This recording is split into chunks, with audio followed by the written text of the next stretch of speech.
Good morning, everybody. Good morning, and thank you for coming. Welcome to Helsinki. A big welcome. This is our 2023 seminar for ISWAN this year.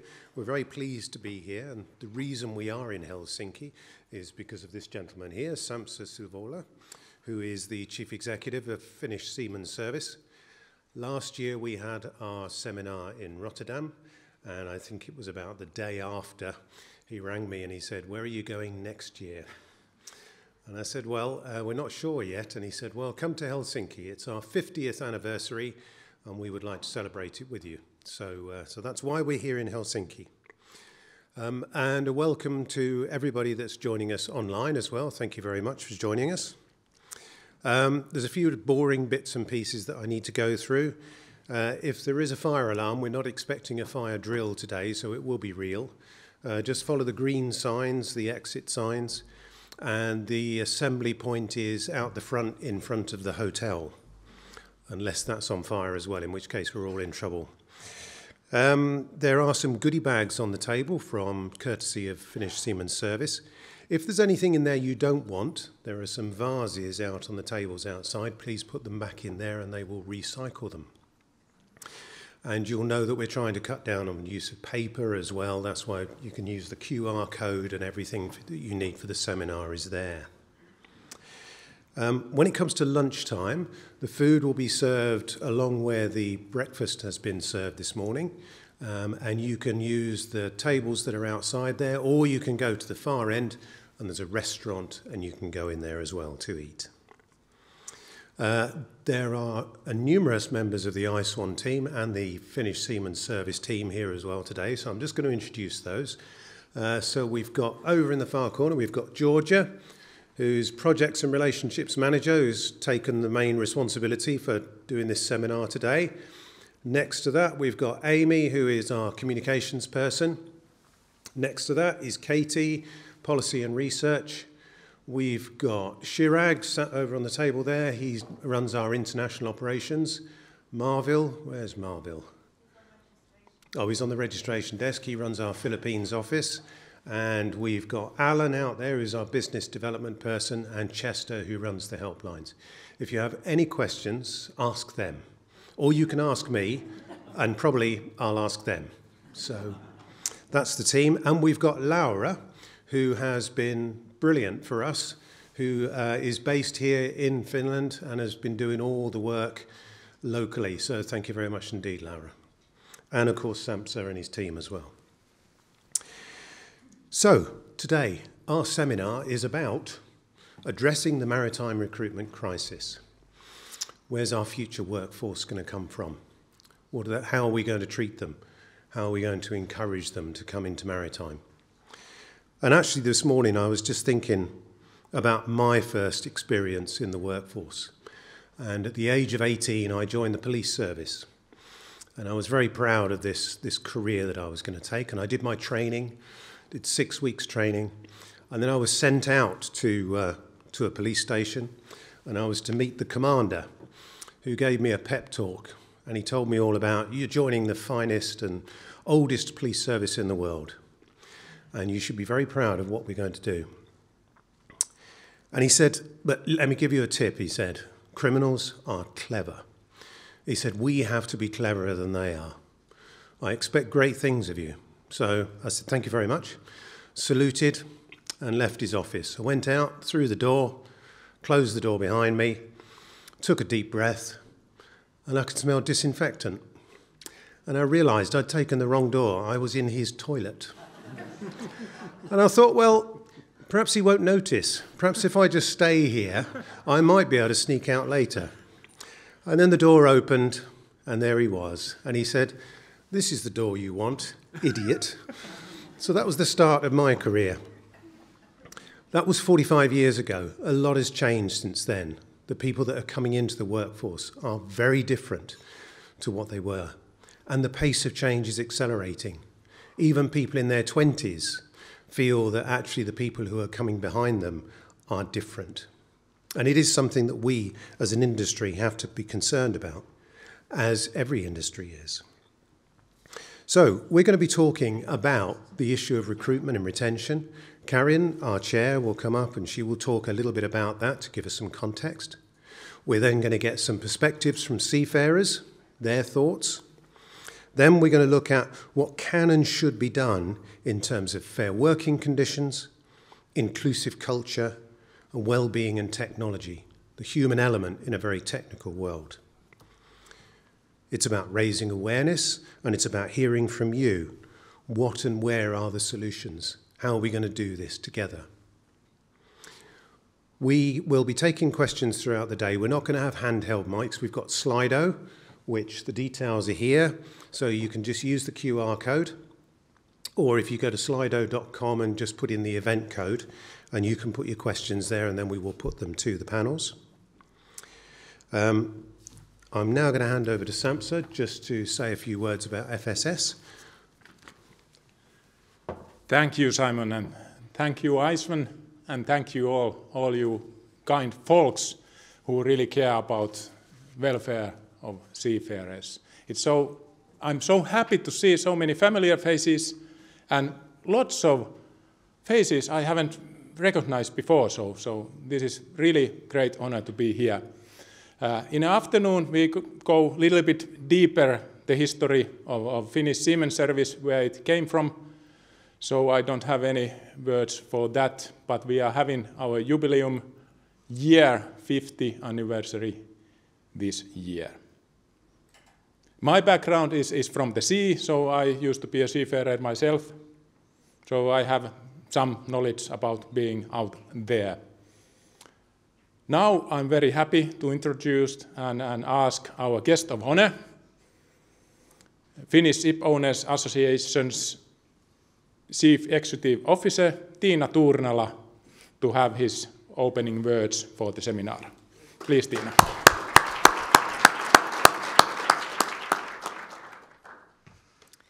Thank you, Sampsa. It's very good to see you all here, and warm welcome to Helsinki. It's a little bit chilly out there, but this may not be the best time of year to visit Finland, but hopefully you'll enjoy the conference anyway. As we all know, maritime transport is vital for world trade, and its importance will only grow in the future. It has been said that if shipping stopped, half of the world's people would freeze and half would starve. Seafarers really do work that matters. Finland is especially dependent on sea traffic. More than 95% of our export and imports are transported by sea. We are living in a huge transition. Russia's war in Ukraine has also brought instability to the maritime operating environment, especially, of course, in the Black Sea, but also here in the Baltic Sea. We have already experienced, for example, hybrid influencing cyber attacks in the Baltic Sea.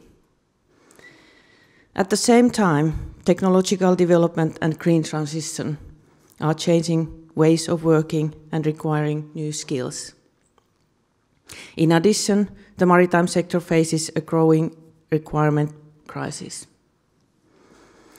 Qualified, motivated and well-being seafarers are vital for safe and efficient maritime transport. The need for skilled, experienced seafarers to steer the maritime sector through the transition to zero carbon has never been greater. In March, Finnish Shipowners Association launched a project to improve label availability. The steering group and the working groups of the project were attended by representatives of shipping sector from various organizations. The project consisted of 3 working groups, which focused on the development of the training system, the development of the ship training, and improving the attractiveness and visibility of the industry. In addition, in Finland, we already have a leadership development program for ships officers running for several years. The aim of the training program is to improve leadership skills, not management, but leadership skills, and through that, the well-being of the working community. One of the major challenges in the maritime sector is attracting women to the industry. Women represent half of the workforce. We must find the ways to attract more women to maritime careers and to increase the awareness of the career opportunities in shipping, both at the sea and ashore. Shipping industry cannot afford to lose any skilled and capable workers because of discrimination. Equality should be self-evident.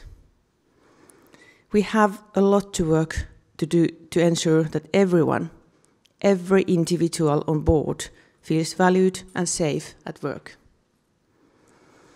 The key to the future success of maritime industry is equality, zero tolerance for bullying and harassment, and highlighting the visibility and significance of the industry and maritime. These are big challenges that we have to solve together. Thank you very much. I wish you an interesting seminar and forward-looking discussions.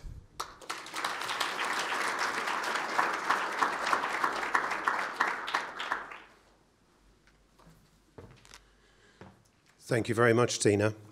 Okay, I just want to mention the fact that we can't do this without the funding for seminars like this. So I'm very, very grateful to our sponsors, whom you can see behind us. Very nice to know that actually many of those, majority in fact, are members of ISWAN. And of course, if you're tomorrow, we do have our AGM and members meeting for those of you that are members. And if any of you are interested in membership, please do talk to any of the team. And our gold sponsor, Roll Group, we're particularly thankful to them. We just have a very short video from them. If we could play that, please.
Thank you. So now I'd like to invite Karin Orsel, who's Chief Exec of MF Shipping Group and also Chair of ISWAN, to come and give us some sort of context setting for the day.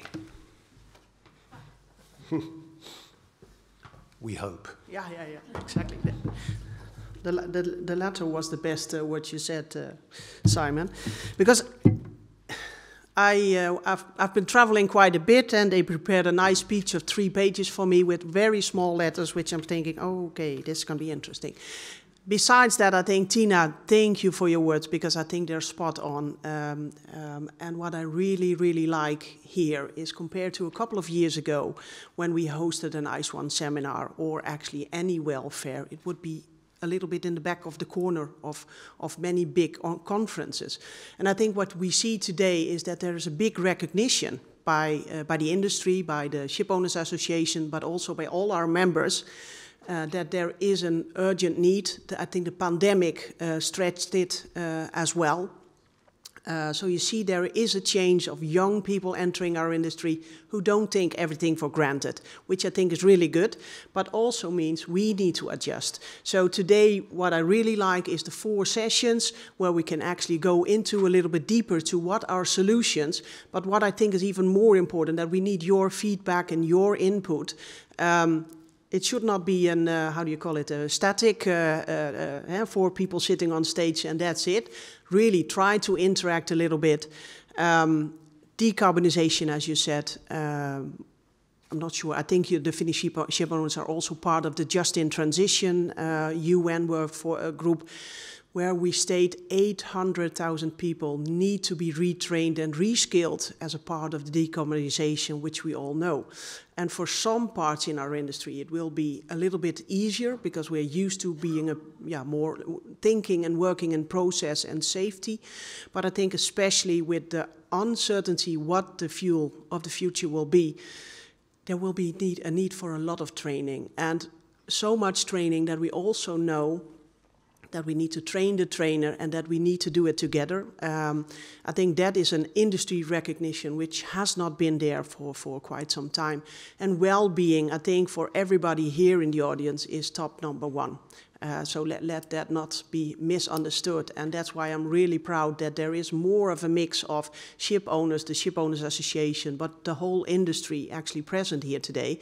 And I think next year, if we're going to have a next year, actually Ashley Cooper of Scorpio and I decided it should be in Athens. A little bit warmer would be nice for some of us. And I think because of course, because the Greek community is also very big in the maritime industry, so we need to step up together. The less fine part of being the 3rd speaker is that speaker number 1, 2, and 3 more or less almost said everything I was supposed to say. So that's interesting. And I think let's not go too much into figures. We know there is a huge shortfall. The shortfall of officers will only become bigger and bigger.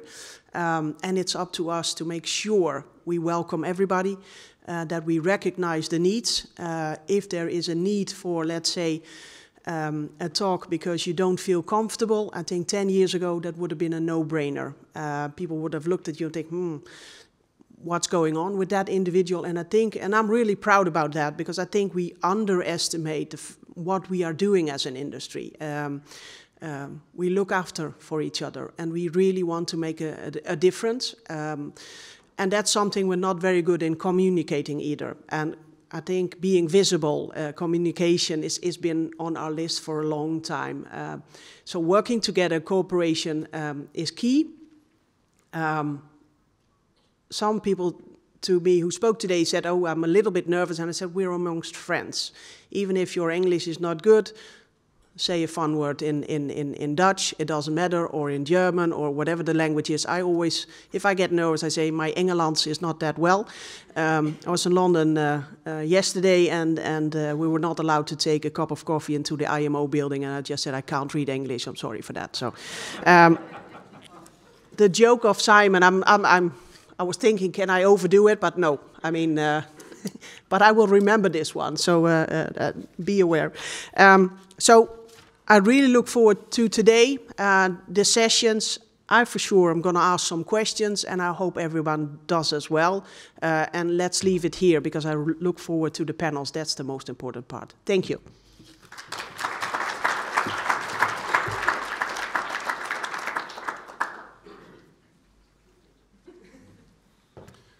Thanks, Karin. So now I'd like to hand over to Jason Zuidema, who is the Executive Director of NAMMA and also ICMA. And he's going to lead the next session on the seafarer's perspective.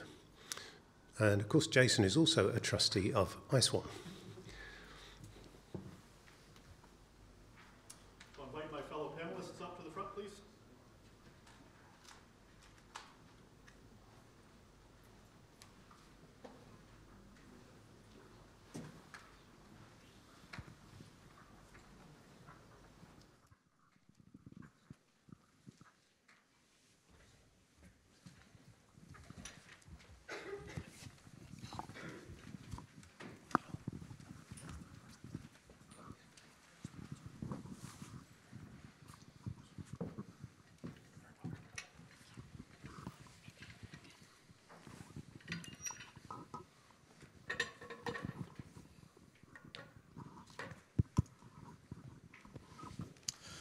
So it's my great privilege to be the chair of this first panel. It's nice to be on the first panel and not at the not later on in the day, so we're all still fresh. And so I expect lots of questions via Slido and throughout this panel. We have an hour together, but usually that goes fairly quickly because the topic of this first panel is about overcoming the challenges of recruitment and retention. I'm on one level looking in from the outside. I work for the association of most of the seafarers' welfare centers in the world in about 700 ports worldwide. There are these seamen's clubs, as they're colloquially known. Some of them are members of ISWAN, others are members of our association here, the Finnish Seamen's Mission, for example, and some of the working hand in hand with the Finnish Seamen's Service here in Finland, but elsewhere known under different names. Looking in from the outside, hearing the voices of seafarers as we visit ships every day, hearing them in their joys, but also their concerns about their current employment and also their future employment in the industry. This is not a small problem, not an easy problem to fix. There's no magic wand that you can simply make this challenge go away. And as I listen to larger conversations at places like the IMO, ILO, or other larger gatherings, it might be that this might become even more challenging. As future fuels come into place, as all new technology needs to be learned, where are those technically trained seafarers of the future and how to retain them? This morning, I have 4 wonderful partners who are, in fact, speaking from the inside, me speaking from the outside, of experience being at sea and also ashore. We're missing one of our panelists, Melanie White, but we still have 4 wonderful folks. Suneeti Bala, former chief engineer and trustee of International Women's Seafarers Foundation. Then Mika Behm, shop supervisors Eckerö in the MS Finlandia, and I think that's just over. Will we see it today? Will it come into the harbor or? I don't think so. Okay. So the other harbor. Oh, other harbor. Sorry. And then Tommy Björklund, seafarer of Neste and writer of FSS magazine Vapaavahti. Sorry, bad pronunciation. And then Captain Steve Orsel, captain of MF Shipping Group. Before we jump into the questions, I think it's important for those of us here in the audience to know a bit about your background and why you're here on this panel. And I'd like you to say just a bit about yourself and also the organization that you represent in this. Perhaps I could start with you, Ms. Bala, and then we can go one person after person. Good morning, all. It's really my pleasure to be here, and it's been a long time, since I've been in such a gathering. Because of COVID, we have been doing a lot online. So, yeah, if we talk about myself, I started my sailing career in 2002 as a junior engineer with Chevron Shipping. And I kept, climbing the ladders, and I ended up as a chief engineer in Shipping Corporation of India in 2010. And it was a really amazing journey and a lot of learnings from my sailing career. And then I moved to shore career, and then I became a chief engineer. I became the surveyor. So I happened to be first lady chief engineer from India. Then I happened to be first marine surveyor from India. Then I moved to bigger company, Musk, and from there I've been moving countries. So, and then I again switched my career. So that is my professional career. But talking about why I'm sitting here, while I moved from my sea career to shore career, we started contacting, different girls from India, and being the first batch of girls in India, we thought our struggle is very obvious and normal because we are the first ones. And we have to make a path for the girls who are coming in, and things will improve with time. But it was very surprise. It was a kind of very, it's like we could not understand why.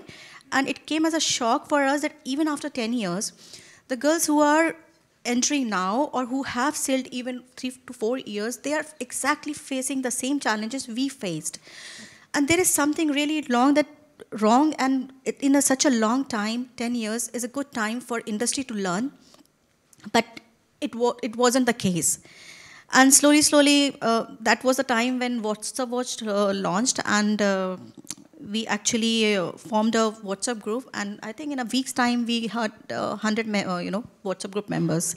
And when we started talking, it was an eye-opener for us, and we realized that things are going in very different direction than we expected. And from there, I think in a year time, we founded International Women Seafarers Foundation along with Captain Radhika Menon and Shavani Mishra. So we are the first, so she's, Captain Radhika is the first captain from India. And since then, I can tell you that we have come a long way, and things have literally changed. And I'm happy to share the experience here. I'm sorry if it was very long. Thank you. It's perfect. That's what we're here for. Next, Mika. Don't worry, I will keep it very short. You were asking if you can see my company's boat, not from here. There are 3 main operators from Helsinki to Tallinn. Viking Line, the red one, the Tallinn Silja, the white and blue one, and we are the blue and yellow ones. And Eckerö Line is working from the other harbor on the other side of the town. Welcome to Finland. It's a little bit chilly, but it's not cold, as we say. And my name is Mika. I'm working for Eckerö Line. I've been working for 10 years now, and it was kind of an accident I came to work on board. I had been working before quite a long time in the tourism industry, and I thought that I had seen it all.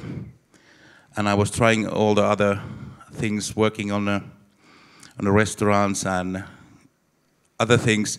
And then I had heard some wild rumors how it's to work on the boats between these 2 cities, Helsinki and Tallinn. And okay, I'll try.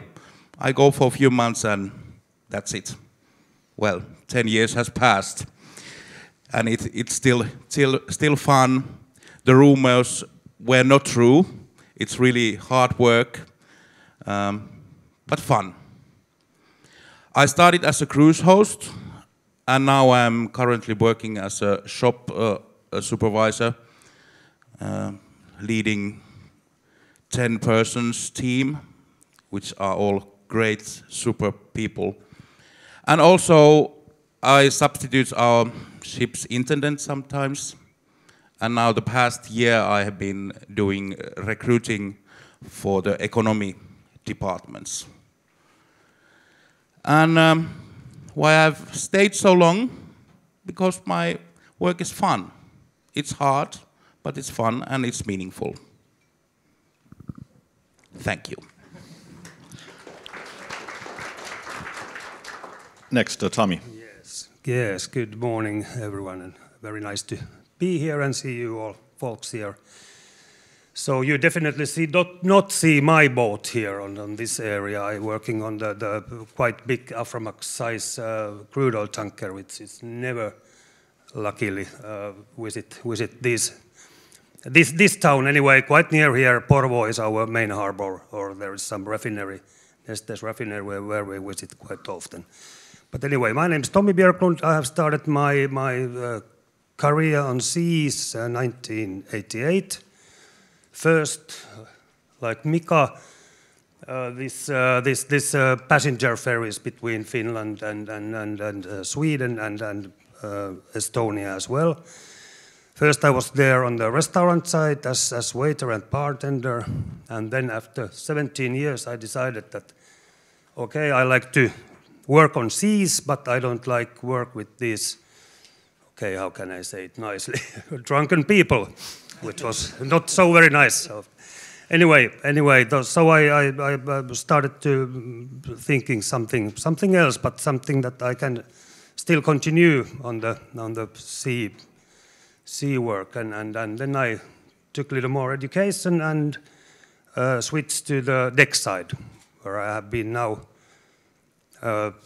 last 15 years on Neste owned Finnish owned company. As said, this is Aframax tanker. Nowadays it's Yatuli, quite new. We took it from Korea 2 years ago about, and then have worked there as nowadays as the boatswain.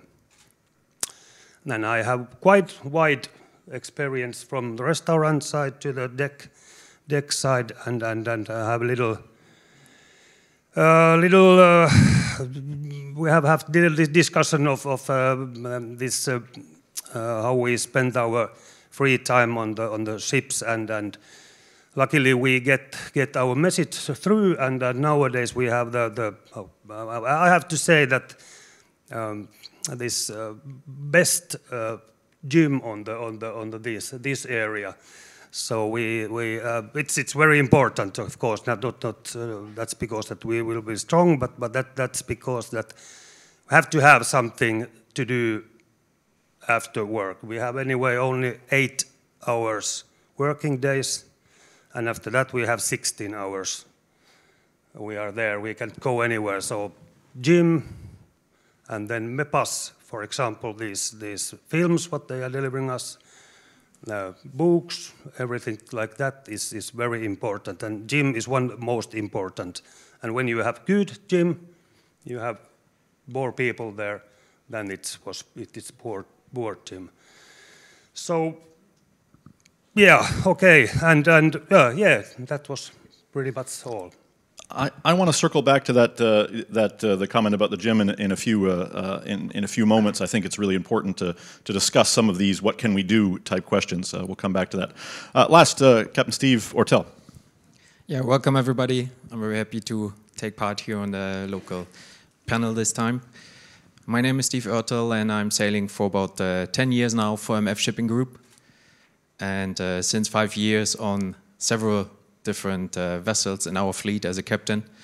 And I see myself, since I grew up in this company, as a link in between.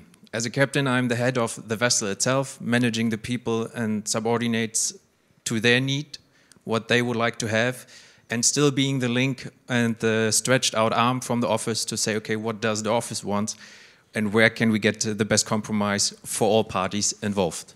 And I'm very happy to share my experience as the squeezing link in between. Thank you so very much.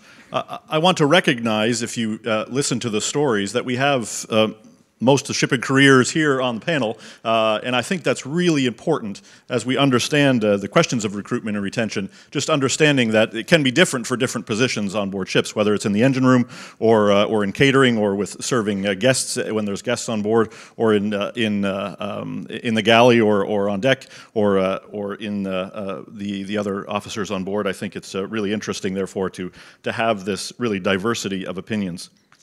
Now, some of you have already mentioned this briefly, but I think it's important to understand, and it's important for folks like myself who read large-scale research reports and hear big numbers about questions of recruitment and retention, that we hear these big numbers, but often the individual stories are lost in that. And I want to get here at the beginning of this day some individual stories. And the first question that I would have is, what drew you into the industry, you personally into the industry? And then the second half of the question is, why did you stay?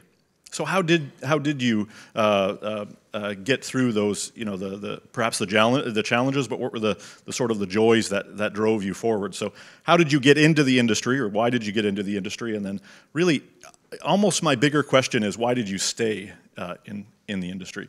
And perhaps we can go again from the same order of people. Sure. For your first question, you know, why did I join this industry? So maybe a little bit of disappointment. It just happened. So it was nothing I was aware of that where I was getting into, or you know, what I am getting into. So I was preparing for engineering exams, and quite reputed one in India at that time. And somehow this one special college, the oldest one in India, had entrance through that engineering exam. And I just landed up there. And till the time I was, you know, with my father, we went there for a campus interview. We didn't know that there were no girls.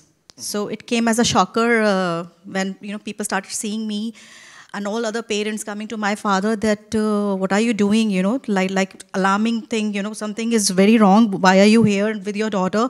And then we came to know, okay, there are, you know, actually there was one girl, but yeah, it was like a big shocker that how she's also survived and where my father is sending me to. But somehow my father was very supportive. He was from, Air Force. So he was in fact very proud. He said, yeah, I know my daughter, she can do it.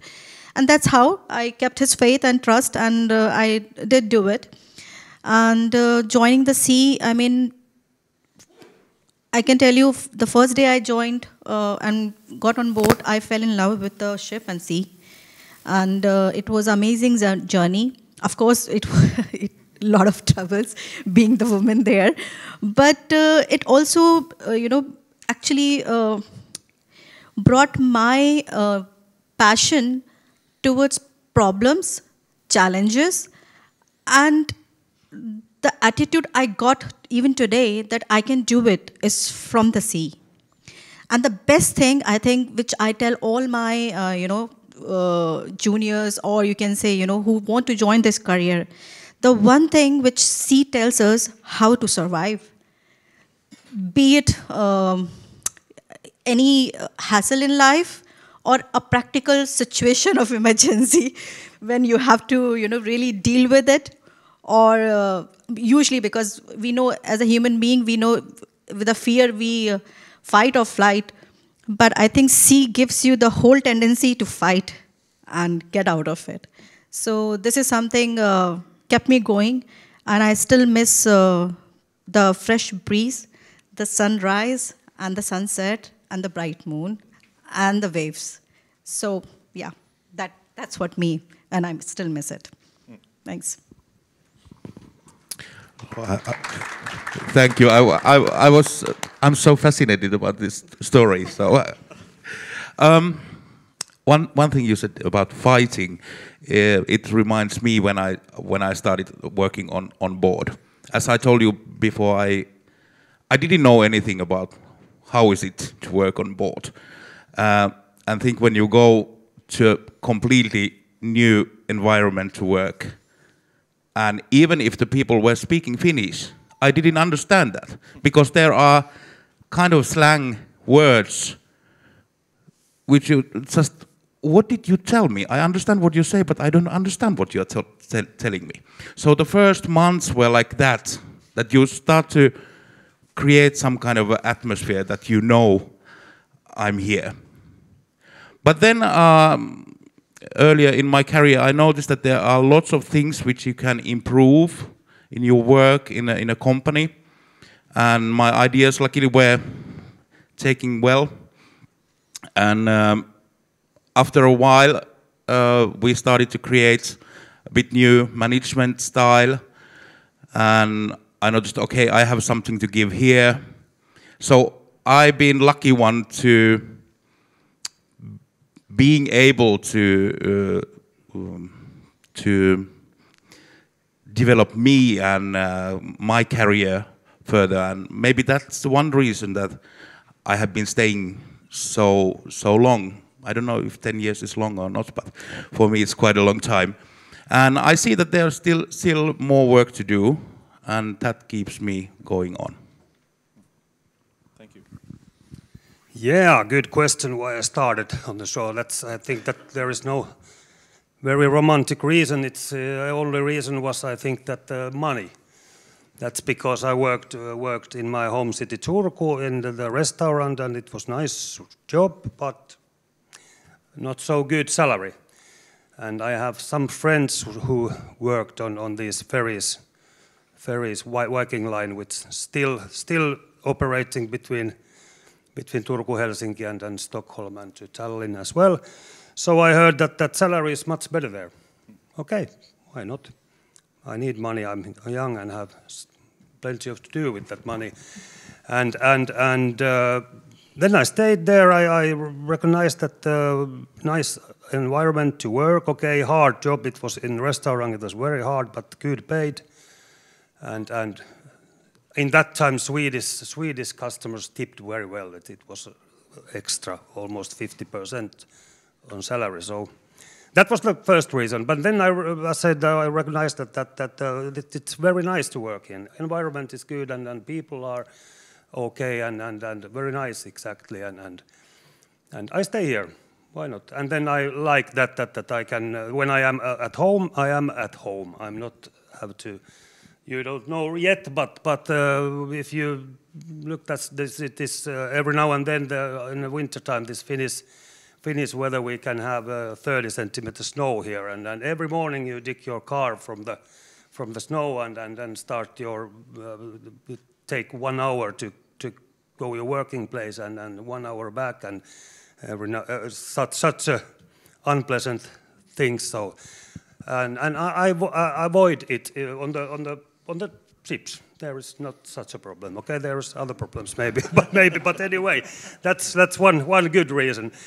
And as said that, then after 17 years I realized that not anymore this work with these drunken people. So but anyway, I loved the working on seas, and that's because I take to switch my or do something else, but still on board ships. And then I took, as said, a little more education, and now I have been worked about 17 years on the deck side, and still like it, still love it.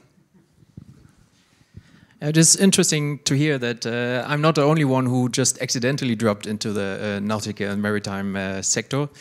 I personally come from far inshore, had nothing to do with the coast at all, and everybody once knew where I'm driving to studying nautical science. Was like, why are you doing this? This is 400 or 500 kilometers away from where we are living.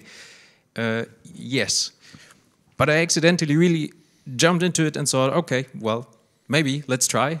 Whatever can happen. And the first 6 months of studying was being as a cadet on board of a ship. So they immediately sent me over to America, and I was like, where am I going? Well, exploring the world. That is, anybody is imagining shipping from the past, and it partly still is. So we're still sailing worldwide. We still have a lot of cultures we're living with, and a lot of influences we can take part in, and we will see also in the ports. So I was flying over, I got to know a lot of people, I got to know a complete different system of working. Since the vessel is such a small closed system, we're a small family working all together in a companionship and tackling all the daily challenges we have. As was mentioned before, we're the only ones who can tackle it, so we have a problem, we have to solve ourselves until we're in the next port. Nobody else will do it for us. And exactly this challenge to tackle every day, and you can do it together with your small amount of people to make a big impact. You're transporting thousands of tons of cargo from A to B. People are depending on us to deliver these cargoes. We all saw it in the pandemic, how evenly, with a small accident in the Suez Canal, all European traffic is disposed or cancelled for the moment. And then you're standing upstairs on the wing of the bridge, and you just look into the sky in a nice evening, and you think, well, yes, maybe I have 1,000 of tons down here. Maybe a lot of people are depending on me. But looking around, I don't see nothing than water and the sky, and I'm such an infinite person in this big shipping industry. But still, you're one person, you can make a big impact for your vessel and other people's. And this link in between, to handle this for my crew, for company, for people depending on me, drives me further. I feel privileged just having heard this first round of stories. So much of when we look at statistics, I like statistics and it's interesting for me, but hearing stories is so amazing, I think, in this first round. So if you're in the recruitment business, seafarers, they don't have to shovel snow. That's your big takeaway from this. Well, unless you come to Canada in the winter, then you do have to chip ice off of your ship. I like to do it, but not every morning. I said. That's why in front of my house in Canada, I have a big tractor that comes and takes the snow away. We've heard it already in this first round of questions, some of the issues about recruitment and retention. This panel is about the challenge, or even in the wording of it, the crisis of recruitment and retention. And I'm wondering, from your perspective, some of you are directly in the recruitment, others more indirectly in recruitment, or impacting certainly the retention of the seafarers that are under your control. So, in your perspective, and perhaps we can start with Captain Steve. In your perspective, what are the key challenges? If we had to make a sort of list of the few challenges that are there, what are the key challenges for recruitment and retention of seafarers from your perspective? Well, of course, if you ask anybody, he immediately will say he needs connection home. So he has family, he has friends. So for sure, this is a base need people have on board, and they need to stay in contact with the people they love at home. But I believe there's much more, because we do not only have the connection you need to have to your loved ones at home, you also need to have a connection and a respective environment on board. So there we are back on what is the well-being of the single person. I believe it's a very big impact by now that every person, every seafarer who is on board will need to have a balanced and a fair environment that he feels confident in. He likes to go there. If he's coming back home, he needs a motivation to say, yes, I want to go back. I want to go back on the same vessel. I want to meet the same people again. And to change or to see what is the need to develop exactly this well-being of the person, of each individual person, is the key need to come to. And in my perspective, this is the need which we can achieve with a lot of small approaches and measures to come to. Since we have a big crisis, it's not anymore that the company is coming and says, I need an MB, give me a list and I will select one, whichever I want. It is turning around. The seafarers can more likely choose where do they want to go, because they can decide the decisions and conditions of working. And there again, we are coming to the individual person who will say, okay, what do I want in my working condition? Where do I want to work? And what is the employer offering? And that is exactly the key point, I believe, we have to find out for the individuals. Tommy, as you see it, what are the key challenges to recruitment or retention, keeping seafarers in your perspective? Yeah, very good question. I'm not on the recruitment business, but anyway, I have to, of course, discuss plenty of these younger seafarers which are just or are in school or are just come out school. And okay, it's only my point of view. It's a Finnish point of view. That's because that we have only Finnish crew, that we don't have any so international crew. So, but maybe what I have heard one is at quite big periods. Okay, if somebody, for example, you have worked on the seas, we have 6 weeks period. It's not even long, but If you are 20 years old and have just a new girlfriend and so on, maybe it's long. From my point of view, it's quite perfect. I like 6 weeks is okay on duty, and 6 weeks on vacation is okay as well. But what I have heard that it's a little bit too long.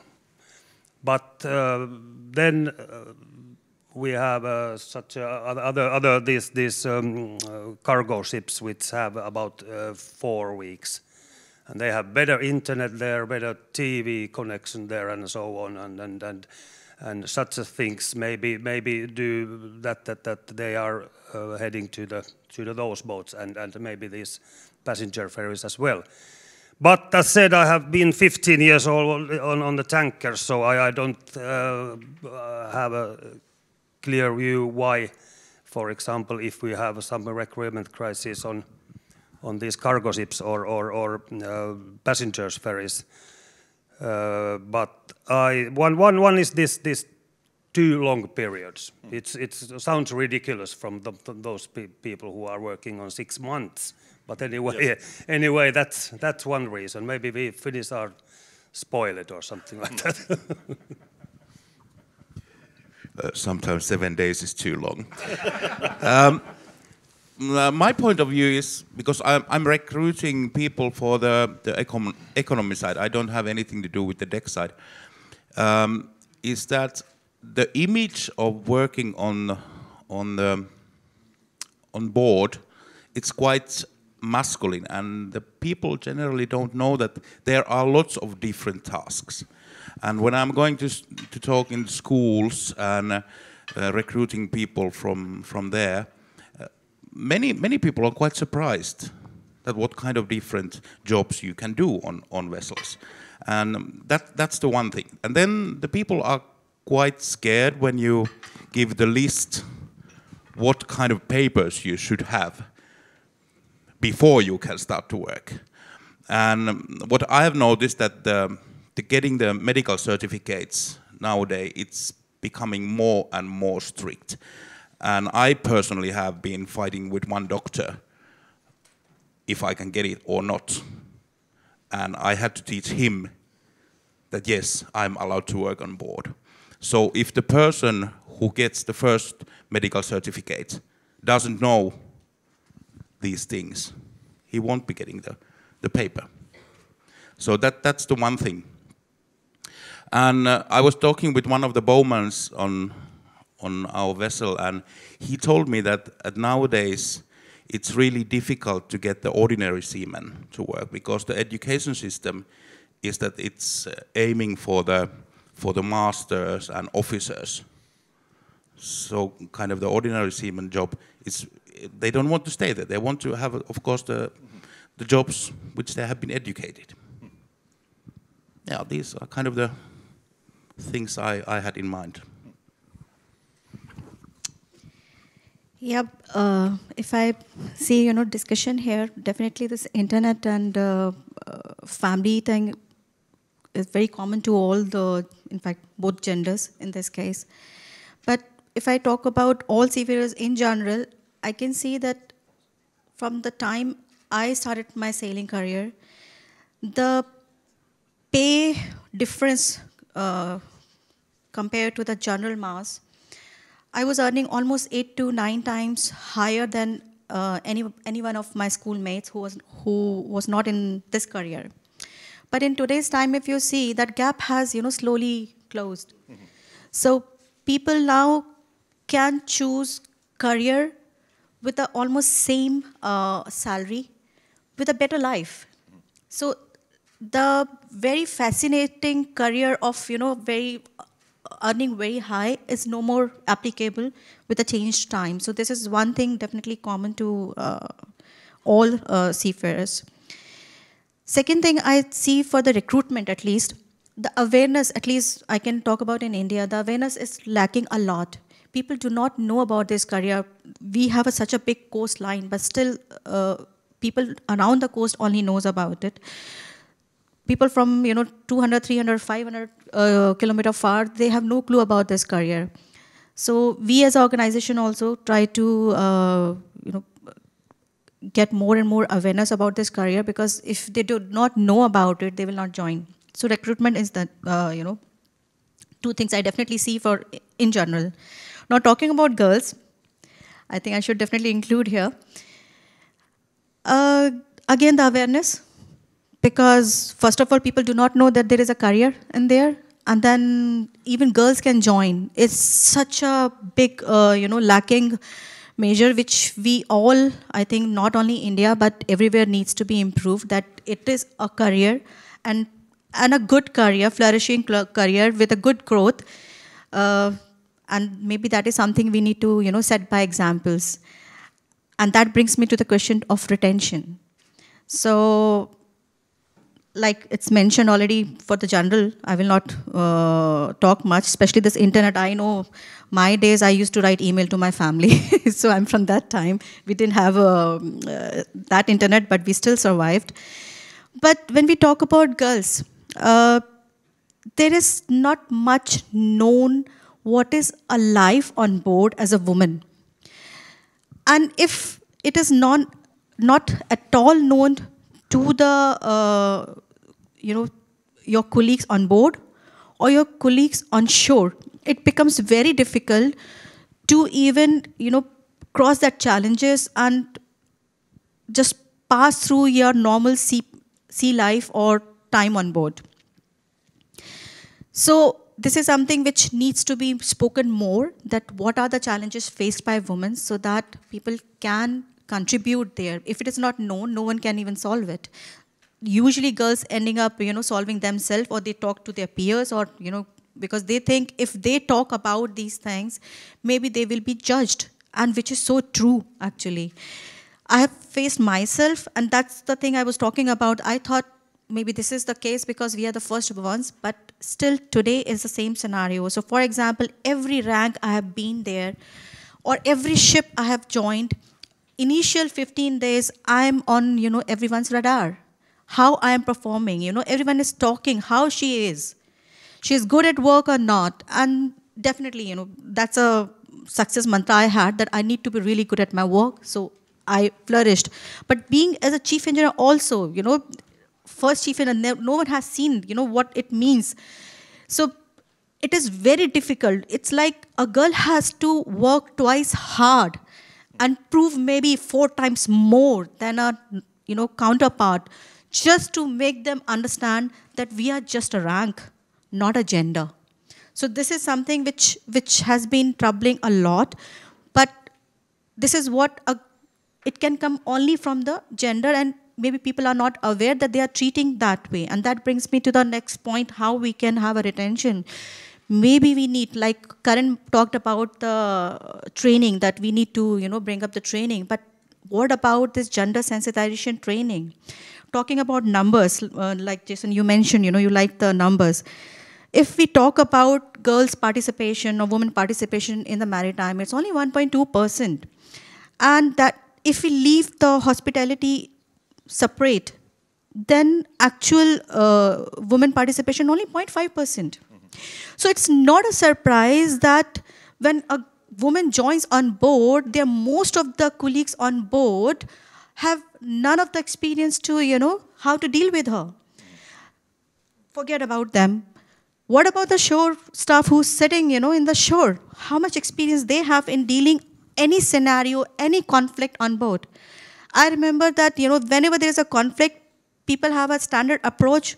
Maybe they can, conquer or disagree here.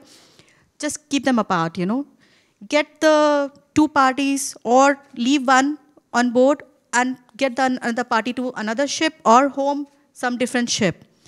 But in this scenario, when there is a case where we have a woman and a man, what do you think? What would be the number of or percentage when the woman is getting off or a guy is getting off? And I can tell you, 90% it's a woman getting off. Whether she has done something wrong or right, who, as a general, who will, it's a very common perception, they will think who was at the fault. No one is going to get investigation. And is there a investigation, or are we going to have investigation? And if we have an investigation, are the results are going to come out or not? So in general perception, it comes out usually that woman is on board is a trouble. Now I'm getting very hard and maybe a little bit of ruthless, but this is a fact. And who's going to change it? Women who are only 0.5% compared to others? No. So we need a really cooperative approach. We need to collaborate at all levels. So we need to have a training for the onboard seafarers. And I'm not saying that you only train the guys. You have to train all. Be inclusive here. And this party needs to know how to deal with this party, and this party needs to know how to deal with this party. And all of those, they sitting on the shore also need to know how to deal such scenario. This is, I'm giving just a general scenario. There can be a very worst case scenario, which I'm not talking. We are aware because we have member base of 1,000 women seafarers, and we see things happening. Just to give you a glimpse, social media stalking. Have you heard this before? This is current day's problem. How much we are aware and how much we are doing about it. So who will deal with it if we are not even aware?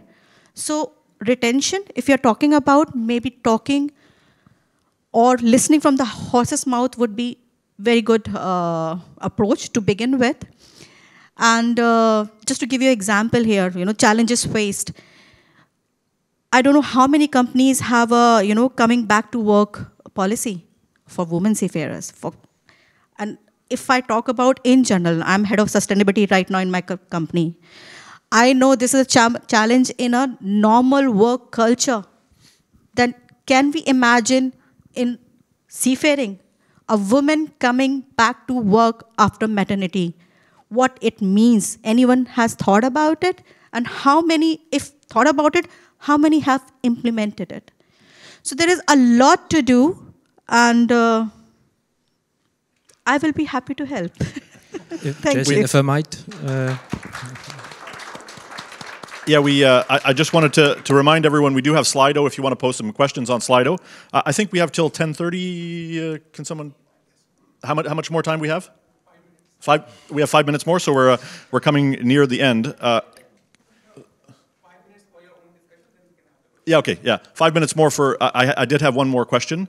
And yeah, go Captain If Orsel. I just might include on the last we heard, I find it very important as to speak about women seafarers, because my wife was herself, so I know exactly how it felt for her to change from the officer's side to cancel her career at sea and to go on shore due to family groundings, or what possibilities are there to become a watch officer on board of a vessel and how people are approaching them. But nevertheless, the problems you arise, I don't want to have this only focused on females, because I can see, at least from my point of view as captain and to approach on conflicts, we also have issues between ranks, between people. It might be that in these cases it is more focused on the female side, but I still also sometimes encounter that maritime business, especially senior level management, sometimes still has the old mind that the captain is God. To be honest, I don't feel myself as God sitting upstairs. Even so, all my subordinates are supposed to listen to me. This is not what I feel is a leader about. A leader is to take the people with you. But to take them with you, you first have to speak to them. So you need a good cooperation and a good communication with them. Meaning you need a relationship to them. You don't have to be best friends, but you have to understand each other. We are imprisoned on a few square meters for several months, so you have to get along with people. If you do not, you don't want to come back.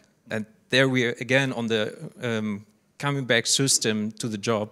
You only want to come back if you had a good atmosphere, if you are not bullied around, if the boss not always gives you scrubbing the deck. No, you're also allowed to do something else. And yeah, this I just wanted to focus. So I have time. Indeed, thank you. We have time now just for one short question, because I don't want to dwell with our full time just on the challenges of recruitment and retention. Sure, that's interesting, but all of us perhaps know these challenges. I think the real value of coming together today will be to actually talk about some solutions. What are the solutions to the recruitment and retention challenge? And I'd like each of you, in the few minutes we have, and then we'll open it up for some of the Slido questions after that. Can you tell me, from your perspective, how might we overcome these challenges? And especially if I could have one example from you of one way that something that you did on board or your company did on board or you think should work on board, one way to overcome the recruitment and retention. Perhaps I'll start with Tommy first. Tommy, tell me, you mentioned it briefly in the introduction, but you said something about the gym. Why is the gym important, not just for, I don't know, for something to do, but actually for recruitment and retention? How does it work on board? What have you, and when you talk with other seafarers on your ships, why is a gym, as one example, something that should help with this overcoming this issue? Yeah, gym is okay. I have to say first that good gym. If you have poor gym, I have recognized that there is no one, or maybe the biggest guy on board maybe is there. That's because they have to be there to be so big. But anyway, but if you have, I recognize that this new boat, Yatuli, which we took from Korea, and first it was empty. That from Korea we took around Africa to Europe, and it was empty, our gym. Okay, there was maybe one trade mill and so on, but anyway, no one's there. But then we came to Finland and get the gym we have waiting, our these equipments there, and then we get that. It took maybe 2 weeks, and it was, as said, perfect, best on the Baltic Sea, I have to say. And then even those people who normally don't use the gym, okay, here is plenty of equipment. Here is maybe something I can do. It's not only bench press or treadmill and so on. It was very widely every equipment. And now I have recognized that during these 2 years there is plenty of people who haven't got used the gym, but they use now. Okay, maybe not even, maybe not every day, but anyway, a couple of times per week.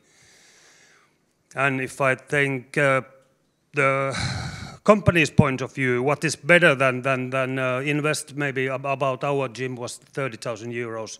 Sounds much, but if there is people who exercise there and they get little better condition, then they avoid the accidents better. They are they feeling better. They have they avoid these.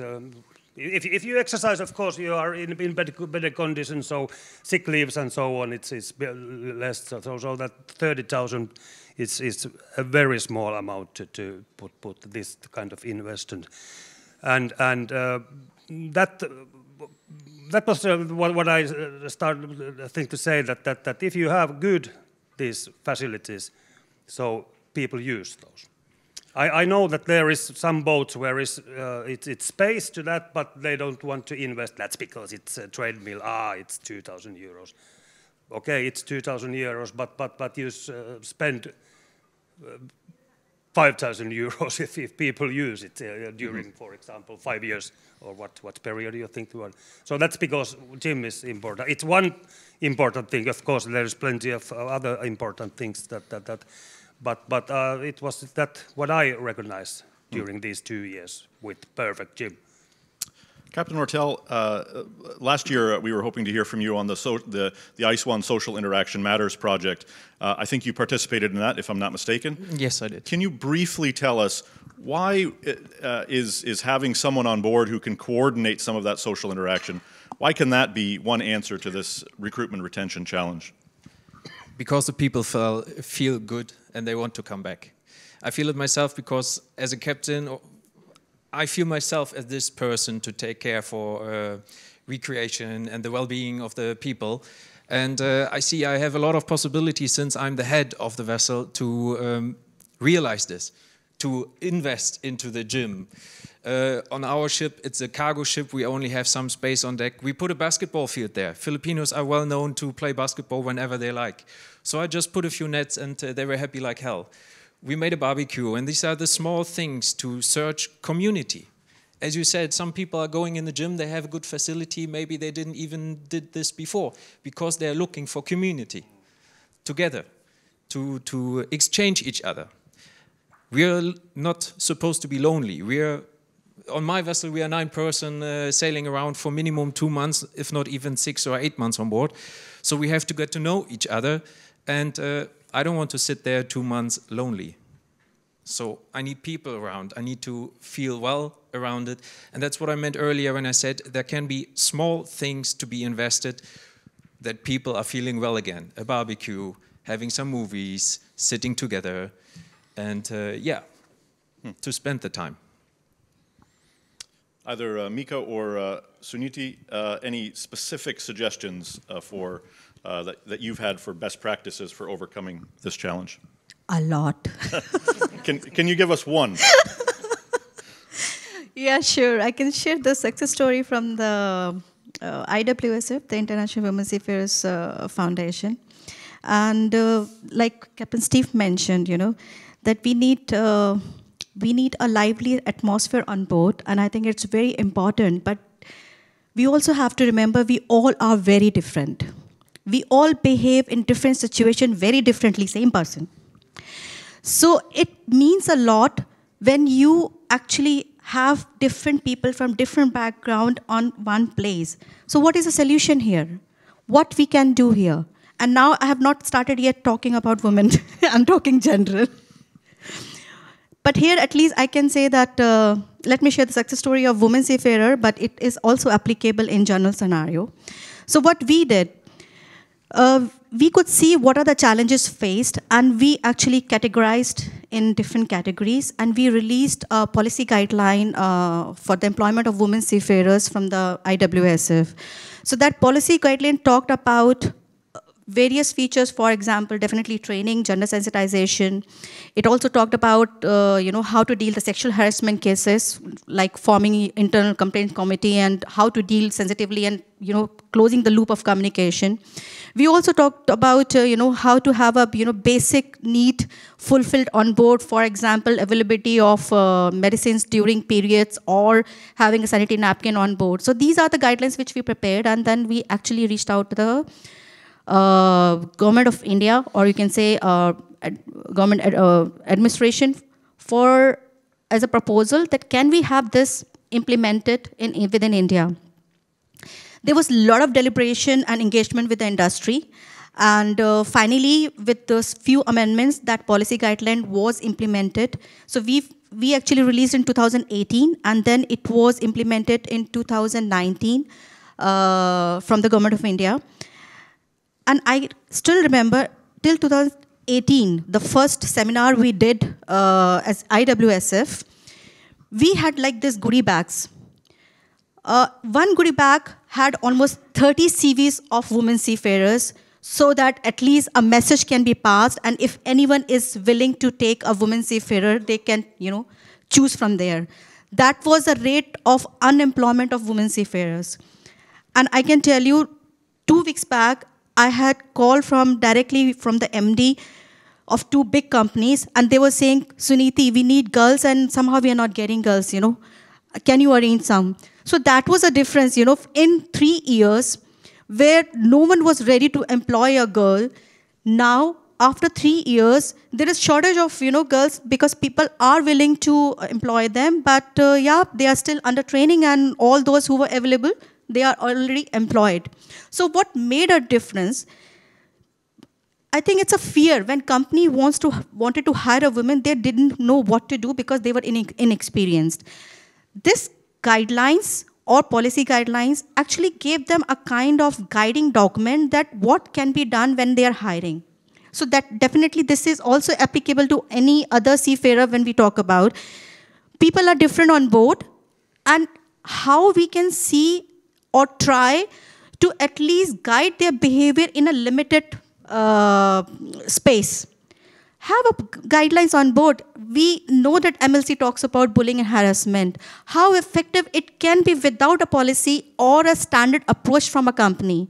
So whatever guidelines are given in the MLC, it needs to be also written in a language and a system with a measure, with a KPI maybe, so that things are implemented. It's lacking walking the talk, not only talking. So this definitely helped the women seafarers, and I believe it will definitely help in a normal seafaring career retention. And me, myself being heavily involved with the auditing, I believe in structuring things so that we can have a system up and running, not dependent on people. So this could be one solution. Last but not least, Mika, any specific solution that you might propose? I was just wondering the silly symphony going behind us. Actually, this spring, when we started, we noticed that we are lacking professionals, and then we opened up the whole recruitment system. And with what do we actually need? We need, of course, all the certificates what you need to work on board, but then we just narrowed the criteria before and finally came to an end that hire the attitude and train the competence. And we got lots of applications, and then we also changed the interviews. That normally when you go to the work interview, it's like you have 10 questions, you have to ask them all. No, we started to tell about the work. How is to stay on board? What kind of work? What facilities you have? What do you do on the free time? And at that time, it became kind of a discussion. And the person who was applying got an idea what the work is on board. And I have to say that the last summer, when we usually need lots of people, was a success. It was really nice to see how young, maybe older people also joined us. And it's not only the recruitment process, it's also when the people come to work, how you treat them. You have to stand behind your words, what you are telling in the interview or discussion, what kind of management you have. Everybody wants to be individual, everybody wants to be seen and heard. And I hope we will success with that one. Thank you very much. I have good news. We have about 20 questions on Slido. The bad news is, obviously, we don't have enough time to discuss 20 very meaty questions, so I'll make a selection of a few of them. One is, how important is healthy national cuisine, good menu variety, and a galley superintendent or cook who comforts your international crew's nutritional needs? Anyone like to take that question? How important is the question of food on board? Very. There you go. Very important. Yeah, I can answer that. That's because we have in our company nowadays have a lot of discussion of food. We have good food, yes, but we have in some boats, I have to say, that quite unhealthy food. So, as you Mika mentioned of these medical issues which have one part of these are so that we have to have in our company anyway, in some boats and know at some other companies also that food from 50s when the calorie consumption was quite different than it's nowadays. So that's because we have started to discuss, and it's happened also something that good food has to be good, but it has to be healthy. That's because you can't take your own food from home with you. You can't go to some restaurants. You are eating that food that they have on board. That's because that food's healthy is very important. And now in my company they have been now discussion of this issue and I was my medical. I was on the doctor now Fridays. It was these 2 periods. This. But anyway, we discussed with this doctor about this, and he knows this problem, and there start to happen something about this, and that's because yes, food is very important. It have to be good, high quality, and first and most important thing, healthy. Next question is about, there's I think 2 or 3 different questions about giving advice to children, young people, others to come into the industry. I think it's interesting to note we're in 2023 right now. The IMO just passed all these resolutions about the reduction of the decarbonization of the industry by or about 2050, whatever that means. And so if we're in 2023 and 2050 is about 27 years, I think it takes roughly 27 or so years for captains to become captain, something like that, 25, 26, 27, somewhere in there. That means that the captain of the first official 2050 vessel, she was born yesterday, let's say.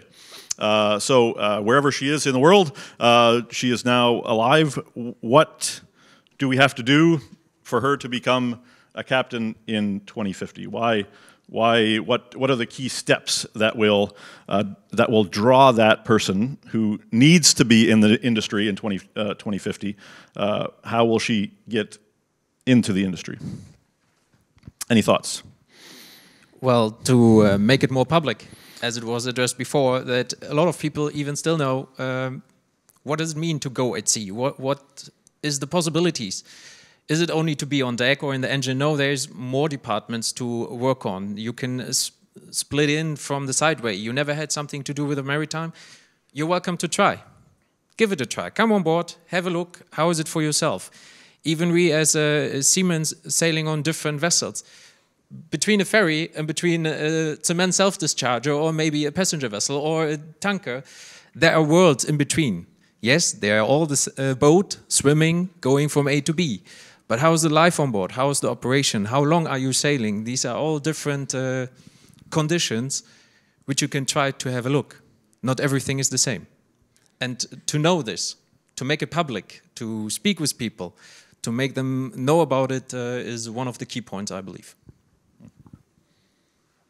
Anyone else a suggestion if I take it from being the next captain at 2050, the next chief engineer at 2050? What do you think in drawing that person in from a young age, what do you think will be key in attracting that next generation?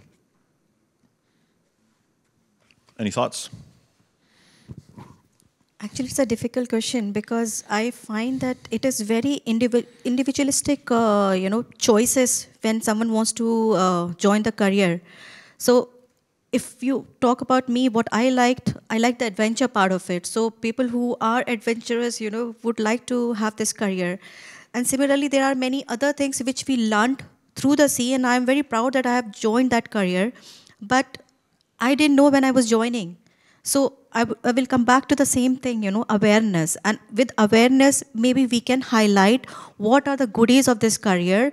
And I can definitely, I would like to mention that we should not also at the same time overdo it. Because at times, people think that it's very, amazing career.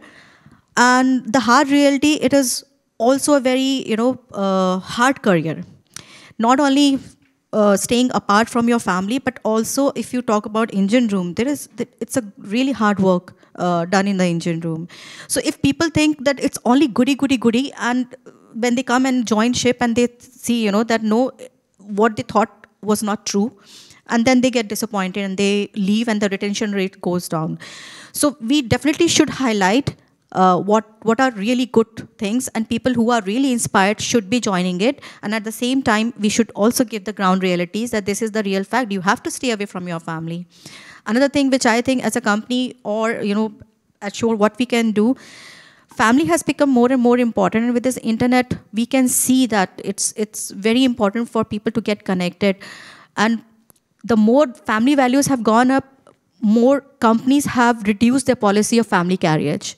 So this is something, if they can see that they will be able to carry their family for sure, then it can also motivate them. So there are a lot to do, but again, it's individualistic, so we should actually highlight all the goodies. Captain Steve, earlier on you had mentioned that one of the reasons that in former generations brought people to go to sea was to see the world. And going ashore, shore leave was really a really good thing. It's not just that you didn't have to shovel snow or that you got a free gym membership, but shore leave was really a big perk of the job, to see the world. Certainly during COVID, this was just a non-starter. You saw the world via your porthole. You didn't really see all that much. And I'm wondering for others. I know for others who are just on short runs, this is not necessarily that much of a challenge. But for those on longer contracts and going internationally, this is a challenge. Why is shore leave, perhaps going to a seafarer center, getting out from the ship? Why is that important in your perspective? Well, not to be unpolite, but giving it back. How do you feel, Jason, to stay in this room for the next 3 days?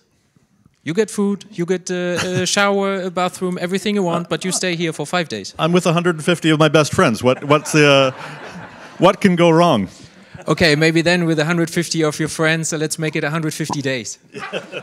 Sooner or later, you get bored, and if you are mentally imprisoned, because you cannot go out, you will fall a drop in the water. You are restricted. Anything you do, you are restricted. You cannot eat what you want because you have to take what the cook is giving you an offering. You cannot go where you want because it is restricted by the sea. You cannot do what you want because maybe it is not possible on the ship. You cannot play soccer, tennis, I don't know. Meeting friends, they are not there. Yes, you can speak to them when they have time, when you have connectivity, but you're restricted again. So anything you do, you are restricted. You have to live with it, yes, but the question is, how can you live yourself with it? And then we got coming back to the shore leave. You can just go. Nobody is holding you back. You have a door, you can pass through the gate of the port and say, okay, behind that, it's my opinion to choose what I want to do. Especially during the COVID time, as you said, there was a lockdown. I personally had a fight with German and Norwegian authorities to get shore leave. Not to go out to disco whatsoever, no. To walk on the ground, to have a bicycle tour, to go jogging. And well, the German authorities were unlucky to have a German captain because I knew the national rules. But to tell you, it was a hard fight. And it took weeks until we got the special exemption permission. And I had to look forward to it. But I was willing to take this fight because I like to go ashore myself. I like to go out, just to see something else. By nowadays, we are not staying long time in the ports. Doesn't matter which vessel you go. If you stay more than 24 hours, that's luxury. My vessel is staying basically always below 24 hours, sometimes even 12 hours. So any chance you have to go out, you should take it. I'm offering the same to my crew. Working hours can be adjusted. You want to go out at daytime because nice sun, you're in the north of Europe, you only have sun between, I don't know, 8 to 1400. Go out during sun is shining, you can work in the evening or later. We can arrange that. So shore leave is one of the crucial points to take care on. Just to add there, we used to say earthing. We need earthing. Neutral, yeah. Ladies and gentlemen, I am not going to lock you into this room. We are going to have our shore leave now to have a networking break, I believe. Is there any? Are there any announcements before we have our break? Any announcements? Then please join me in thanking this very distinguished panel. Thank you very much.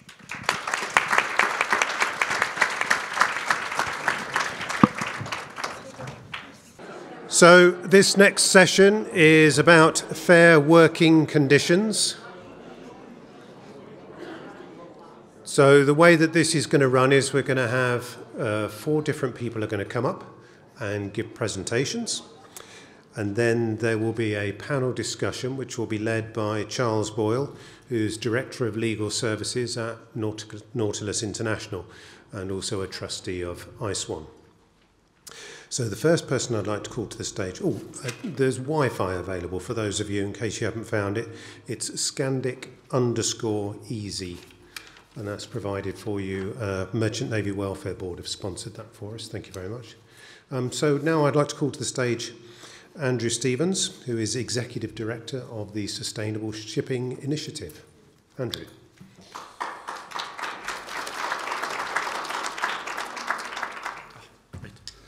Brilliant. Thank you, Simon. And thank you, ISWAN, the team, for inviting the Sustainable Shipping Initiative to join the discussion today. I've got quite a few slides, but I'm going to run through them within my 10 minutes. And hopefully this gives you a picture of both what SSI is, who we are, what we do, and in particular what we're doing on the human side in terms of delivering on seafarers' rights. So next, I better move my own screen forward as well. So who we are. So the SSI, as we commonly known, multi-stakeholder initiative, an NGO, UK registered charity, founded as a project in 2010 by one of our founding members, the Forum for the Future, which is a sustainability NGO, and became its own legal entity and charity, etc., from 2013. We're focused on a holistic view of sustainability. We partner and collaborate for impact, the usual story of we can't do this alone. We play very much a role of thought leadership, advocacy, and focusing on how things can be done. So the solution focus type NGO, not a lobbyist or activist type NGO. And thus evidence-based inquiry informs what we talk to the industry about in terms of what could or should be possible.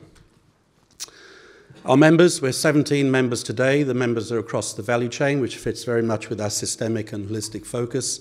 So it's really all about connecting what is possible on a systems basis. So our members have discussions in the small groups, the work groups that we organise, in terms of what from this stakeholder group can contribute, what can work, what can't work, and that informs what we talk to the industry about. So many of our members are here. We're informed and led by a roadmap that we developed for the shipping industry back in 2016. We updated this in 2020. And whilst these are divided, of course, as issues and opportunities across 6 vision areas, many of the challenges, of course, are cross-cutting. So we might talk about something, as we're now working on developing oceans and biodiversity work. Of course, this impacts community, life at sea, life under water, etc. And so many of the stakeholders involved in that. So the issues that you see will be cross-cutting. And this is an example of the vision area on people. And you can see it's organised into... Oh, sorry, I'm not clicking forwards, am I? There you go. I'm clicking forwards on here, but not on there. So these are our members, I'm sorry, just so you get a picture of that. And this is the vision areas of our roadmap. This is the vision area on people that I was referring to. And as you can see, there's sort of objectives, there's themes, and then there's milestones looking across the coming 3 decades. So again, these issues are specified here, but they're very much cross-cutting. So we look at this as a holistic picture and connect the challenges and the opportunities. So what about our work? As I said, we're across all sustainability in shipping. It's not just about the social, it's the E and the G as well. We have a decarbonisation program, which is focused on sustainability criteria for the alternative fuels being considered, very much looking at the life cycle impacts, so upstream, as well as the tank to wake, so it's a well to wake focus. And our work here, whilst we're not an observer member at the IMO, our work is invited into the IMO considerations, and we've been part of a correspondence group around this work through our NGO member, WWF, who is an observer status member at the IMO. Shipping's transition to a circular industry, so circularity, emerging topic apparently in shipping, and current focus is on green steel and its opportunity in the decarbonisation. Whilst we're looking at the fuels, which is the operating cycle of a ship's life, which can be 25, 30 years as we know, the build and the end of life has an impact on emissions as well. So how can we reduce that and be ahead of the game, given that we're one asset cycle away from 2050 in terms of investing ships. As was said earlier, the Seafarer being on 2050, the ships are hitting the water now. So what should that be designed for? Earlier, we looked at biofuels, and of course we've got the human side of shipping. So delivering seafarers' rights is where we focused here.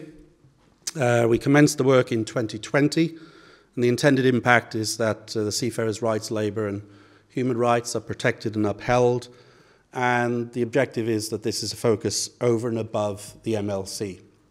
I was at an event at the IMO earlier this week, and of course that was described as minimum standards. So our work in terms of ambitious and leading members is to look beyond and above and really try to raise the bar. So some of the issues that were discussed earlier in terms of what it should be, what's afforded as rights to shore-based workers ourselves, many of us in the room, they should be relevant and applicable for seafarers, but not necessarily addressed in today's MLC. So we launched a code of conduct and a self-assessment questionnaire in October 2021, and our first progress report against this was October last year, and we're about to release our second progress report, which will be at the end of this year. This is who is involved or has been involved in putting this together from a membership basis. I mentioned we work in small working groups. So these are the members that have been involved, and we worked in collaboration with IHRB, Institute for Human Rights and Business, and the RAFTO Foundation, as well as RightShip, who is one of our members.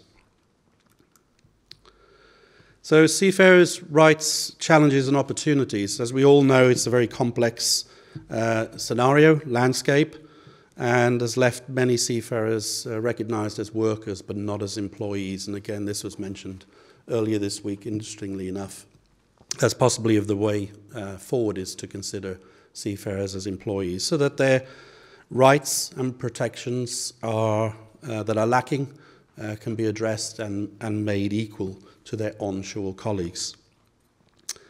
Through this work, obviously there's a topic around lack of transparency, which is very much evident in a lot of progress that's been explored and discussed in shipping. And in terms of MLC, the regulation there, that there's poor regulatory enforcement being observed. And whilst at sea, out of sight, out of mind, a little bit invisible, as was said earlier, unacceptable practices prevail, forced labour, withholding wages, and of course we still see recruitment fees, even if disallowed against the regulation of MLC, this still persists today. We did a briefing report together with IHRB, supported by Turtle. Isabel's going to speak in a little while, earlier this year, so you could read about the findings there as well. Certainly, seafaring has become less attractive, and the ICS, as mentioned earlier as well, I think, predicting a global shortage of seafarers by 2026. So addressing systemic challenges, really focusing, I think, a little bit like decarbonisation, there's been a lot of focus on the what and the why, and that applies across sustainability as well. It's very much time to focus on the how. And I think a lot of sustainability discussions do now focus in shipping on the how. And this, listening to the earlier panel as well, is very critical that we start focusing on how to address very much what is discussed as the whats and the whys, but actually how do we go about it, and maybe how do we move away from the single denominator of cost being the blocker, which is the sort of flag that gets flown very much. But systemic challenges, improving conditions on board, makes seafaring a more attractive career, and increased safety, of course. The cost of things going wrong is far in excess of the preventative measures.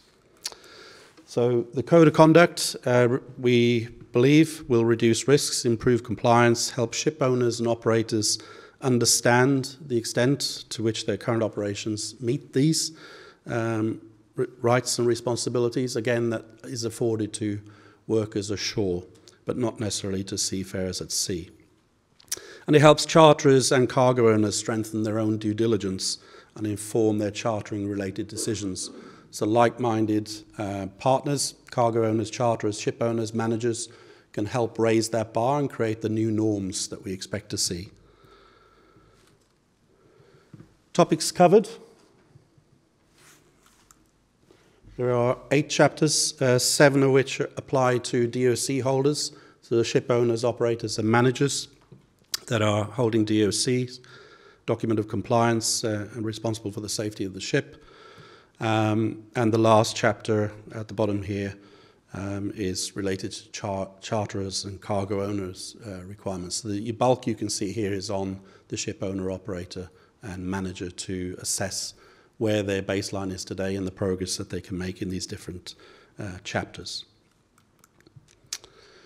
The self-assessment questionnaire is there to support the code of conduct, so that the code of conduct is not simply a document of, this is what good looks like. It's a tool that can help those DOC holders, ship owners, operators and managers assess where they are, that baseline I mentioned, and how to track progress and report on that, and be able to share that. And we created 3 categories of progress in terms of tiering levels: basic, intermediate and excellent, as to where they sit today and where they next need to be. Progress so far, 304 DOC holders have submitted their self-assessment questionnaire on the RightShip Crew Welfare Platform. This is about 16% of the ocean-going fleet, representing then about 200,000 seafarers out of possibly 1.8 or 2 million that gets discussed as a total. I'll just move on because I'm running out of time. Success and challenges is the penetration that we've made so far in terms of adoption of the code of conduct and self-assessments made. Engagement with Responsible Shipping Dialogue, which is an informal group run by the IHRB and is a major brand, so it's addressing those big brand cargo owners that move their goods by liner trade. The challenges are limited outreach. I think it was said today, not many seafarers know what being at sea is about, but they certainly then also don't know what their rights are and who is informing them. And a little bit was discussed about communities on board ship and the sharing and learning, cross-culture, etc., simplifying language, etc., but making sure that those rights that are known to some are also known to everybody. And stakeholders like ship managers or ship owners, operators have a key role in making that happen. So reaching those that are not already, for example, in the RightShip database, where RightShip have been doing their own promotion, is a challenge. Engaging directly with seafarers. It's great that seafarers are here today. We're about to have a roundtable in Singapore. In a couple of weeks' time, we will have seafarers presenting and engaging with us again there. And keeping up with industry developments to make sure that the code of conduct is updated to reflect the current challenges that exist. So the priorities for us is to increase awareness of the code of conduct, improve verification. This goes with the due diligence, that this is not just a self-assessment, that is independently assessed and verified, and that this is then made transparent to the industry, A, for tracking progress, but B, also to increase the advocacy and learning for all involved, particularly seafarers, and the seafarers of today and the future, that is. We're in the process of reviewing and updating the code of conduct and self-assessment questionnaire based on feedback so far. We'll continue, as I mentioned, publishing our progress reports and convening discussions such as the roundtable, and being here today is of course part of that. And that's it from me. I'll say thank you. I think I'm on time, and pass on to whoever's next.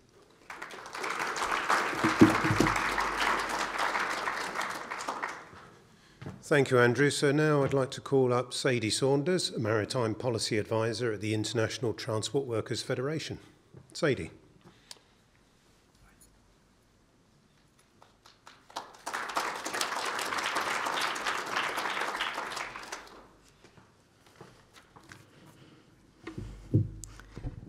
I'm a bit shorter. You should have seen me at immigration yesterday. The desk was here, and then the man was up there. So I'm Sadie Saunders. I'm the Maritime Policy Advisor for the ITF. The ITF is a global union federation, and we represent about 20 million transport workers around the world. About just over 1 million of those are seafarers, and they come from about 200 unions across the globe in about 106 countries. So, that was me. So one of the maritime campaigns is the Flag of Convenience campaign. This year marks the 75th anniversary of the campaign. We've been fighting for fair working conditions for seafarers since the inception. Excuse me, I'm very nervous. I've been used to presenting at ITF, so this is only my second time outside of the ITF family, but we're all one family in maritime anyway, so apologies. I'm going to try and slow down. So the ITF is against abuse, discrimination and abuse of seafarers, and believes that the use of FOC registers facilitates direct exploitation and enables owners to pay and treat seafarers as they deem fit. So we're on to the next one. So the objectives of the FOC campaign is to protect and enhance the conditions of employment of seafarers and to ensure that all seafarers are protected from exploitation.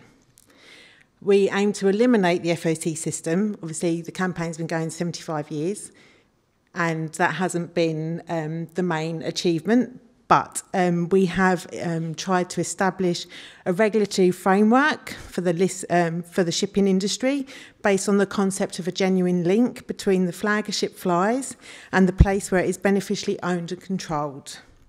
We attack substandard shipping and seek ITF acceptable standards on all ships, irrespective of the flag, using all political, industrial and legal means at the ITF's disposal. We strengthen ITF-affiliated unions in order to maximise international solidarity. And we call for universal recognition and application of international instruments on all ships, irrespective of flag. So we do that in two ways. So the campaign is split into political. So from the political, we work to lobby governmental and intergovernmental organisations with a view to raising those standards within the industry. And then industrially, we seek to secure acceptable minimum wages and conditions by engaging in international collective bargaining with ship owners, employers and their representatives, as well as other forms of constructive dialogue with industry partners. In terms of fair working conditions for seafarers, I'm going to focus on the industrial strategy and some of the work we do in this area.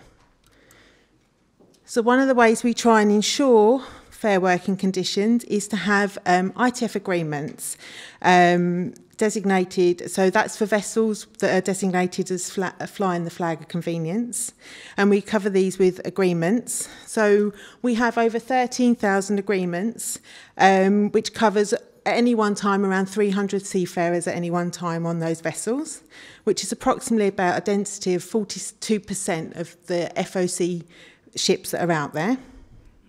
So what is the purpose of an agreement? So an agreement provides a genuine link between the owner and the seafarer. They have the accountability and the responsibility to ensure seafarers have fair working and living conditions on board. It allows fairer competition on wages and working conditions for seafarers. Conditions within the agreement provide for better social standards and protection from exploitation and abandonment. And all agreements signed require a payment to the International Seafarers Welfare and Assistance Fund, which in turn allows the ITF to provide assistance to seafarers around the world. One of those ways is we provide a grant to ISWAN. So other ways we provide assistance to seafarers. So we have a network of about 130 inspectors. They're located in 111 ports in 56 countries around the world. Their role is to board vessels to educate seafarers on their rights, identify any violations to crew contracts, national laws or international conventions. When an issue is identified, they work with the authorities to see that these rights are enforced. The most reported problem that we see is breach of contract. In 2022, there was 2,199 breach of contract cases that were reported that were related just to non-payment of wages. As you can see here on the slide, I've identified some of the recovered wages just for 2022. However, in the 3 years between 2020 and 2022, we've recovered almost $120 million in owed wages to seafarers. It's unfortunate that we need to still get these wages back for these seafarers. As Michael touched, these aren't just workers, they are employees, and they need to be respected for that. So for some ship owners, they may miss one pay date here or there, but others go months without receiving salaries. So again, linking back to the purpose of the agreements, so this compares between ITF-covered vessels and non-covered vessels. So ITF-covered vessels, we're still recovering like over $8 million in unpaid wages in 2022, compared to 28 million uncovered. So there is still work to be done. Another piece of work that we're working on is we've developed an ITF Seafarers Breach of Rights Index. And this seeks to identify action by ship owners, ship managers, flag states or other parties which violate seafarers' fundamental employment and social rights. When entering parties in the index, we consider a number of factors. So involvement in any acts which violate seafarers' fundamental rights, for example, could be actual or threatened physical or sexual abuse, non-payment of wages, persistent violation of employment agreements, violation of health and safety standards, substandard food and water, substandard crew accommodation, repeated abandonment. Involvement in acts which violate seafarers' trade union rights, including any action which seeks to prevent or discourage union membership or contact with unions.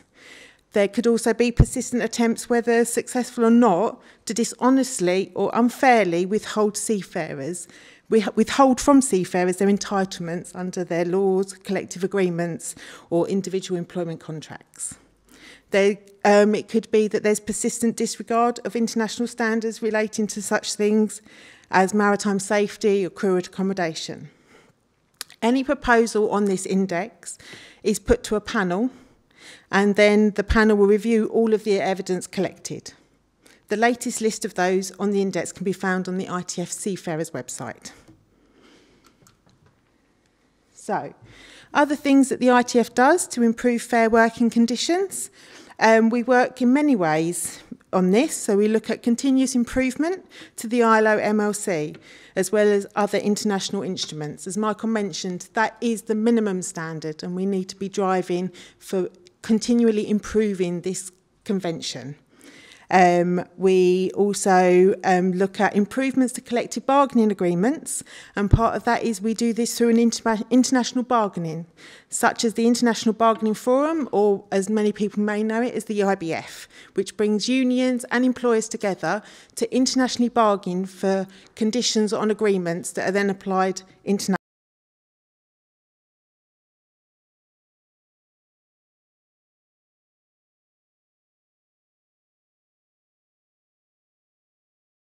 Aimed and dedicated for seafarers. It provides a look-up function for ships, vessels and inspectors.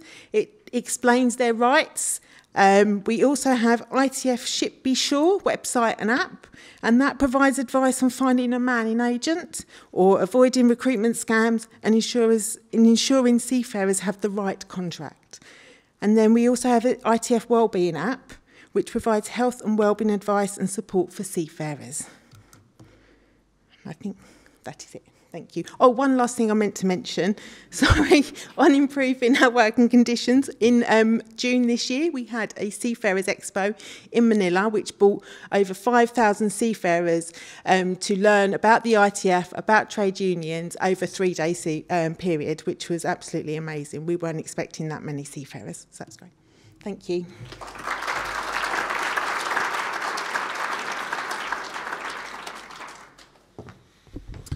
Thank you, Sadie. So now I'd like to invite Isabel Rickmers, founder and CEO of Turtle, to come to the stage.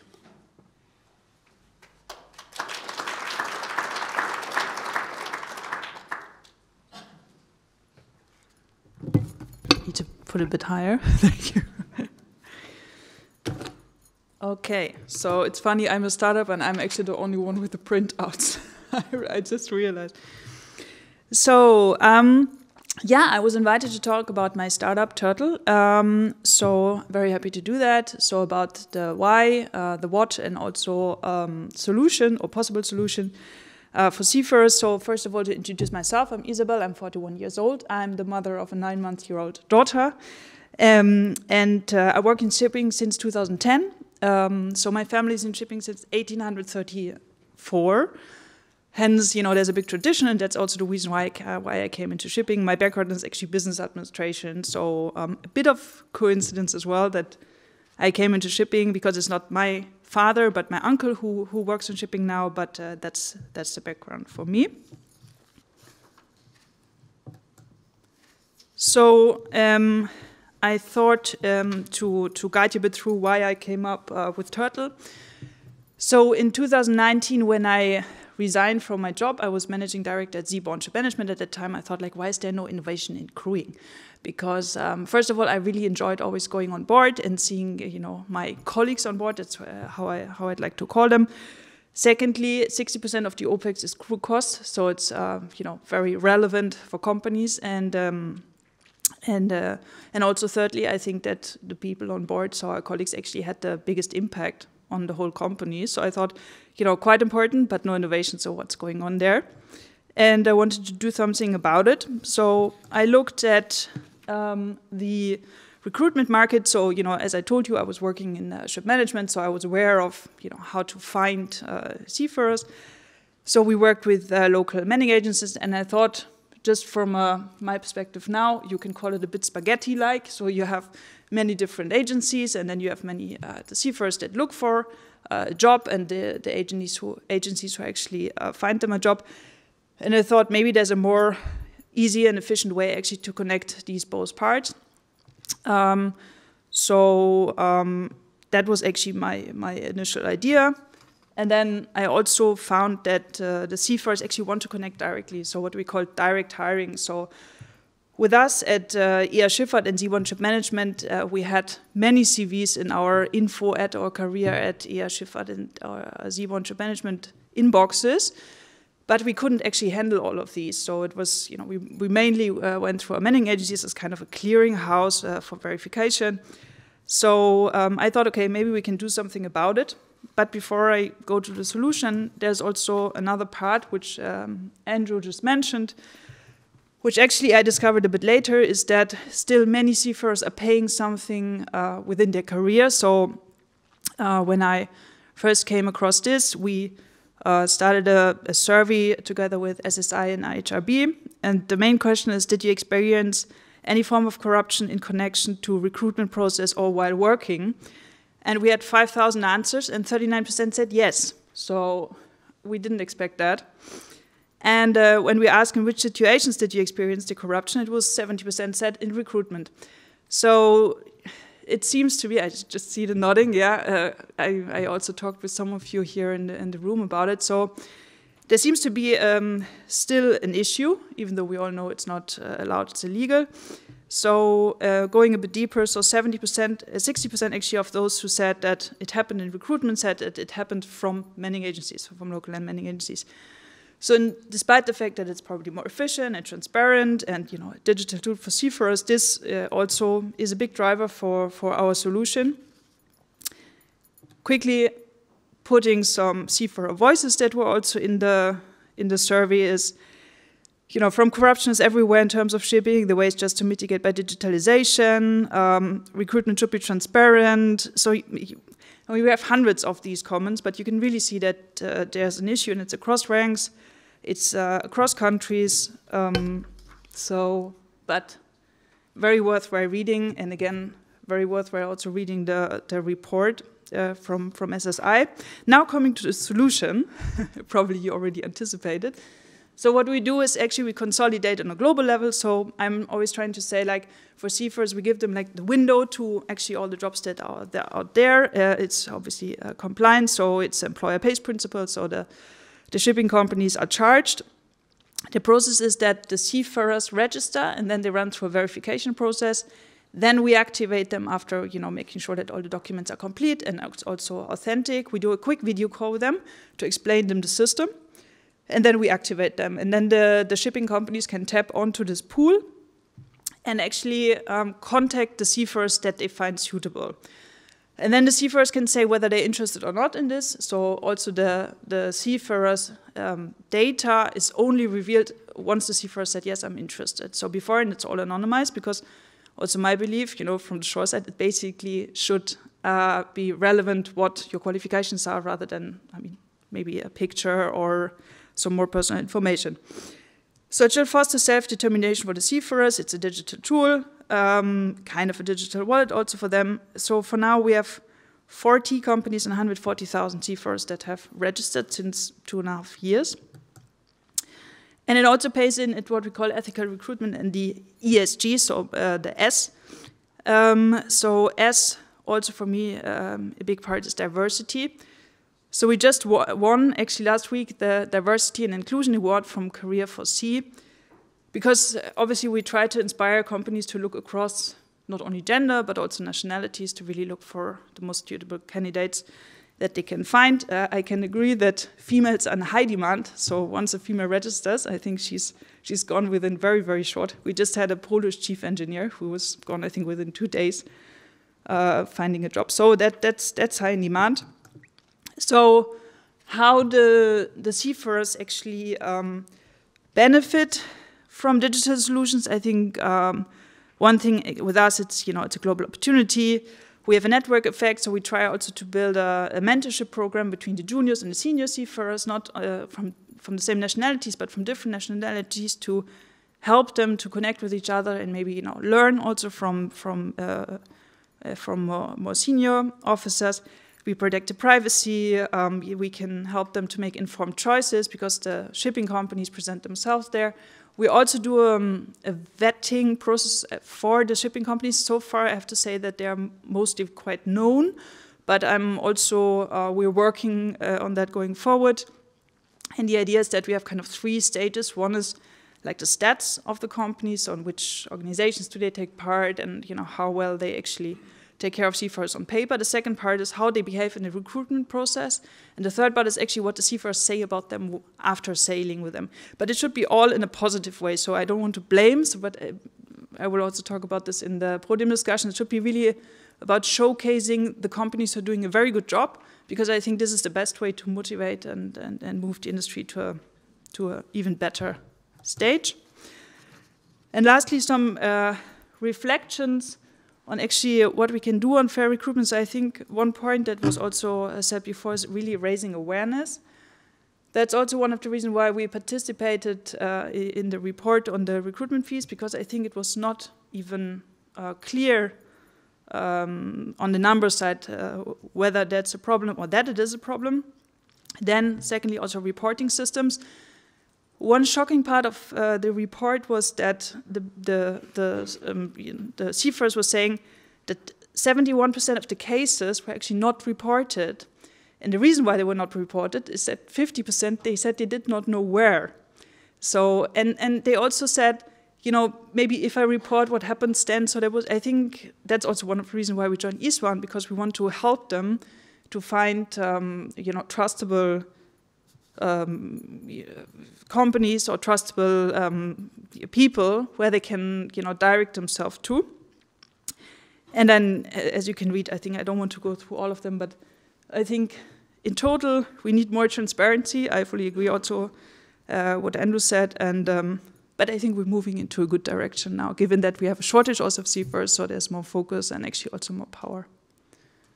Thank you very much.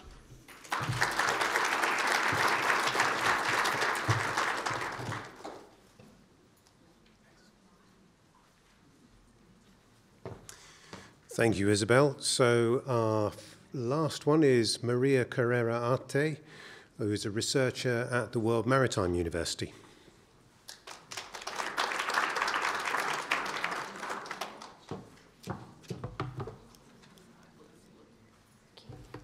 Let me familiarize with the device first. Okay.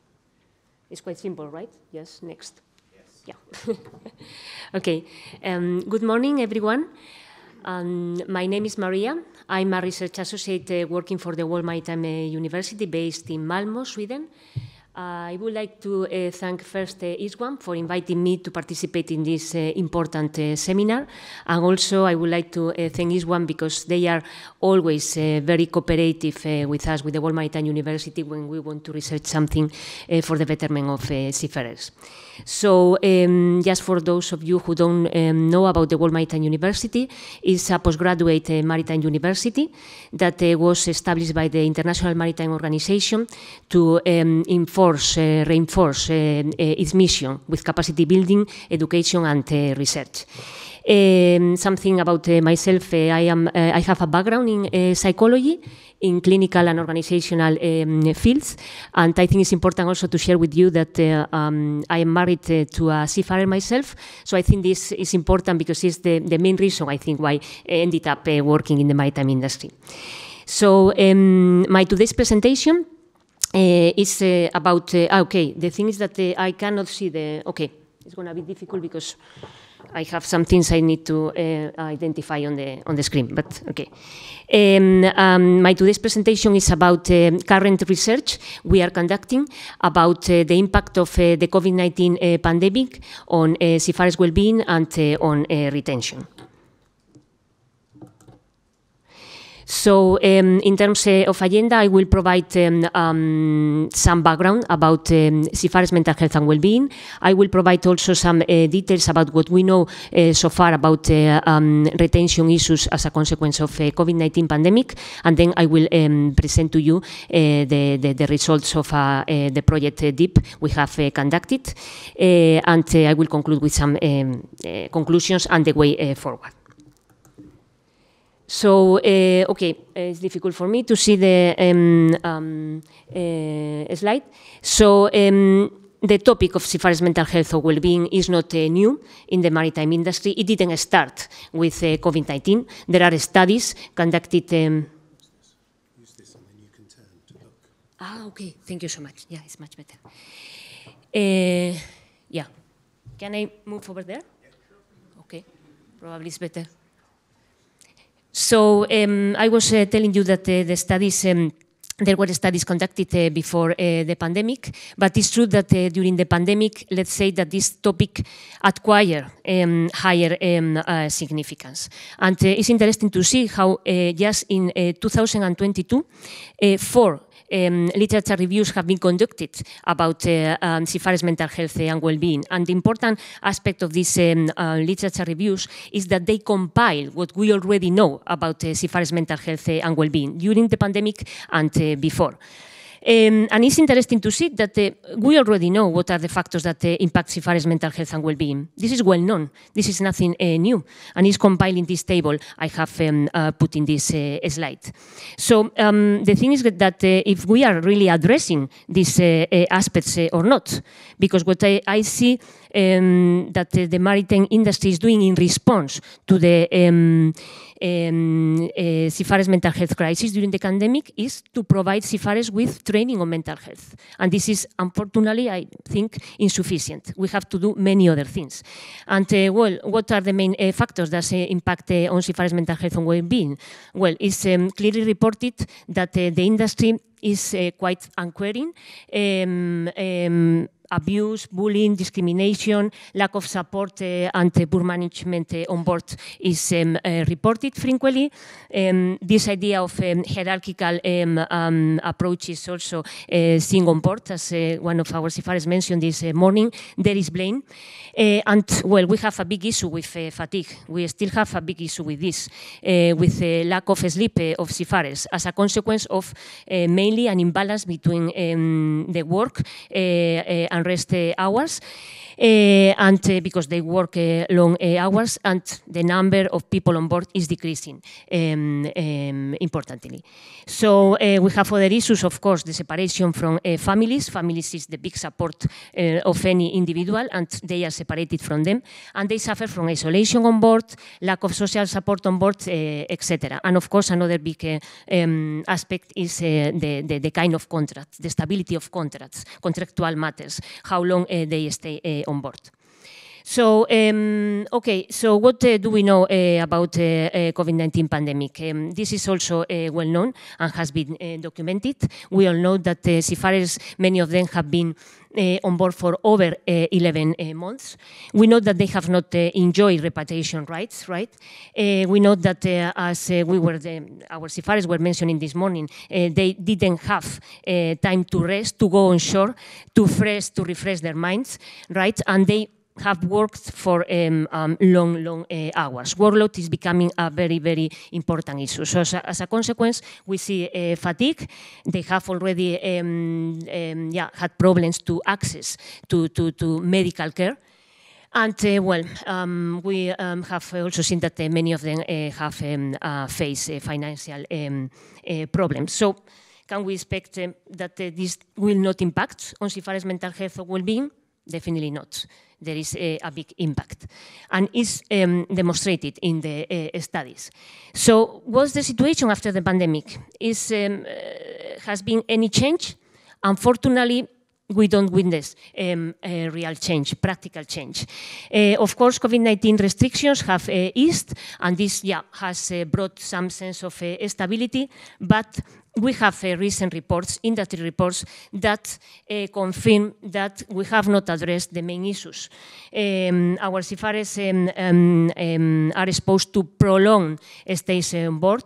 They don't have sufficient shore leave, and they are exposed to unmanageable, I would say, workload on board. So, as a consequence, fatigue is coming repetitively as a big issue. So my conclusion out of this is that we don't really listen to what seafarers they are telling us. We hear what they say, but we don't listen. They are telling the problems are here, but we are going in another direction in terms of improving seafarers' mental health and well-being. So what we know about the impact of COVID-19 on retention? Well, industry reports have predicted a big shortage of seafarers. This is not new. And in these industry reports, they link this shortage with the dreadful conditions seafarers have been exposed to during the COVID-19 pandemic. So, what can we expect? That seafarers choose to leave the industry? Well, more than the industry, the seafaring profession. Why? Because of job insecurity, stagnant wages, salary decrease, that these salaries don't adapt to the increase of cost of living. Of course, anxiety and work stress, psychological impact of what we have just described, and in different work environments, they are not really acknowledged, recognized. So, as a consequence, they are not satisfied with what they are doing. And this has been replicated in different studies with different samples of British, Turkish, Indian, Chinese, Vietnamese seafarers. And as another consequence is that we are damaging the reputation of the industry. How can we attract newcomers if the message that many seafarers convey is, I want to leave, I don't can face this anymore. So this has an impact on cadets and on those who are studying in maritime academies. So we have plenty of studies that demonstrate this. So we have conducted a study at the Maritime University about the impact of COVID-19 pandemic on seafarers, families, shipping. Well, this is a wider study. I will just provide some findings about the impact on retention. This has been conducted for the last 2 years and has been commissioned by the Swedish government. So just for you to know that the methodology applied to this study has followed a concurrent model that means that we have brought together different data sources, different samples, in order to cross-check results and findings, in order to enhance the validity of our results. And we started asking, oh my goodness, okay, sorry, we started asking seafarers, you know, as we did this morning, asking them, because all solutions will come from them. We just have to listen and to turn this commitment coming into practical solutions. So we have included a sample of Indian seafarers, another sample of Chinese seafarers, then a multinational sample of 19 seafarers. We have asked 6 family members. We have also a broad perspective from maritime stakeholders from all segments in the industry. And then we conducted 2 separate surveys in order to expand on the retention matters. And also another big survey was conducted in order to expand on the issue of workload, work hours, and manning on board, because we realized that these 2 aspects came up repetitively during the interviews conducted with seafarers. Now I will skip this, but basically what the seafarers tell us, this comes from the Indian seafarers, but the results have been corroborated with the Chinese sub-sample and with the other sub-samples we have scrutinized. So what they basically say to us, I think this was explained by our seafarers this morning, is that still salaries, is the main reason why seafarers go to sea. This is the main reason. This reason is becoming less important because, as they say, the salaries have, remained stuck over the years. Normally, this reason is accompanied by a sense of wanting to travel around the world, to have other experiences, but this is also decreasing, this motivation, because, as they say, sorry, 1 minute, okay.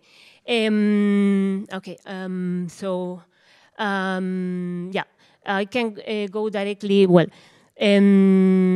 seafarers tell that this has been described by our seafarers this morning, just to corroborate that over the years they mentioned that the situation on board has worsened rather than improved, and they mentioned repetitively the workload, the increased amount of paperwork, administrative burden. For this, they really say we need some more people on board. It's impossible to cope with all this.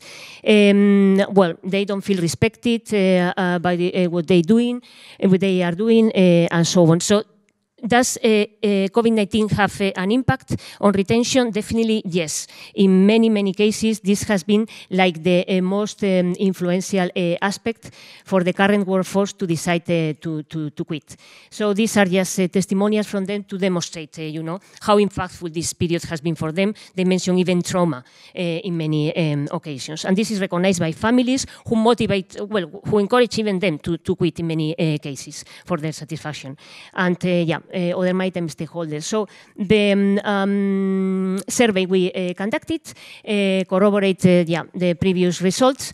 Half of the survey, which is a multinational survey with people from Philippines, Indonesia, India, and so on, confirmed that COVID has been very determinant. And this is very important. Okay, you can say that you want to quit, but at which stage of this willingness you are? We see that among those who want to leave, half of them is like, okay, I want to leave, but I have not taken action there. But we have the other half that are already taking action. They are trying to improve their skills in order to find a shore-based position. And this is important because this is happening now. So yes, the reasons to leave: salaries, family separation, excessive workload, pressure from the office and frequent regulations, and fatigue and insufficient money. So let me just read this for you because it's the way forward according to our study. We need to increase ILO basic wage and index all wages to inflation. We need to review working time regulations. We need to define and respect maximum continuous periods on board. We need to ensure holiday periods allowing effective family-work balance. We need to establish long-term and trustful relationship between seafarers and their employers, and we need to balance workload with crew size, considering the bureaucratization of ship operation. Finally, we need to promote support for seafaring family, because they have a say in everything seafarers do. We need to ascertain occupational safety and health and well-being in shipping, and we need to recognize seafarers as key workers and enact national legislation accordingly. So we need to put things into practice rather than just talk about this. Thank you so much, and sorry for being late.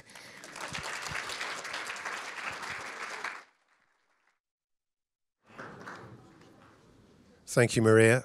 It's not a pretty picture, really, is it, when it's presented like that? So now, can I ask all the four presenters to make their way over to there? And Charles, I'm going to hand over to you to manage the panel discussion. Good morning, everyone. I'm Charles Boyle from Nautilus. I'm the legal director at Nautilus International. I've been in this job for about 17 years, so quite some time. I'm delighted to be hosting this panel this morning, delighted to be invited to this event. Also, I'm very pleased that Nautilus is one of the sponsors for this event. And Nautilus has a great relationship with ISWAN. ISWAN run our 24/7 helpline for us on a bespoke basis, and we're really delighted with the way they do that. Just listening to some of the speakers this morning about how they actually got into maritime reminded me of how I got into it. I used to be in the Royal Navy. I was there for 5 years. And when I set off to join Maritime, I actually went into a company in the Merchant Navy when I was 18 years old in Glasgow with a view to joining them. And I was like amazed when they told me that I was too old. I was 18, and it seems that they just wanted straight school leavers, 16 years old. So I got a bus back into the centre of Glasgow, and I was walking up Queen Street there, which leads into George Square, and feeling a bit dejected. And I happened to walk past the Royal Navy recruitment office, and in the window there was, pictures of nice ships, blue skies, and sailors looking very happy. So I just went in there with no intention of actually thinking about the Royal Navy before I left my house that morning, and ended up joining the Royal Navy. So I do have seafaring experience myself. So thank you for all the speakers so far this morning and the great presentations from my panel members here. So I'm now going to go through a series of questions, and we're also going to be getting questions coming in on Slido as well, which I will then deal with later if we've got time. So I'd like to start off with the first question. Obviously, I don't need to introduce the panel. They've done that very well themselves this morning. So the first question, and I'm going to start off with Isabel at the end there, and then ask the other panel members for their views on each question. That's roughly the way that we'll take this, but we'll leave room for a bit of discretion on how things go. So earlier today, we heard directly from seafarers about the impact that working conditions are having on their well-being and job satisfaction. So what steps can maritime companies take to address these issues? And by maritime companies, I mean ship owners and employers and recruitment agencies. Yeah, thank you for that question. I guess your last slide just gave some clear answers to that. But I mean, what maritime organizations can do, at the end we need to ask seafarers. I found very interesting the first panel that we had this morning, where it was talked very much about the feeling inclusive part, and if you spend a lot of time on board, then you want to be part of the community, and there so I think what we see at Turtle, and I see very inside how companies recruit, and actually which companies are preferred by seafarers, that it's very often that seafarers prefer companies who really take care of the people. Salary is one part, but it's really about this taking care about people. I think apart from making the industry more attractive from a communicational point of view, I think structurally, yes, I agree, we need to change something as well. So it's not only talking, we just need to say how great this industry is, and then we attract more talent. But I think working conditions is a big point. There was also a survey with female seafarers who pointed out that actually the working conditions, meaning specifically the contract lengths, is actually not suitable for them going forward, especially when have families. So I think it's a combination of company culture, taking care of employees more on the soft side, but definitely also changing something on the conditions themselves, because, and I agree with you also from what we see from seafarers, is that the main reason is to go into shipping is still the salary levels. So and I think we should do something more about it. Okay, so I'm sure the unions would like increases in salaries. That would be excellent, yes. So if I can just turn to Maria now to see if she has anything to add to that. Yes, thank you, Charles. Well, yeah. In response to this question, I think I'm going to be quite straightforward, right? So in my view, there are like three main aspects. We need to really listen to seafarers. I don't think we listen to them. I think we hear what they say, but then we don't turn these, comments coming from them into any practical action. And this is what they are requesting all the time. Okay, you research again, Maria, another research, and then where is all this going to? Okay, how will I see this, affecting me positively? And this is something we have to bear in mind. Second, I think we need to treat seafarers as human beings, and we need to stop discrimination. This is my second message. We are human beings, we are not commodities, and we need to change this in the industry, the view of this, definitely. Treating them fairly, offering them decent working and living conditions. We need to invest in seafarers. I'm so sorry to say, but this means money. We need to invest in them for the same reasons that we are investing in other aspects in the maritime industry to decarbonize the industry and so on. We need to invest in them if we really need to make the industry sustainable, because sustainability means a quality workforce, and we need to include this into what we are doing. So we don't really need creative solutions. We need creative solutions for what our colleague explained to us, but definitely not for offering them better working and living conditions. We perfectly know what we have to do, and we have to take action. We have to take this seriously, I think.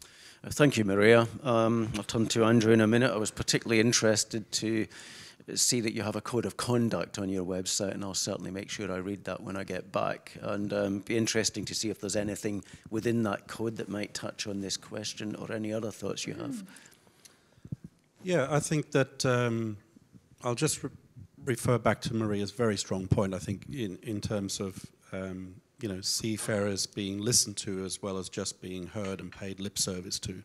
So I think that's a key influencing factor for all of us in this room, and all the stakeholders that are involved in seafarers' well-being, working conditions, etc.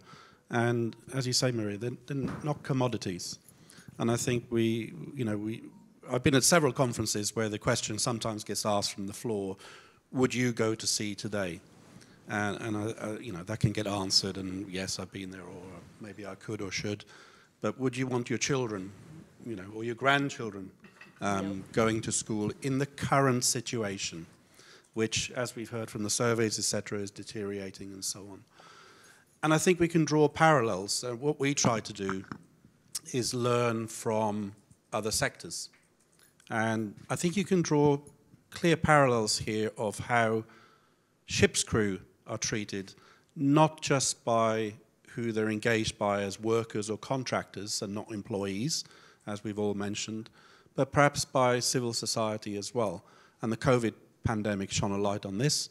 But in particular, it shone a light on the conditions that seafarers face, which is, there's a multifaceted correction system here, of how crew are treated for shore leave, or even embarking or disembarking at the start or end of a contract. Many of us flew here. Even in COVID, we see cabin crew from the airlines go through fast track and whiz through and, priority service, etc. And the treatment is a bit special. That does not happen for seafarers. So this is also an element of, the working conditions for seafarers is the respect for their role, their contribution as human beings, not commodities, etc. And aspects of our code of conduct address this fair conditions and so on. Thank you, Andrew. I mean, certainly Andrew's answer there and some of the comments that have been made so far about the effects of lack of shore leave, etc., have brought to mind a famous comment by Dr. Johnson, who's a famous literary figure in England, and he said that this would have been a couple of 100 years ago, he said that no one would go to sea who could contrive to get himself into prison. He said, for being on a ship is like a prison, but with the added risk of being drowned. So anyway, hopefully it has improved a bit since then. So I'll now turn to Sadie, and maybe she can let us know, give us an ITF/unions point of view on this question. Yeah, thanks, Charles. It's quite difficult going last because a lot of what's been said was what I was going to say. So that's a challenge. But we could look at it from a different point of view. So the reputation of the industry, everybody in this room knows about maritime industry. We're all here because we know what seafarers go through. We know all of that. The education needs to be outside of this room. We need to be educating the wider public about the importance of seafarers. They were called key workers during the COVID pandemic, but they weren't respected as key workers. And I really liked what Michael said earlier. They're not workers, they're employees, and we need to strive for that. One of those ways is to reduce the length of contracts. They need to be shorter durations at sea. That does have a cost impact, but companies need to start preparing for that and managing for that. We can also look at continuous employment. Job security is really important, especially in the cost of living crisis. They are contract workers. They finish that contract. They don't know where their next job's going to be. It needs to be continuous employment. We need to strive for that. Thank you, Sadie. Next question is quite similar, but it's more of a focus on what seafarers actually want. So, as we heard earlier, what seafarers are looking for in terms of working conditions is changing. What does Maritime need to do to adapt to these evolving desires of seafarers? I'll start off with Isabel again. Yeah. Yeah, it's indeed very similar to the first question, and I just wanted, after also listening, maybe to make it a little interactive, if you allow me to absolutely. do. So when someone not in shipping listens to all of us, everyone thinks, "Oh my God, what is this in industry?" And people are even working there, they treat their seafarers like slaves. So I just maybe to rebalance slightly. So I think on the positive side, I think seafaring jobs or anyway a career in maritime also propelling wealth, because you can earn also quite well being a seafarer. You can gain great experience. We had actually seafarers talking this morning about also some romantic ideas about it. So I think there's also a positive side to it, and putting some data on it. I fully agree with Maria. We need to ask seafarers. So, given that we have this database of 140,000 seafarers, we're growing with 6,000 each month. So we have a big pool to ask. So the biggest survey that we did was on the corruption and the recruitment part. But we also asked some seafarers, it was already 1.5 years back, and I just got the numbers from a colleague, whether they would recommend a career at sea to others. And so we had 2,600 respondents, and actually 71% said yes, they would recommend it. And then I asked for the split between the cadets, officers, and ratings. And officers were actually the lowest. 60% was officers, 80% was ratings, and 70%, so the average was cadets. So when you ask me why the officers are actually the lowest, my explanation there would be that it's also, it's a very intense job. It's very tough, engine room work. We know, it's dark, it's loud, it's hot. It's a very intensive job. And and I fully agree that COVID actually propelled it's not it's a tough job, and I think we all need to be clear about that. And the question is, okay, I have also a tough job as a startup founder. I'm working full time since my baby's 2 months. My boyfriend is a lawyer. He works 12 hours a day. They are tough jobs out there. The question is always, okay, what is out of it? Like, why do I do this? Like, what's in it? Is it the passion? Is it the money? Is it you want to drive something forward? And apparently, according to Maria's study, there's not sufficient in there. And I think, again, we need to look at the data. Coming back to the question, what we need to change, be it some salaries. Again, we need to differ because it's not across all. As an LNG master, I mean, we know that you earn up to $25,000 a month, I think, and it's a very, career highly in demand. You have short rotations, offshore very tough, but short rotations. So I think there's a correlation between like rotation, salary, and also the culture, the style of the company to treat the people and the satisfaction. But again, answering the question, I wouldn't be too general. I think there are many seafarers out there who are very happy with their job, who are very happy with their company, and who are very happy what they're doing. So it's not overall very bad, but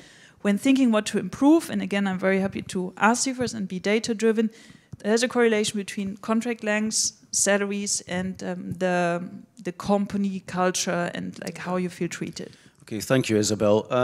Now, the research that WMU has carried out, Maria, and I think you were touching on some of the issues earlier related to this question. What would you see as the 2 or 3 most important things that seafarers are looking for that needs to be addressed? Yeah, according to our study and other studies, because in the end our study corroborates what the other studies say, salary is an important aspect.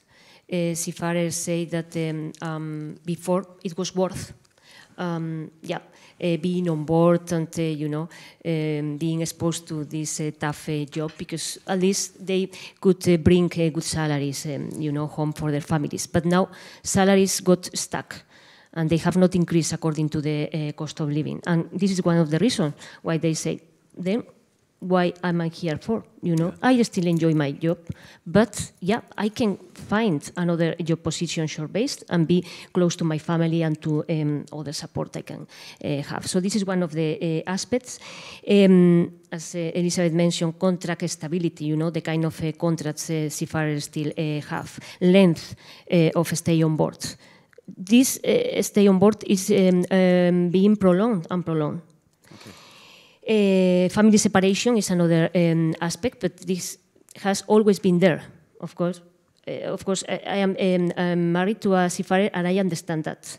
But we have to find ways of finding some balance between family and life on board. For example, not or either extending their holidays or having them on board for fewer time, less time. Because, this is increasing. And we see this in many different nationalities. And of course, another big aspect, very, very big aspect, is workload on board. This is unmanageable. Okay. The kind of bureaucratization, paperwork seafarers have to face on board. And we have to do something with this because, this comes from how many hours they work, how many hours they rest. There is no sufficient rest.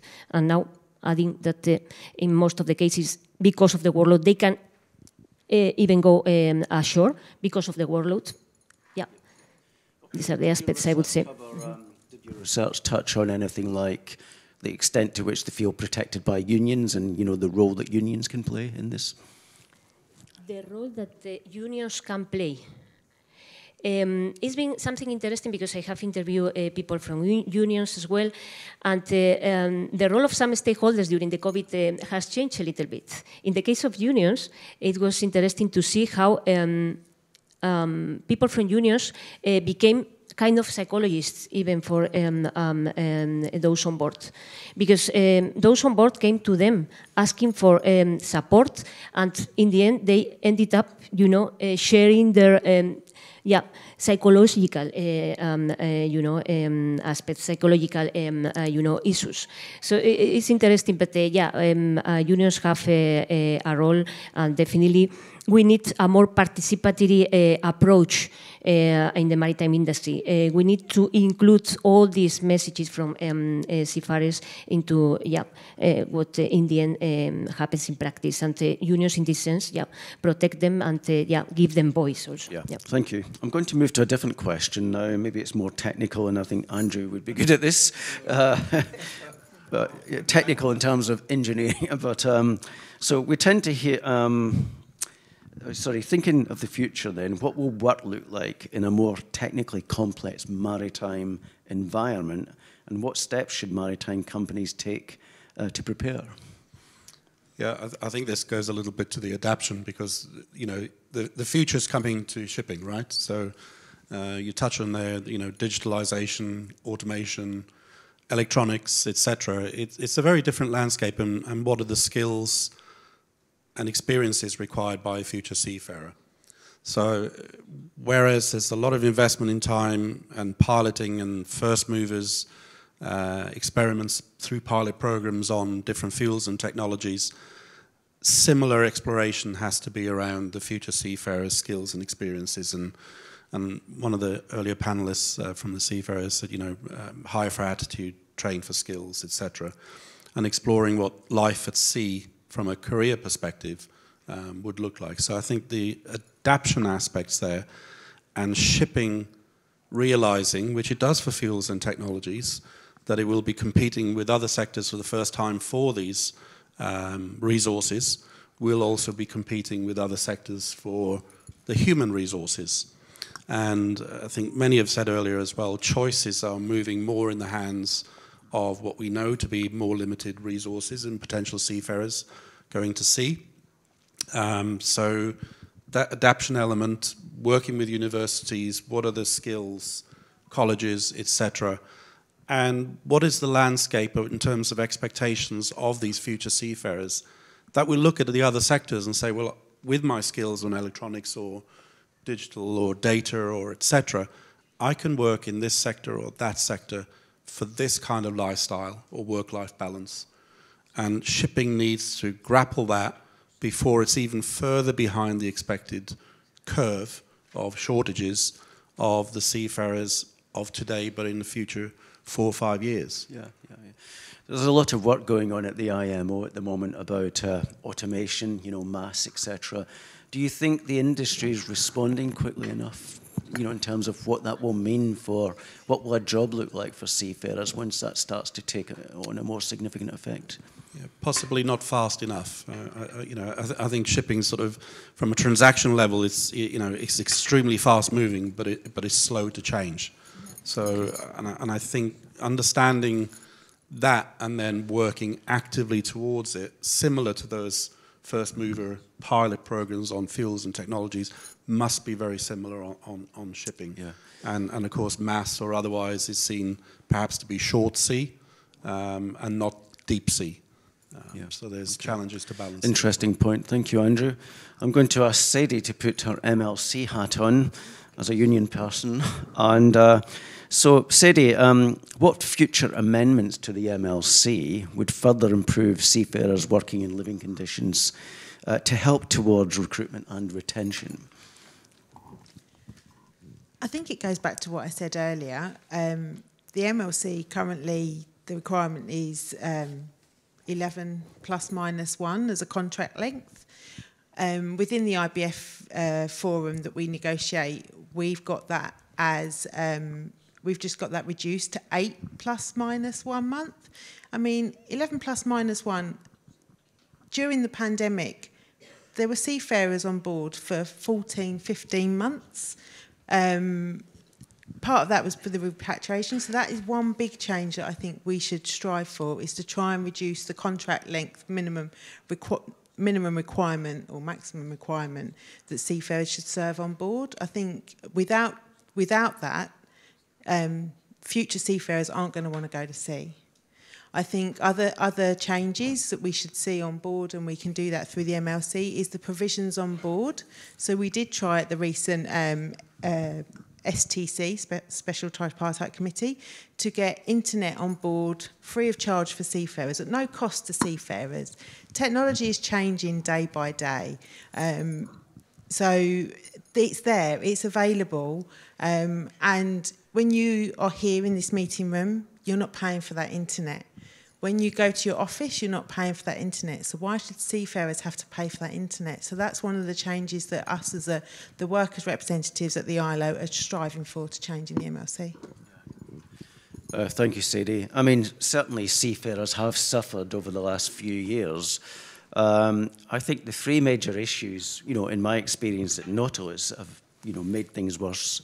Basically, the first one was the COVID pandemic, and I was hearing stories of seafarers not being able to be repatriated, not being able to get out to join ships, not being able to get transit through countries for the various and the ever-changing COVID rules. Also, another international issue has been the Russian sanctions, I think, imposed after the war in Ukraine. that has affected seafarers massively. You know, those who particularly work in the yacht sector. You know, I'm dealing with several cases where groups of seafarers have not been paid because these sanctions have had the effect that it makes it illegal, basically, to process the money. So that's causing all sorts of problems as well. And particular to the UK, something that didn't do the maritime industry any favours in terms of image was the P&O sackings on the 17th of March last year. That made international news. And, you know, Nautilus with the ITF made a complaint to the ILO about the state of the UK laws that allowed this to be done without proper redress for seafarers. And we've got a positive response from the Committee of Freedom of Association at the ILO, which you can check out on their website. So I'm trying now to mix it up a bit and take some questions that have been given from the floor. And this question here is, how do you see the new generation of seafarers, Generation Z, looking at seafarers' jobs as attractive? So do you think these future seafarers will see it as an attractive option? I need to open up my WhatsApp again. And how do you maintain the retention instead of progressing to other careers, not becoming senior officers? So I'll give that question to Sadie again, I think. Thanks. So I think career opportunities, career progression on board for seafarers, and being able to move up through the ranks, whether that be for ratings or for officers. There needs to be, I think, especially the younger generation, they want to see what does that career look like in the future? What does that mean for me? Where can I progress? How can I improve my earnings? As you said, all of those studies have shown that salaries is really important. So how can we progress? What does that mean? What does my career look like in the next 5 to 10 years? I think also one of the things that we're seeing with the findings about the officers not wanting to recommend it, I think there's so much red tape, so much paperwork, it's taken the glamour out of the job. So it's about putting that kind of stuff back in and providing practices and facilities on board to make technology help the seafarer, not become a burden. Okay, thank you, Sadie. I've got a recruitment question. Sorry. Can I add something to it? Because sure. I have heard something very interesting about Generation Z. So I was last week when we got the Diversity and Inclusion Award for the award ceremony when we were in Rotterdam. Actually, the same question was asked in a panel, and then actually the moderator told us. I'm just looking at someone who was also there. So the moderator told us that actually Generation Z has a specific characteristic, which is actually they don't know what they want. I wasn't aware of that. So so my answer to that question was, you know, how would you try to attract a generation? I was like, ask them. I mean, you need to ask them what they actually want. And I mean, we see the issues of the current seafarers or colleagues on board. But I think this is one part, and the second thing is to ask them. But what I wanted to share is what I found interesting is that actually, apparently they are unsure what they want. So it's also a different generation to handle than the current one. Yeah. And it was said this morning on the earlier panel that you know, we perceive younger workers as being different, but yet even those young workers perceive the people who are 5 years behind them as being different again. You know, that was quite interesting. May I add something to yes, this? absolutely. I was thinking now that, from conversations with seafarers, interviews with seafarers, normally, as our colleague mentioned here, they will not recommend the profession to their children.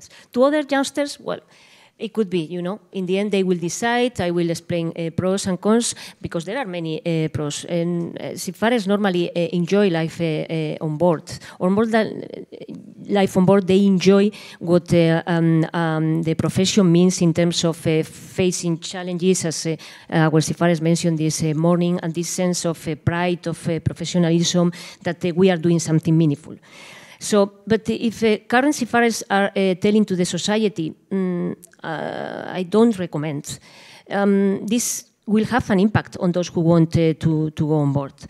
And we don't, I think, understand well yet the transformation, how much work on board is transforming, how quickly it's going, and the transformation. Those who have been sufficient time on board can explain to you the differences between when they started and now. And they say the changes are normally for worse. They are going for worse because there is much more workload when they go on board. Inspections and so on is something that they really, put a lot of stress on them. So, if we want new generations adapt to this, we need to prepare them for that, or at least some changes in the industry will be done. So we really need to understand how much work is changing on board. And the impact of technology is creating a lot of stress on seafarers. We cannot forget that. Okay. It's not just bringing benefit, but also a lot of stress on them. And it's been described recently in a study we have conducted at WMU, techno-stress, because seafarers said that they are not sufficiently trained to face all these new technologies brought on board. Yeah. Okay. Do you have anything to add, Andrew? Yeah, just thinking, a lot of discussions around those whats, and I mentioned whats and whys, but we don't know the hows and the soft skill things around, and obviously salary is important, shore leave, time with family, etc. But going to the return or retention point, returning within the sector or back to the sector or even back to, I like working, and it was said earlier as well, for that owner, operator or manager, I'd like to go back, etc. And if only we could embrace seafarers and the celebration of success of an enterprise like we do the employees that work in that organization ashore. There's sort of, these are our results, this is what we're doing, impact financially or non-financially. We don't necessarily do that, I don't think, to a great degree with seafarers. And part of your reason to return within sector or to an organization is you feel part of that team. And you felt that you were part of that success at that time. And I think that would be a major step forward if we could make seafarers think and believe that they are actually part of the team and that they will want to come back. So I think that'll be a key initiative to follow. Yeah, absolutely. I agree there. Got a question on corruption within the recruitment industry. So I'm going to direct this initially to Isabel. So there is no global database of MLC registered crew agencies. And also there's an ITF element here. Can the ITF host such a list? Talking also about transparency for seafarers and the companies that use these agencies. So I'll go to Isabel first, then I'll come to Sadie, just to give her advance warning. Thank you. So can you repeat the question? Yeah, can you maybe give some thoughts on corruption within the recruitment industry at the bad side of the industry, and whether there should be an international database of recruitment agencies that might help to expose this or shine a light on it? Yeah, I think, depending also on the country, there are lists and there are mechanisms. I was just looking at Deepak because we had an exchange about this topic on the MSCN conference in May, it was, I think. So India is doing a lot on that specifically. So the manning agencies have specific licenses. They lose immediately the license once there is a doubtful practice, let's put it that way. But what Deepak, and I'm just repeating what you told me because I found this very interesting for India, is that it also depends on the seafarers knowing about her rights. I think we heard this before. So. Whereas in the past, people going to sea, so seafarers came more from the cities. So let's put it in a more, they did know more about their possibly also rights, and also the agencies there were, it was less practice to take money for the job. Let's put it that way. So now that it moved to tier 2, tier 3 levels, so more on the countryside. So these people, or the future seafarers, these young people, they are not aware actually of their rights and actually the practice of taking money for a job. I mean, we know this from migration workers very well. is common practice. So I think this is where it starts. So one thing is obviously the companies, once they got to know it, I mean, they have whistleblowing hotlines, and I think they try to do something about it. But the other thing is that seafarers also maybe not report it because they simply think that's the way to go. Or alternatively, why would you report it if you actually, in a bad way, gain from it? Because otherwise you think you cannot find a job. So I think where to start is really like raising awareness for the seafarers, telling them about their rights, and really making sure that they have also alternate options. I mean, one reason, and I just told you the numbers of 140,000 and 6,000 each month, which I think I was super surprised about these high numbers, but we found out actually that many seafarers, the reason why they register is because it's free of charge. So, you need to give them alternatives. That's one thing also we do, but you need to tell them actually what their rights are. So I think that's where I would start. I mean, it's certainly important. I certainly hear about some abuses within the recruitment industry in my job. I mean, it's an area that's quite highly regulated by the MLC, actually, and, forbidding recruitment fees, forbidding blacklists, etc., etc. The UK, for instance, has its own government body that investigates complaints against the recruitment companies. It's called the Recruitment Agency Standards Inspectorate, but it's very, very meagerly manned. There's about 8 people who work there, for the whole country, which is just not enough in terms of resources. What do you think, Sadie, in terms of an international list that the ITF might could get involved with? So we have. So instead of having a list of good ones, we have a website and an app called ITF Ship Be Sure, which was launched, I think, last year. For exactly this reason, we get every day, we get emails, phone calls, contacts from seafarers that are being scammed into jobs. So this was set up, and it provides advice on finding a manning agent. It provides advice about how to avoid recruitment scams and ensure they have the right to a contract. So and then they can report a scam, or they can report an agent. So when that agent is reported, when you can go onto this list, you can actually there is a directory already on the website, so they can go to a country and they can look up an agent. We also work closely with the unions and the governments in the countries, mainly of labour providing seafarers, so the Philippines, India, Ukraine, and we work with these countries, with their governments, to try and ensure that the conditions and the requirements that are in the MLC are being applied, and that when these agents are identified as corruption, then that there are sanctions and they are no longer able to operate. Okay, thank you. Question: what can ship owners do to help female seafarers still have a career, but yet raise a family? Isabel? Just seeing Susanne, I think maybe we will talk about this later. There's been a great study from All Aboard Alliance. I'm just looking at Susanne. I think she will talk about this later. So there were 213, I think, seafarers, female seafarers asked what needs to change, and the answers were clustered into 4 different categories. A range of different things that the companies can do. Just to name a few, was the infrastructure on board. You still have vessels, older designs with like one shower room, which obviously is not for men, I think, for different cultures. So something needs to change there. And then also the contract length. I mean, again, asking me, I'm 41. I'm a mother of a young baby, so 9 months old. I'm a tough cookie when it comes to business. As I said, I work full time since these 2 months. Would I go now, leave her for 3 months? I would say no, I wouldn't. So, and that's what I hear also from our customers. So they're like, yeah, we really like to hire females. And I was talking actually to Mark Ross, the president of Chevron.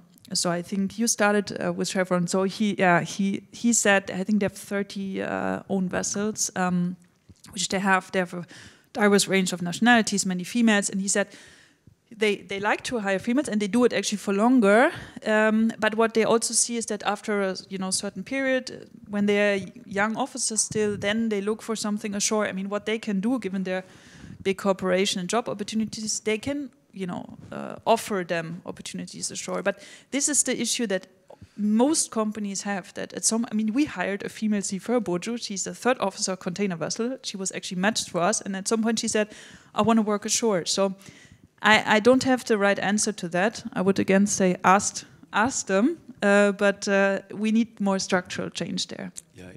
Maria, in terms of your research at WMU, I mean, can you see anything that the regulators can do to help this? For instance, can you see the MLC being amended to support young mothers more so that they can still have a career and have babies? Probably yes. Yeah, we don't have a specific chapter about that on MLC, right? But if we really want to, embrace more women in the industry, and we consider that that's positive as it is, definitely, some structural change, need to be done. Well, in terms of the infrastructure, the design of the vessel, of course, to adapt to their needs, which are different in many cases from men. And another aspect has to do with the balance between work and private life. So the length of contract in this case becomes very, very important when you talk to female seafarers. And this is the main reason why at some point they decide probably I should go and find something shore-based, because the length of contract doesn't allow me to stay with my children as much as I want. Thank you. We have a question about psychological safety and how that could possibly be addressed through employment contracts. Now, you mentioned health and safety earlier, Andrew. Do you see any way that we can do anything with seafarers' employment contracts to improve psychological safety or welfare? Yeah, I think shorter contracts is part of the picture. Safe manning levels are discussed a lot in terms of minimums, work, rest hours, etc. So I think some of these aspects, Maria mentioned tech stress or techno stress as an emerging subject, which will probably increase. So I think these elements of addressing, what those stresses and strains are, again, I'll repeat, equal to how we assess stress or ergonomics or whatever for land-based employees. And those risk-based assessments need to happen on board the ship, and then measures taken to mitigate those risks going forward. So there are opportunities to do this. It's just about embracing, again, the how. Okay, thank you. Siri. Sorry, just to add to that as well, I think a lot of things that are happening, I think there are employee assistance programs a lot of the time for shore-based workers. So it's about trying to work with and educate the ship owners and the man agents to have those kind of practices in place and have employee assistance programs available for seafarers, somewhere safe and confidential that they can contact. Okay, well, thank you very much. Well, that brings us to the end of this session. Certainly, I'd like to thank all the panel members. There's certainly a lot of food for thought there, and let's hope we can put some of this into practice. So thank you all for listening and your questions. Thank you.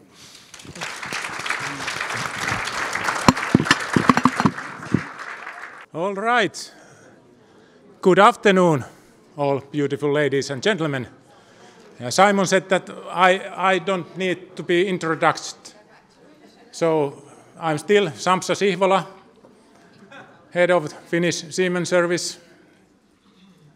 And I'm going to shortly have some explanation why we are here and what's Finnish Seamen service. Actually those all sessions before have said it all.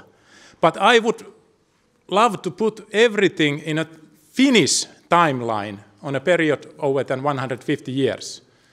So how did we get here? And to find the answer, we ask cultural historian Matti Koivu to write a history book, to make a study. And he did. In his book, Matti presents an overview of how social issues in the maritime sector in Finland have been addressed. This is now a sneak preview, as the book in Finnish will be published after 2 weeks' time. So it's just a sneak and very short. We start in the past. For hundreds of years, maritime nations and seafarers have tried to create various safety nets for the seafarers. There were also a public opinion or the ideas what the seafarer is and how they are like behaving themselves. And that opinion or picture is still a valid image among some people.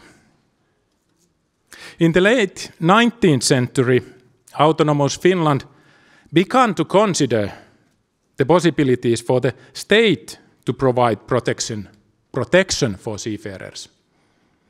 But resources were too limited.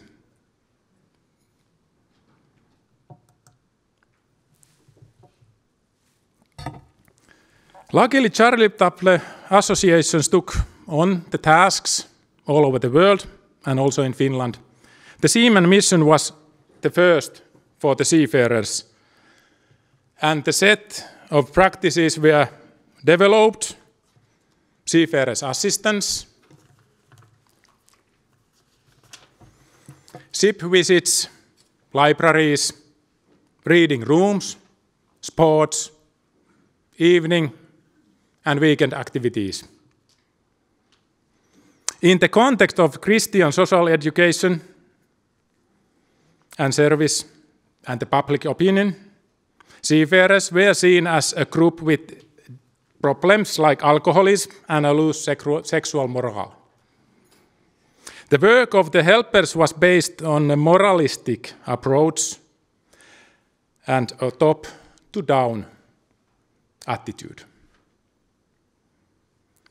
ILO, founded in 1919, in the really beginning gave quite a lot of time to the maritime sector and its social problems. There were first recommendations in quite early state for the maritime sector. And they were sought to influence the conditions on board, whereas the early Christian mission had wanted to change the people, the ILO was to change the world.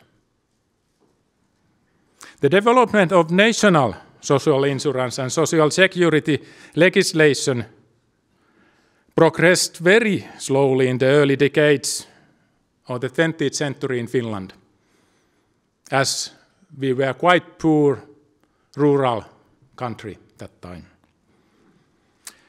Pressure to improve came from Nordic countries and growing trade union.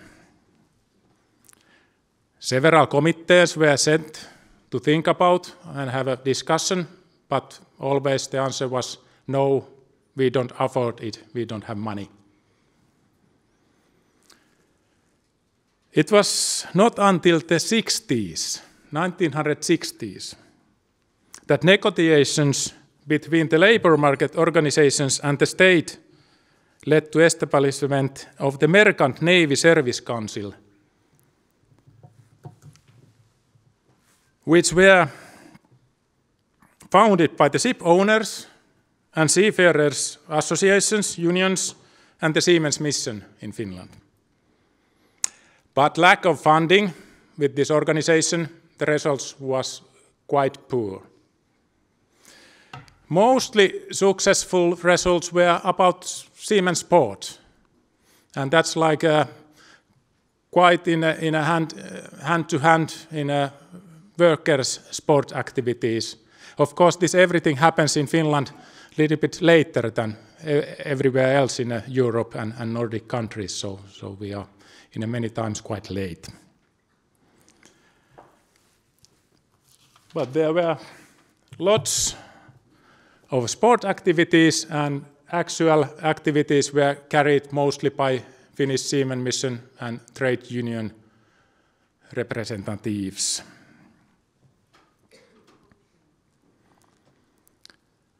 Developing welfare state in Finland took an increasing number of tasks and responsibilities during the 60s. And ILO gave much wider recommendations on several issues to improve seafarers' conditions. Owners and unions agreed that service operations for seafarers must be expanded. They also finally agreed on sharing the costs. This consensus was partly a result of the strengthening of the Seafarers Union and its power to give a pressure, saying that, okay, Finnish icebreakers won't do the work.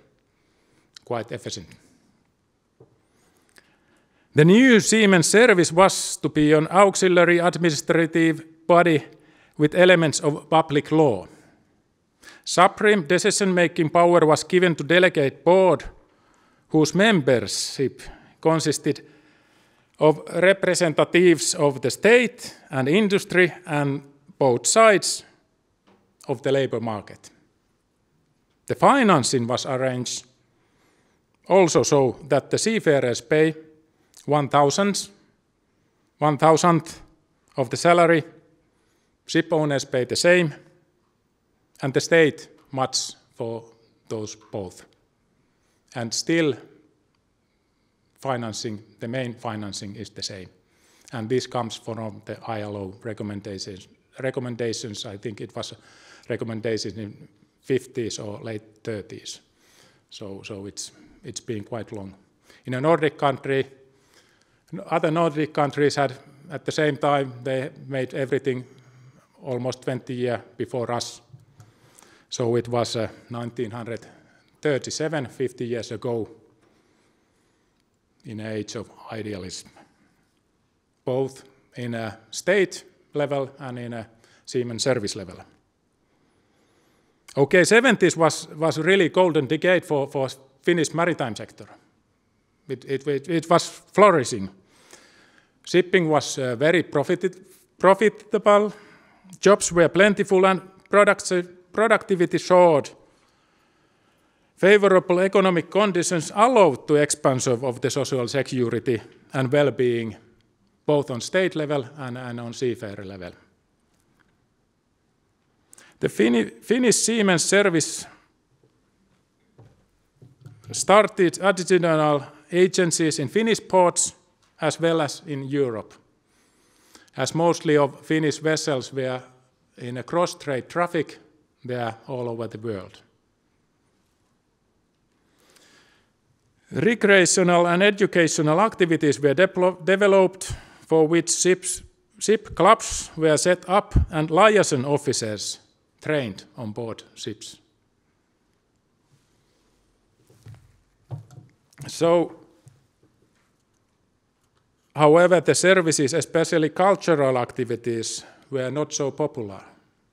And it might be that mostly that time there were about 15,000 Finnish seafarers, and more than half of them were under 30 of age, very young men mostly. Anyway, the delivery of newspapers and information was the greatest success, and also there were success to start the radio broadcast with the Finnish Radio Broadcasting Company for seafarers all over the world. Sporting remained popular. Talk about alcohol use, which was like a early moral times, quite strong, began to be replaced by talk about mental health and psychological issues Okay, as we were in Finland, we were a little bit late. Oil crisis in the early 70s launches quite big problems with the shipping, because the whole world went to recession, and like shipping, the recession circulates that way that the oversupply of the ships will disrupt the business. In 70s was very good for Finland, but it came a little bit late on the 80s. High wage costs, because during the 70s, late 60s, the wages for Finnish seafarers got up. Actually, Finnish seafarers were amongst the ones of the cheapest one during the 50s and before that in the whole Europe. But we are so small country, otherwise there would be been Finnish people on board quite many vessels during the 70s. And it was not able to compete in a global market at the maritime sector when high wage and employer contributors were launched during the 70s. Flag of convenience was a reality from 74 in many countries, but early 80s not a single Finnish-owned ship was sailing under a flag of convenience, mainly because Finland state wasn't allowed to transfer capital outside Finland. So you were not able to start a company outside Finland and put some Finnish money there. Also, Finnish Seamen Union was quite strongly like breaking the chains, and we are quite confident that change is, we can tolerate the change. Okay. The first Finnish ship were flagged out in 84. So it hit the Finnish maritime sector, and number of the Finnish seafarers dropped down quite heavily, and that hit also the Finnish Seamen service, because we were funded by the net sum of the salaries. There were mostly cross-trade vessels, big cross-trade vessels with just vanished with this outflanking, and so soon it became that the little amount of seafarers were mostly working short sea on a passenger ferries, and quite a lot of those actually were at that time women on a economic side of those vessels. So that was quite big change. Answer from our side was to increase course activities. We had several courses and studies, hobby courses, and trained the people to develop ship visitors work and reduce administrative costs, because at the same time there were lots of work just to run the administration. Seafarers' well-being was no longer seen through the lens of social participation, but became above all personal experience. So we are focusing more individual seafarers. To support seafarers in adapting to change and provide them with additional training, especially through courses in information technology, which is coming picture somewhere, but it's still same as it ever was. Occupational health and well-being became an important objective in Finnish society during the 90s. And of course, the Finnish Seamen service followed and found its place focusing on well-being at work. The maritime sector took a turn for better in 91, there were launch of Finnish second register of ships and substitutes to the ship owners.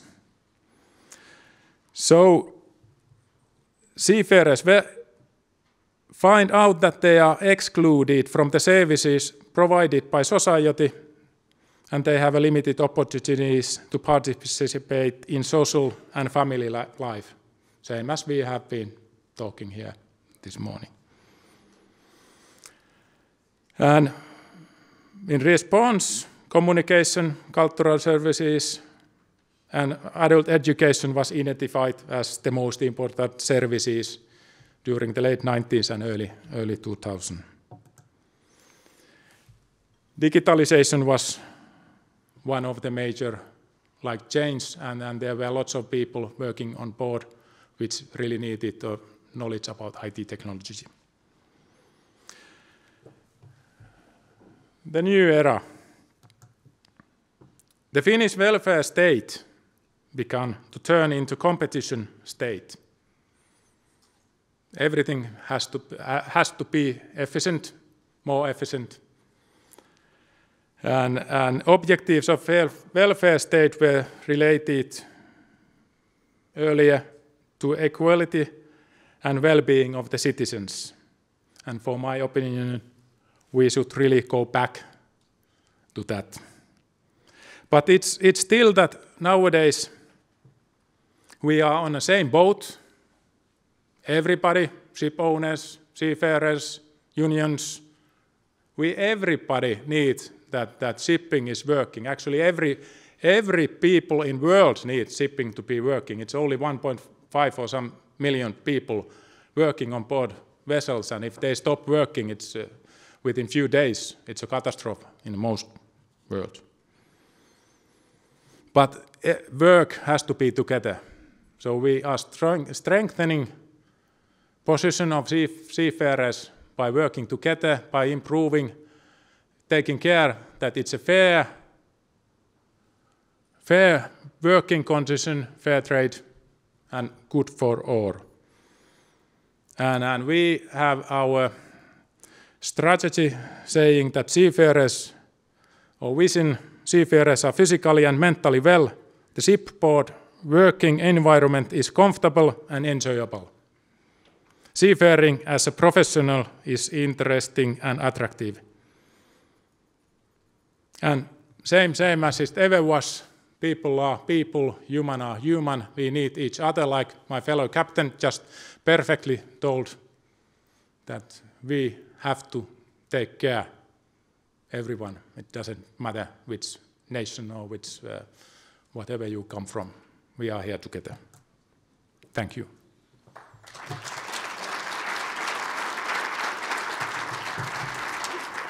It was still 20 minutes.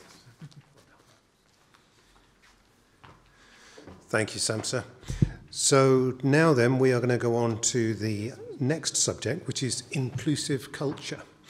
And to introduce this, I'm going to call Karin Waltham, who is an independent people management consultant and trustee of ISWAN. Karin, over to you. Thank you, Simon. I thought we'd do it slightly differently this time in terms of mixing it up a little bit. But what I would like to do by way of introduction of the panel is to ask them to introduce themselves and their organisations and what they can contribute to a equitable, diverse and inclusive maritime world. So first to the podium, if I please, would be Sophie Jensen from Maersk, she's currently the the Marine Culture Project Manager at Maersk. So Sophie, welcome. Thanks very much indeed. Thanks.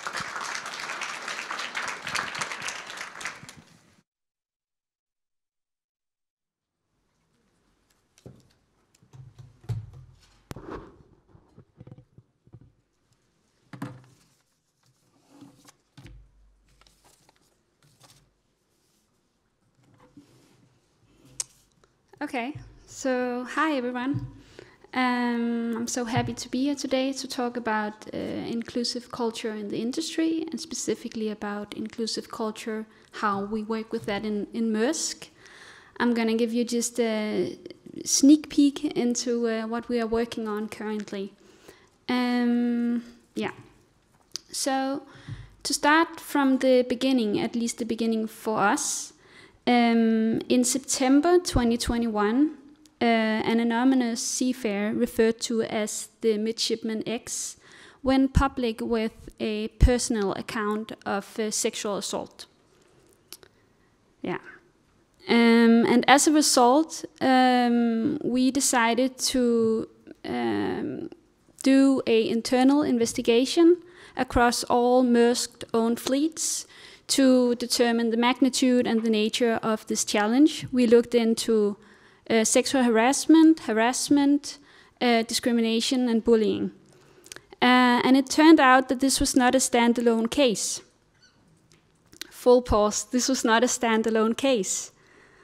And so the company decided that we wanted to invest in a mitigation plan that was then called the cultural transformation. It's important for me to say that when the Midshipman X case came to light, we were already working on different, DEI initiatives. But this case really propelled the agenda, and it made Maersk, from my perspective, look more inwards and reflect more. We did a thorough investigation of our own challenges, all about analysis, is looking at numbers, talking to stakeholders, all of that. The result of that was a map of culture-related challenges. And when I say culture, I don't mean national culture. I mean that kind of culture that sits in the walls, that determine how we behave, how we move, how we organize ourselves. It's work culture, it's vessel culture, it's sea and shore culture. So, next slide. So what we have here is our prioritized goals for the cultural transformation.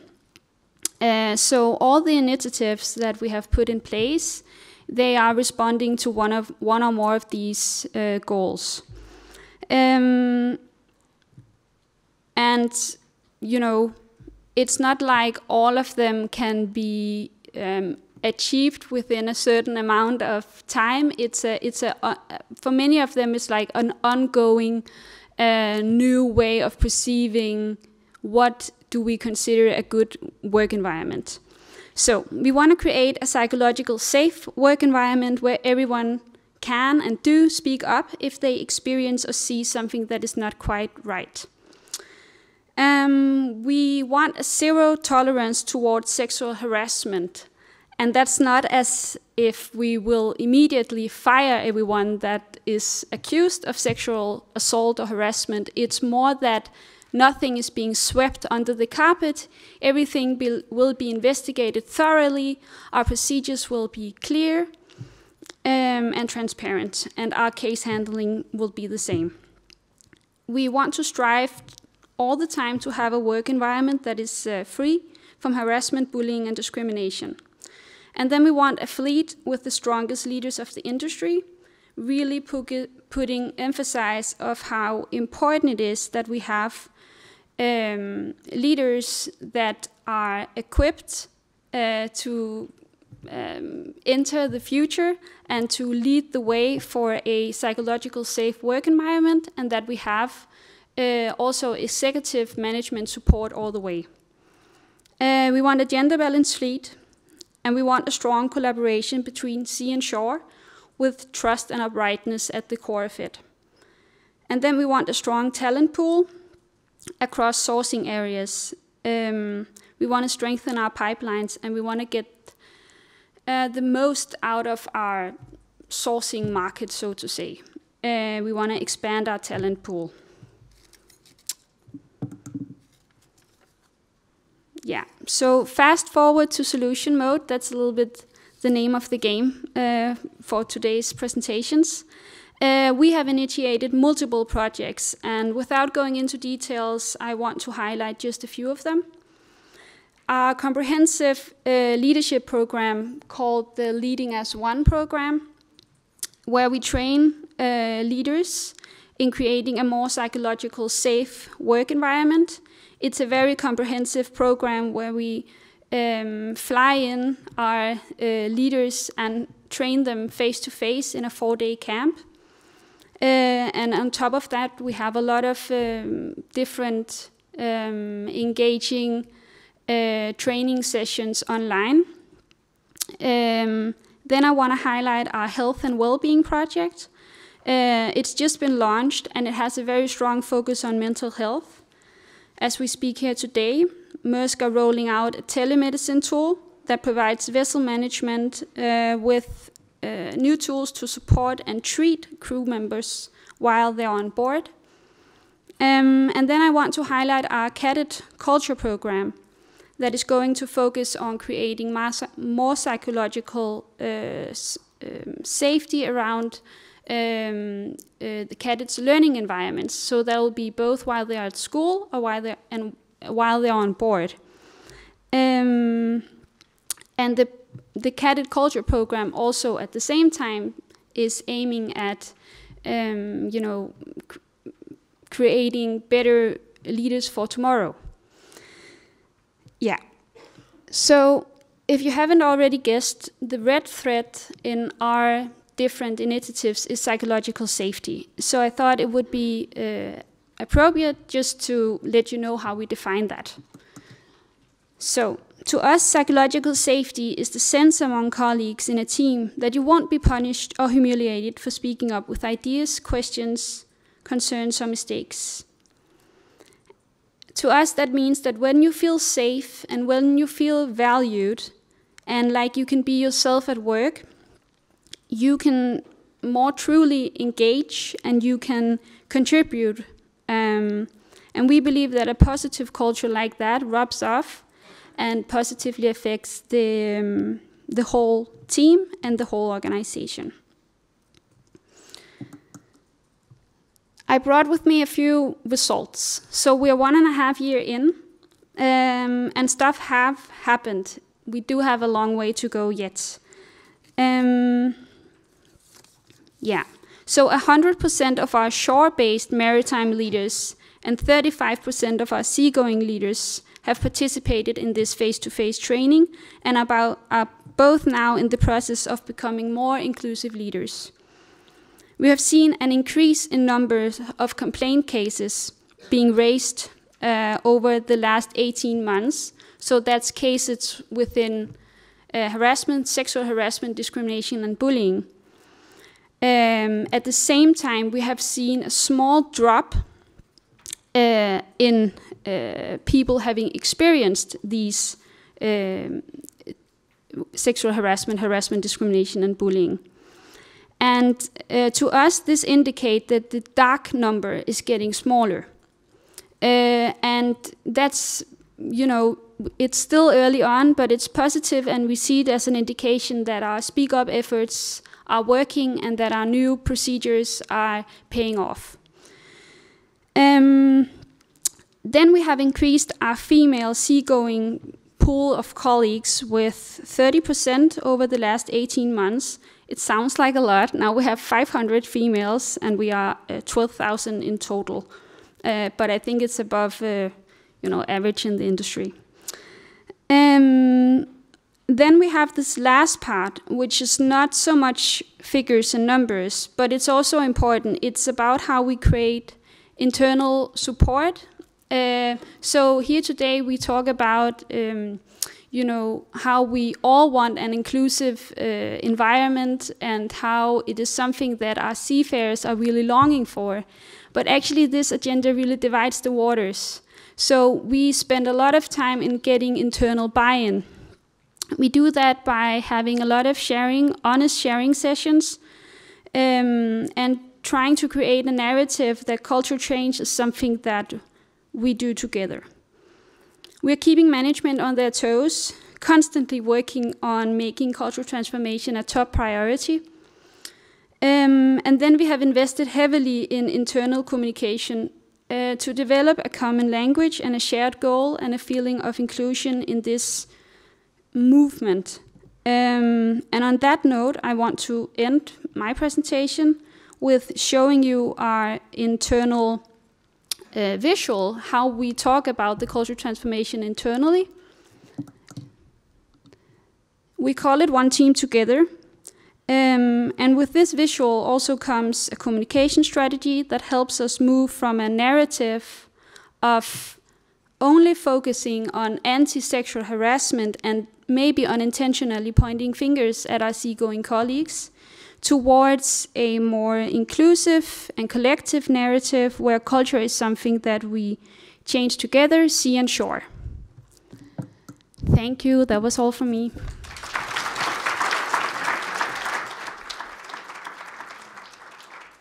Sophie, thank you very much indeed. I think it's worth going back. Thank you very much. I think it's worth going back to probably some of my background in terms of D&I. I come from in fact, I'll go back into that later on, a little bit more later on, my real history. But I think with Maritime, we started talking about D&I probably about, I would like to say about 10 years ago, but I don't think we did, because we are diverse, very diverse as culture. And I think someone mentioned in one of the previous panels that we actually perhaps don't celebrate our successes as much. But I remember asking a question at one of the other conferences that we had in London about how many people have got an HR department in their industry or in their companies. And at the time, in a conference room of probably about 180 people, about 20 people put their hands up. Now we're in a situation that far on when we're talking about, you know, diversity, inclusion, and other real pieces of work that are actually seeing a difference. And what's so great to see is in a presentation like Sophie's where you've got results coming through already. So I think as an industry we are willing to change, which I think is I think we should celebrate ourselves. So I think really good. Thanks, Sophie. Thank you. Can I ask the next panelist for later? But Suzanne, would you like to come and introduce yourself and your what work you're doing? Suzanne is the project director for human sustainability in the global maritime. Thanks very much indeed. Thank you.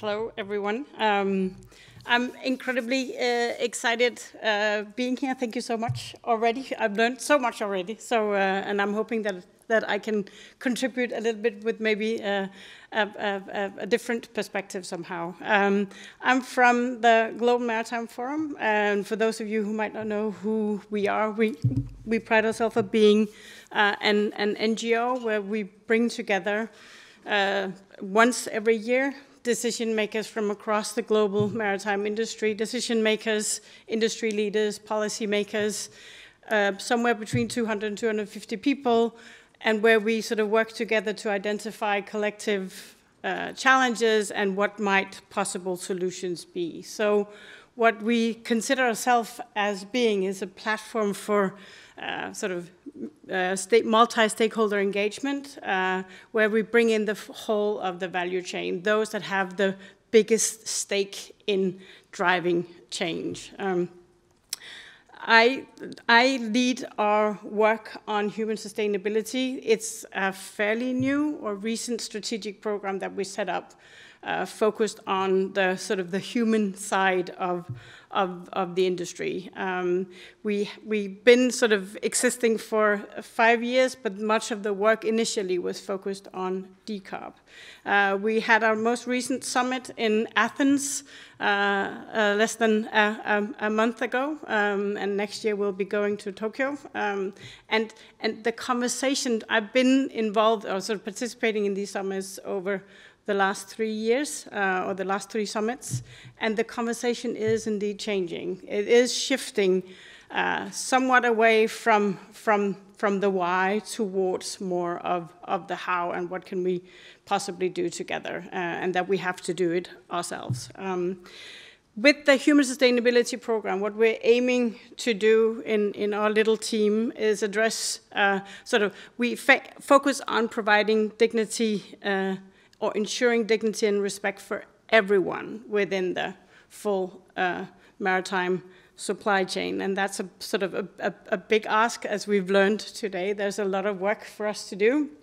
We focus on 3 areas: diversity, equity, and inclusion as the area where we've done the most. We have the All Aboard Alliance as our main initiative there. I'll talk a little bit more about that.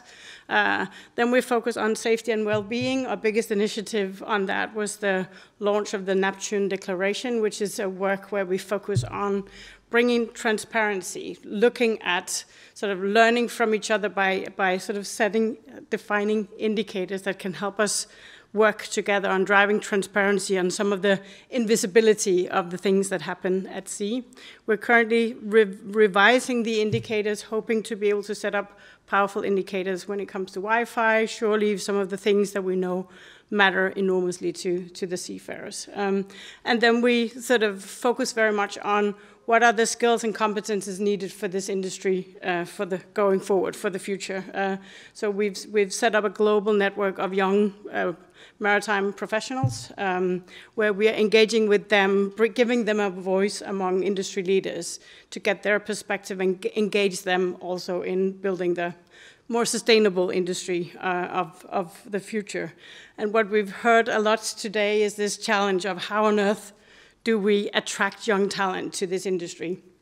So much else is taking young people out of this industry. We need to completely rethink how we sort of think about attracting. Countless times have I been asked, why can't we ask Global Maritime Forum to do some kind of campaign to promote the value of the maritime industry? And I say, well, I'm happy to do that, but we need to make it better first. And that's what we set out to do. But what I'm really here and very excited to talk about is a pilot project that was set up. So when the All Aboard Alliance was established in May of last year, and when we first time brought our C-suite members together, the first ask was we need to look into how can we make a career at sea. Thank you. A career at sea more sort of diverse, and especially how on earth can we attract more women to this industry. So we set up a work stream within the All Aboard Alliance. 20 member companies immediately joined. They wanted to be part of and involved. Turtle was one of them. And we said, but in order for us to understand how we can do this, we need to understand what the challenges are, what the pain points are. So we asked all of these 20 companies involved to help us. How can we sort of learn what their challenges are? So in the first part of the work stream, we call it the discovery phase. We identified through these interviews 15 key pain points for women at sea. And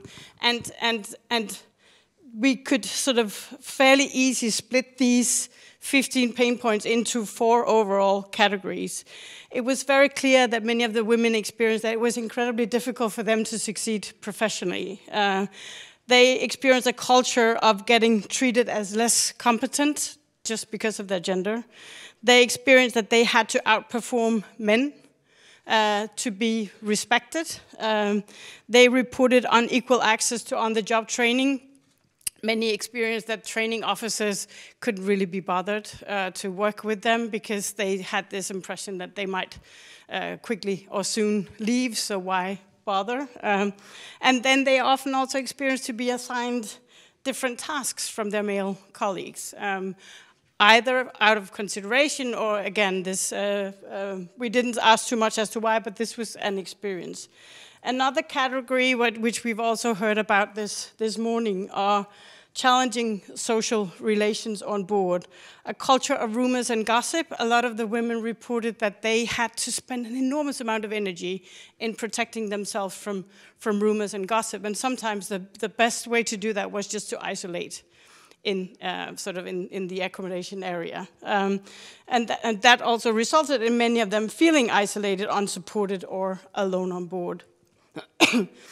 We had, of course, a lot of, we didn't ask specifically about sexual misconduct or abuse or harassment, but many of the women brought it up as something they'd either experienced personally themselves or witnessed. So it was just a huge pain point. Power abuse by officers on board, bullying, harassment overall. So challenging social relations was a big category. We also had more sort of generic or systemic employment challenges. As we heard, contracts at sea or the time they are asked to spend at sea is simply too long. Lack of family planning, maternity leave, and seashore rotation programs. It's just difficult as a woman to have career prospects at sea. Companies not wanting to recruit women. Again and again, women reported that they had applied for jobs and were turned away just because they were women. And that's resulting in a lot of women seafarers going elsewhere. And the final category, physical conditions on board, lack of access to female sanitary products, access to appropriate sort of personal protective equipment, PPE equipment has just become an increasing concern. And then finally, access to designated changing rooms and bathrooms. So we had all of these 15 pain points. Of course, we couldn't address all of them, but we then opted to bring together experts on these different topics, the companies involved, and a lot of seafarers of different ranks to co-design solutions to these pain points. And then that resulted in sort of a list of concrete measures that we wanted to test. And we launched the pilot last month. That's also why I'm bringing these. They were created for Athens, but UPS opted to deliver them the day after we needed them. And we wanted to use them, so that's why I brought really heavy slides to this event. So the pilot was set up with a set of 5 minimum requirements. So if the companies if they wanted to be part of the pilot, they had to meet 5 minimum requirements. Minimum 4 women on board, PPE equipment in inclusive sizes. There had to be sort of appropriate measures for menstruation on board, so access to sanitary products, but also adequate disposal. They had to provide high quality 24/7 free Wi-Fi so we could collect data. And finally, they had to provide for an anonymous helpline so that anyone could reach out if something happened. And it was difficult, especially for women on board in an industry where we have very few of them. But the whole setup was designed very much so that this is focused initially on women seafarers, but as soon as we started the pilot, it was focused on each and every crew member on board. And in the preparation phase that we started in July, it was very clear that many of the things that were reported by women were also challenging for men. Sexual misconduct doesn't only happen to women, it happens to a lot of men as well, we just don't hear about it. A lot of the PPE equipment, it doesn't fit women, but it doesn't fit many of the men seafarers either. So this was a good sort of way for them to actually focus on everyone on board and how can we build better social relations, how can we make the vessel more physically conditioned to cater for actual life at sea. And we have these different tracks. Track 1 sailed off, so we started collecting data on November 1st. We're pushing out 1 question every day, sort of split in 2 halves. The first question is, how important, for instance, is it for you to have PPE equipment that fits your particular body size on a scale between 1 and 10, and then again, how satisfied are you with how well the PPE fits on board, which helps us prioritize between the different sort of 30 questions, what are the important things. We have a second track. We have 6 vessels sailing in here that are now testing some of the measures that they developed. And in April, we'll have another 6 vessel sailing. Then we have a track 3, where we work on some of the more complex issues. So we're exploring what might a good contract look like. This is one of the really big and difficult questions, especially because we want that contract to allow for family life. It needs to be family friendly, not just for the women, but for men as well. It needs to provide for some kind of maternity package. And what might that look like? Not just for the seafarers, but for the owners, the operators, the charterers, the cargo owners, insurance companies. We're bringing everyone together around the table, and hopefully we can come up with something that will work for everyone. I'm all out of breath. because I only have 1 minute left and I have 10,000 other things that I wanted to share. But maybe within the track 3, we're focusing on contracts first. After that, we'll be focusing on the complex and difficult area of sexual misconduct at sea.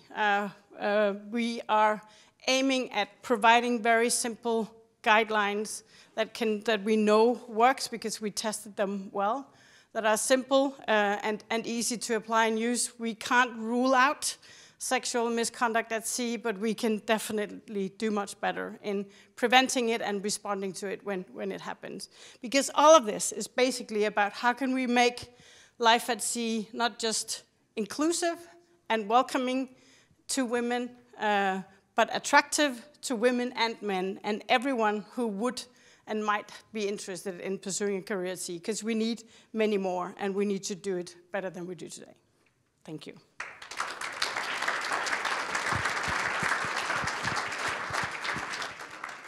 Thank you, Suzanne. I think I could have listened as well. This is another 10,000 things. We'll discuss it over coffee and dinner tonight.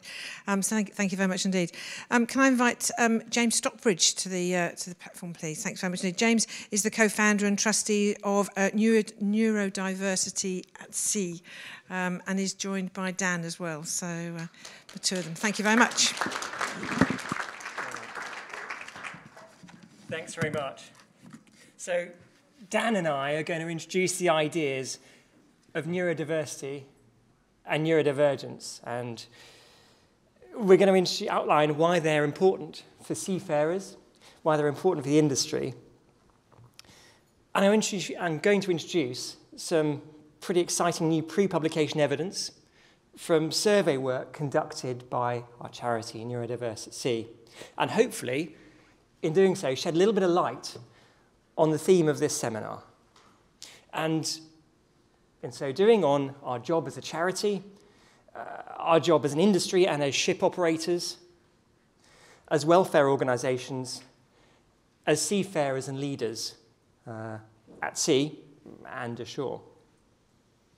So what are we talking about? Neurodiversity is simply the normal variation across and between people's brains in any given population, workplace, profession, or, for that matter, ship. It includes people who are neurotypical and those of us who are neurodivergent. So neurodivergence is defined by a brain that has some clinical, measurable and statistically defined difference in the way it works or processes information. That's quite a medical view, and others may disagree, but it's a good starting point for our purposes. The problem is that neurodivergence is normally defined and diagnosed and thought about in terms of a deficit model, a medical model. And so that is in terms of things we find difficult. Dyslexia, reading and writing, dyscalculia, maths, autism or difficulty with indirect social cues and perhaps limited intense interests, monotropism. In reality, seafarers have what's been termed spiky profiles. So we need to avoid stereotypes here. But what this means is we tend to be really good at some things, and this might be counterbalanced, not necessarily, by difficulties in others. Now, not all of those spikes will be statistically, medically, or legally significant, but some of them might be. Think of hyperfocus, a preference for calm and very ordered environments. So why is this an issue for industry, for our industry? Well, we've got some news here based on survey work done by Neurodiverse at Sea and soon to be published. As a health warning, it's not international, it deals with British seafarers, but we can talk about sort of critical considerations later. Firstly, there are neurodivergent people at sea. And collectively, our neurological profile, our diversity, is likely to be different to that ashore. For example, based on proportions of diagnoses, there is a skew in the British seafaring population towards autism or dyslexia, and relatively fewer of us are likely to be dyscalculic, a characteristic that tends to co-occur with dyslexia. And secondly, our presence is significant because there are probably lots of us at sea, likely at least as many as the 15% generally recognised in Western populations. The same data set from Neurodiverse at Sea suggests a higher figure than that, of around 25%. That's plus or minus 9% with a likelihood of 90%. And because neurodivergence can be a very, very good thing at sea, at least one Royal Navy Admiral, albeit recently retired, has autism. And answering the theme of this conference and those spikes we mentioned earlier, the industry needs neurodivergent superpowers at sea. We talked about this morning our 800,000 seafarers that need upskilling. So again, we cannot resort to stereotypes, but the things that come with neurodivergence, with a diversity of minds, are incredibly valuable. Creativity, hyperfocus, numerical and technical aptitude for new technologies, that 800,000 number. Greener propulsion and technology. And this has economic value. There is a business case. Neurodivergent people, for example, are valued in the City of London, because neurodivergent characteristics make us 30% more productive in some roles. This was noticed in Silicon Valley in the 90s, but rising to 90 to 140% more effective and productive when our business is technology, as our business at sea is increasingly becoming. But there is a problem. Most workers with a neurodivergent condition need support, but we don't get it. That the law in most countries says we should have. And in fact, we can't. Because about 77% of people at sea with a diagnosis, and this mirrors figures ashore, don't tell their employers. So why is this? There's quite a lot of work on this, but partly this is because they're afraid of discrimination. Anecdotally, a seagoing mental health first aider in a reputable company told me recently they shouldn't get a medical. I've been asked, what are they even doing at sea? On Sunday, I sat in a mess on a ship. About 40% of those in this room had or considered ourselves likely to have a neurodivergent condition, but every single one of them, of us, had a concern about being labelled at work. I don't want a diagnosis, unquote. I'd rather just say that I'm not very good at English. But here's some slightly more robust facts to put some flesh on those anecdotal bones. So Neurodiverse at Sea found that 25% of seafarers report seeing career-limiting discrimination in respect of neurodivergent characteristics. And that's just in the space of the past year. Ashore, 65% of neurodivergent people report fear of discrimination as a barrier to disclosure. Some of us aren't diagnosed, some of us just don't know our needs. And figuring these things out looks like it will cost ship owners money. And you and our managers need some knowledge to start off with, a little bit of knowledge about neurodiversity. And yet the difference between a master, a chief executive, leaving the sea, might just be a diagnosis or knowledge of needs. How many seafarers, coming back to that mess room, admit in private that we might have ADHD characteristics or we might have dyslexic characteristics?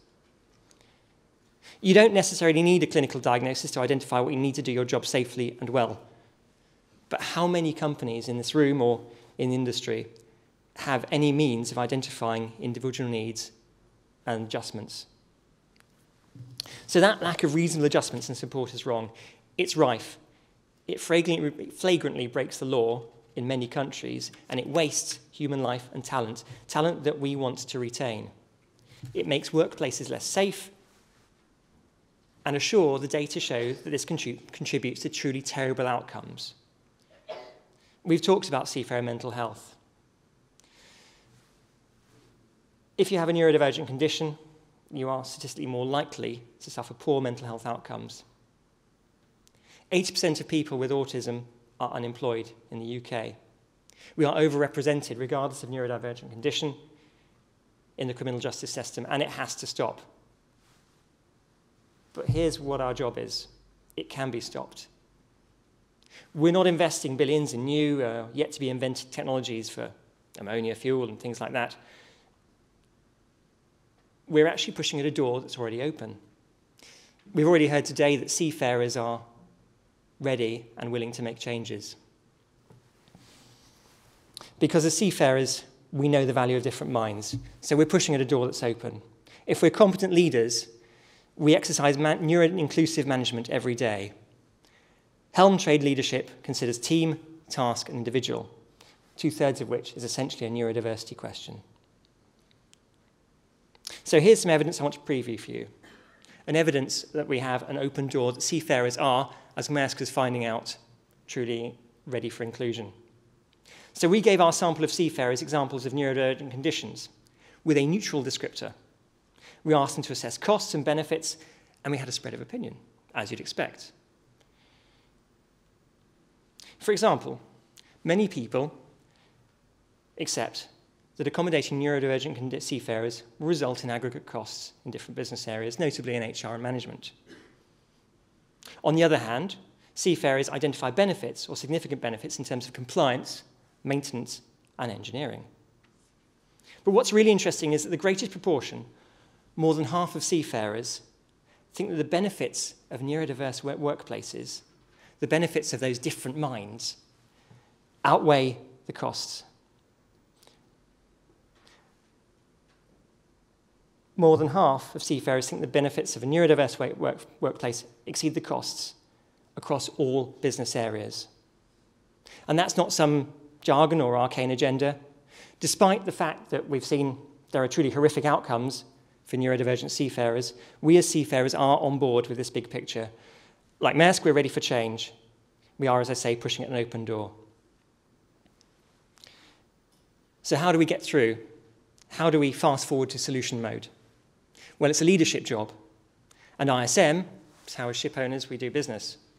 So our job is to lead industries into stating and committing to meeting their obligations to neurodivergent seafarers, to say what they're going to do and commit to nuts and bolts processes in ISM manuals.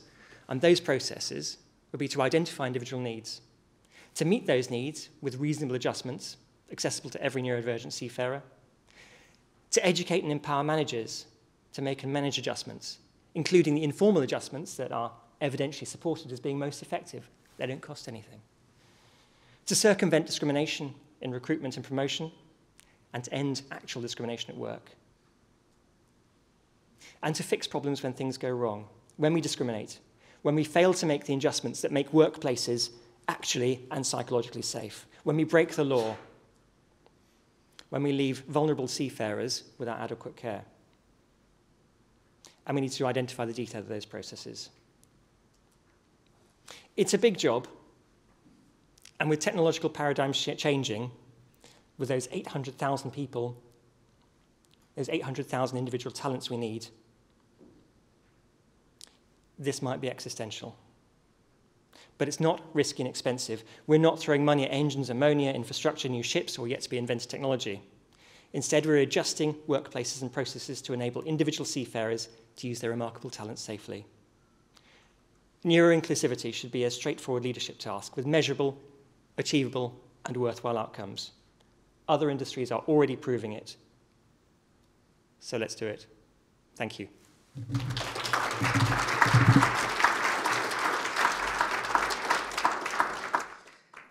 James, thank you very much indeed. I think in people terms, everyone is unique.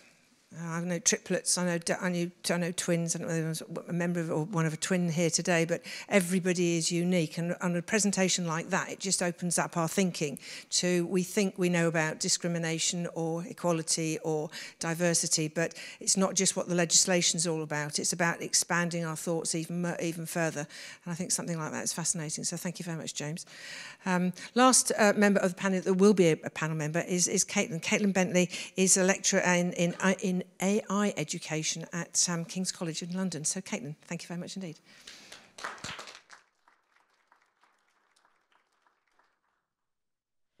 Yes, thank you. I'm an academic at King's College, so I thank you for including me in your culture.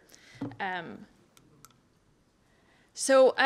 background is not in the maritime sector, but I have long been researching how technology can be used and abused to make the world more equitable or less equitable, alternatively. And recently, I'm sure you've all been hearing about and seeing, and we talked about it earlier as well, this concept of MAS, which is the introduction of new autonomous technology into the maritime sector. And this image was taken from the World Economic Forum's website, and I think they took it from Rolls-Royce. And in it, they presented a vision of the future. And, you know, it does truly look like Star Trek, where, you know, you've got lots of screens that help a remote operator manage and essentially sail a ship, doing various tasks like monitoring the environment, surveying, shipping, what have you. In contrast to being on a ship where there are lots of physical, mental health limitations, so there are regulations around who can be a seafarer and not. When you come ashore and you're no longer on a ship, we can now revisit some of these constraints. But the picture that we see here is more of the same. So the project that I was working on was trying to question what the future of remote operations could look like. And in order to do that, we have to question or acknowledge some of the historical inequality that we're facing as well. So as an academic, I theorize things, but intersectionality is a theory and a practice, which basically means that theory is useless unless you can actually do something with it.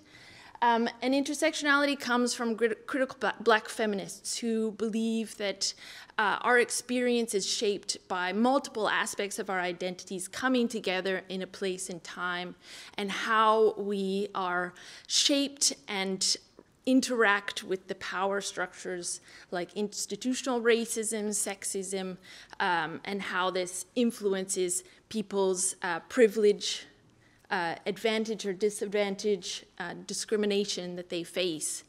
And this is obviously a social theory praxis.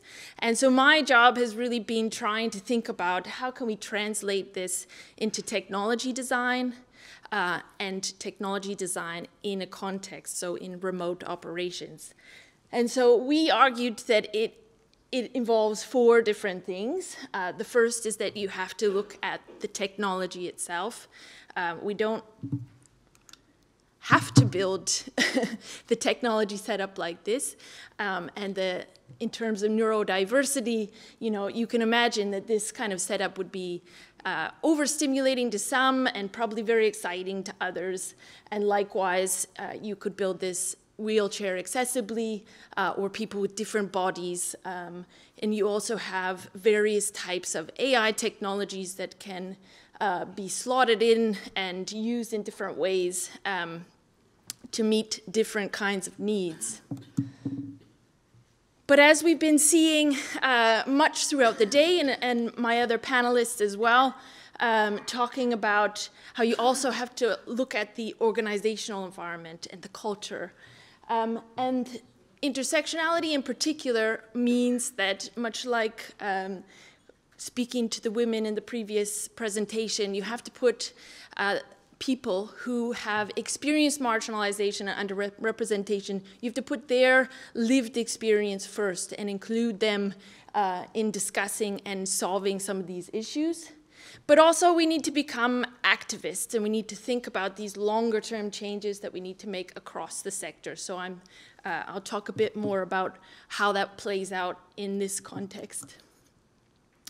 So in order to put people's lived experience first into making remote operations safer and more inclusive, we co-designed some guidelines that would be used by the Maritime Coast Guard Agency of the UK when they are reviewing the dossiers for new remote operations in the UK. So because it is new and innovative, there's no standard sets of regulations. They review these cases on a case-by-case basis. So the purpose of this project is to create guidelines that they can use to make sure that designers have been doing things in a safe and inclusive way. But in order to create these guidelines and co-design it with them, we created a game as a means of doing this co-design. And what I'm going to do is I've got lots of the materials here too, and I'll just leave it over on this table if you want to have a gander at what some of the pieces actually look like. But basically, we started, as I showed you with that framework, we started with a set of ideas, and we ran this game with a number of different workshops in which we invited people with diverse identities and underrepresented identities, women, neurodiverse people. We had minority ethnic groups, and we invited them to play this game to make improvements to the guidelines. And how it works basically is you have a mission and a scenario which puts people into a specific situation. They try and talk about different initiatives that they need to build into their operational environment or the technology design to address those specific needs. And I can't remember if I included, oh, I think this is, sorry. Yeah, so, and then they have, as soon as they start playing the game, then they start to get different types of questions. You have the black questions which are about different risks that emerge that maybe they hadn't thought about, that represent different kinds of experiences. And then you also have blue skies questions, which are less specific, but allow people to think more broadly in terms of their own experience and the broader issues at play. And through playing, we are sort of reflecting on the guidelines and making them better. So what we ended up with, and again, I'll leave the full guidelines on the table there if you want to have a read through. But in technology design, we know about human-centered design, but what our guidelines encourage is that you have to be deliberate about who the humans are, and that this will mean different things based on where you are, what the applications that you're trying to design, and so forth. So we give recommendations about how to think about who you are including in technology design. We also have recommendations around how to examine your operational environment. And I like, it's a lot the same of what we've been seeing earlier, but what you don't commonly see is the two together. And this is really important to think holistically about this, that you can think about an operational environment as something that's not fixed. So you can you know, try to improve the work culture as much as you can advocate for changing the way that the actual ship and technologies are designed. Okay. And then finally, in terms of the longer term change, this was things like reforming the accident reporting systems. Like currently, we don't know when accidents are caused by autonomous technology. We don't know if certain groups of people are being disproportionately affected, because all in the UK, the only reporting mechanism that we have just collects gender and nationality. So there are many other things that we could be collecting to improve on the situation. So I have a few calls to action for you all, just based on my reflections of what we learned from doing this project, and what I'm thinking about in terms of the future. Is I actually was allowed to take a course in remote operations, because one of the big debates is, if we're saying that you don't have to be a seafarer to work as a remote operator, to open it up to lots of new people that have previously been excluded, I wanted to actually test out this hypothesis. If I, who has absolutely no seafaring experience, could learn to be a remote operator. And it was a fabulous experience for me. The company that runs this training, Seabot Maritime, has actually offered to run this training at cost, so without profit. And I'm looking for fundraising partners to try and run this training again with people with underrepresented backgrounds. But I am also, you know, we'll talk more about this on the panel, is how to avoid making, you know, running into a big brick wall in terms of, okay, we've done this training now, then where do they go? And we know that a lot of the remote operation companies probably wouldn't hire somebody with just this training. So there's a lot of work to be done in this area, but I'm slowly ticking along at it. And then the second call to action is, please do consider running this game in your own organizations. It's a great way to get discussions going. The benefit of having a game is that you develop empathy for different perspectives. You can talk about these issues a little bit removed. A lot of these experiences that come up, like have been mentioned previously, are very traumatic for people. So being able to imagine experience in somebody else's shoes is quite beneficial. So I'll leave it there.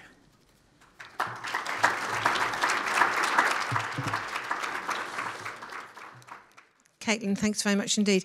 Now, can I ask our panellists to come up onto the stage? And Dan is going to, is the other co-founder of Neurodiverse at Sea. So thank you very much.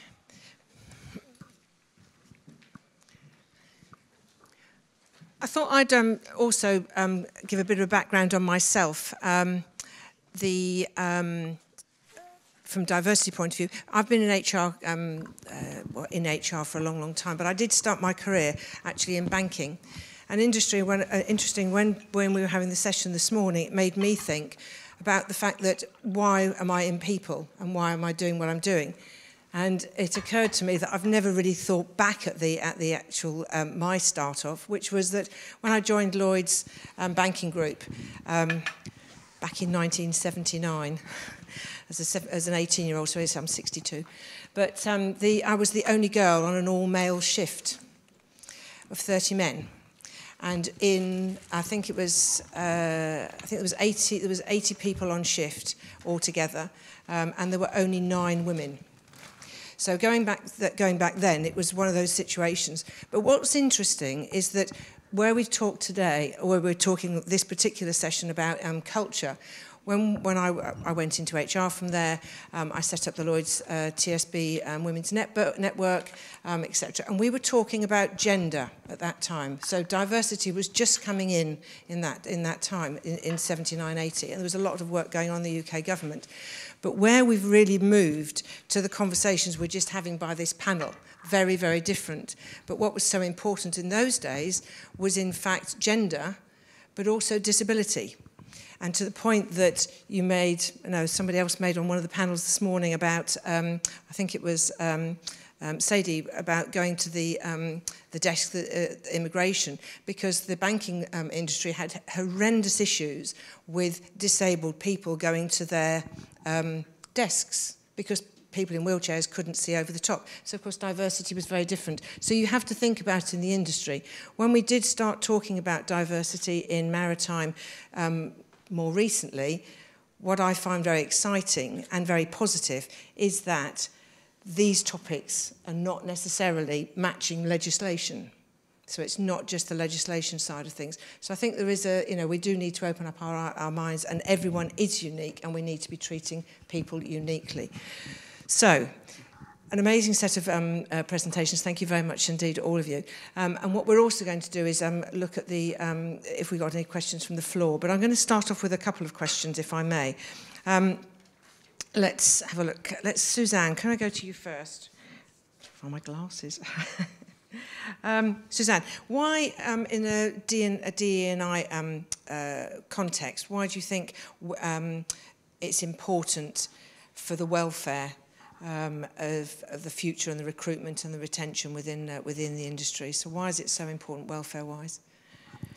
To have sort of an inclusive culture. Inclusive, yeah, DE&I environment. So maybe I can backtrack a bit. Yeah. So when we talk about inclusion, diversity, belonging, maybe sort of I could offer at least the definitions that we use within the All Aboard lines, because sometimes it becomes very mushy when we talk about diversity, equity, inclusion, and now also belonging. So diversity to me and to us within the All Aboard Alliance is very much about all the ways in which we can be different.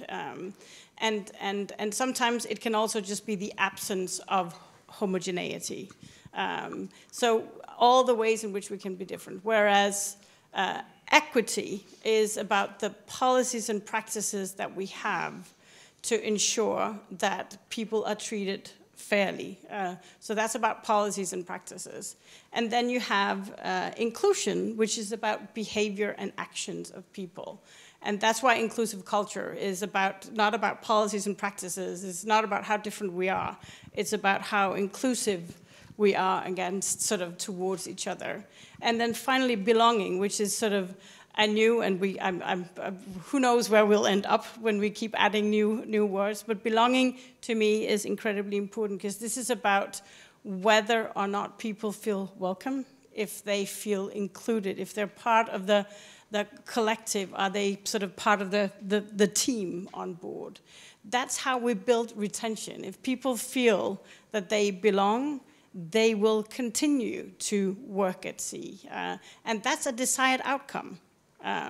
So whether we talk about diversity, equity, inclusion, and belonging, or psychological safety, the desired outcome of all of this, in my view at least, is that people, no matter who they are, no matter what sort of background they bring, that they can all feel welcome and that they can experience a sense of belonging, that the crew is where they really want to be and where they feel safe to be. So I guess that's my answer. Yeah, thank you. Has anyone got anything else to add on that particular one? No, okay. Dan, welcome to the stage as well, thank you. Thank you. Dan, you're co-founder of the Neurodiversity at Sea as well? Yes. Yes, okay. So in terms of challenges, what challenges do you think are commonly faced when we're actually looking at D&I strategies from your point of view, what you've seen? So I think the biggest challenge that we face as an industry is that we don't really commit to it in the way we should do. We are so used to, I suppose, doing the bare minimum to comply with legislation, regulation, in the likes of, say, SOLAS compliance, and you always have the bare minimum lifeboats you need, bare minimum life rafts you need on board. You never go over the requirement, and we're approaching DEI in the same vein, really. We're saying, well, the legislation says we must do X, so that's what we'll do. We'll do X because that way we can say as an industry we're being compliant. The trouble is that because that legislation is so far behind the curve and is so far behind where it needs to be, the policies and procedures we put in place are never really effective because we are already fighting a fire that is so far beyond our control that we're never going to win. Instead, what we have to do is change the approach we take and instead say, okay, so what do we need to do, not to be compliant with the law and with regulation, but what do we need to do to be compliant with what society expects of us? And the moment we start saying that and complying with that and having that as our target, we'll find ourselves having A, a much stronger drive, B, a much, I suppose, clearer target, because society is very clear what it expects from us as an industry and as members of the global community. And that will then mean that it's much easier for us to design policy internally, design procedures internally and implement them, because we have a very clear, I guess, path as to what we need to follow. Not at the moment where we are chasing a goal that we don't actually know what it is because we're quite wishy-washy about how we want to commit to it. How do you feel about targets generally? This is a difficult question. So, to my mind, targets should be achievable. I'm a massive fan of saying, you know, there's no point in saying, right, let's take assault at sea.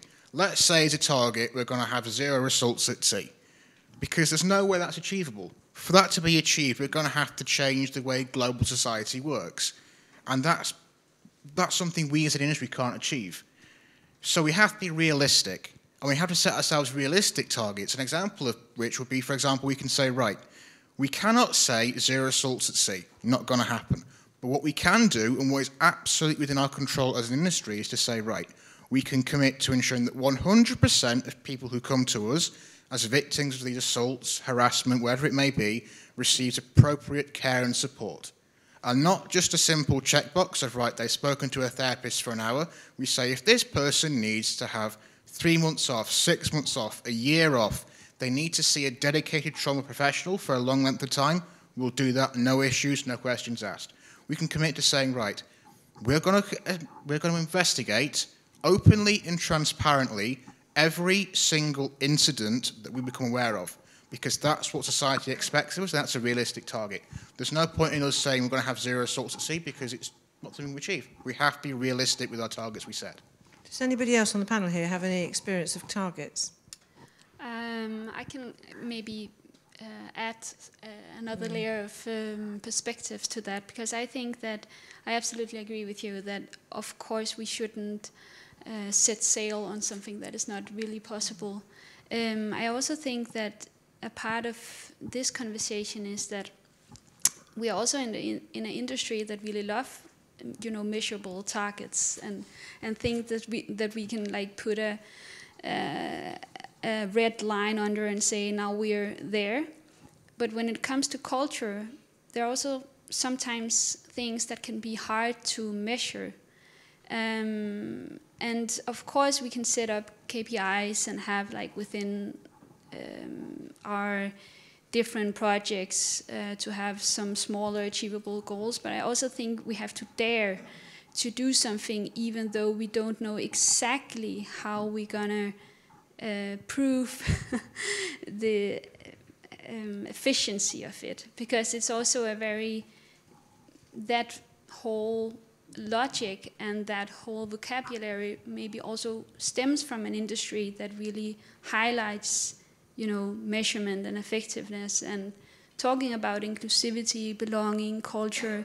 There's also something to it that can be hard to measure. So just bringing that into the conversation also.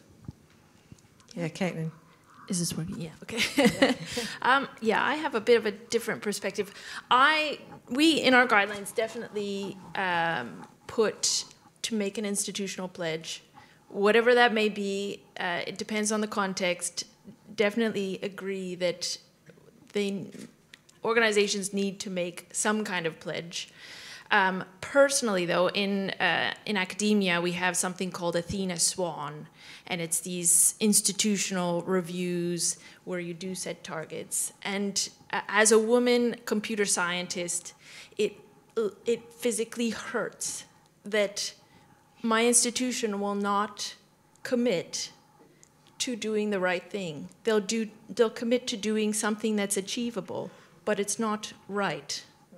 And it physically hurts because you feel unsupported. So I completely agree that we should be demonstrating progress. That's definitely the thing. But targets, to me, I would prefer that they committed to the right thing. And I'm not saying in the maritime sector it's going to be the same as computer science, but in computer science we do not have these limitations. No, exactly. Suzanne, any other thoughts? Yeah, I prefer to talk about indicators rather than targets. And then there are sort of, you can have the leading indicators and the lagging indicators. So a lagging indicator would be measuring current retention rates.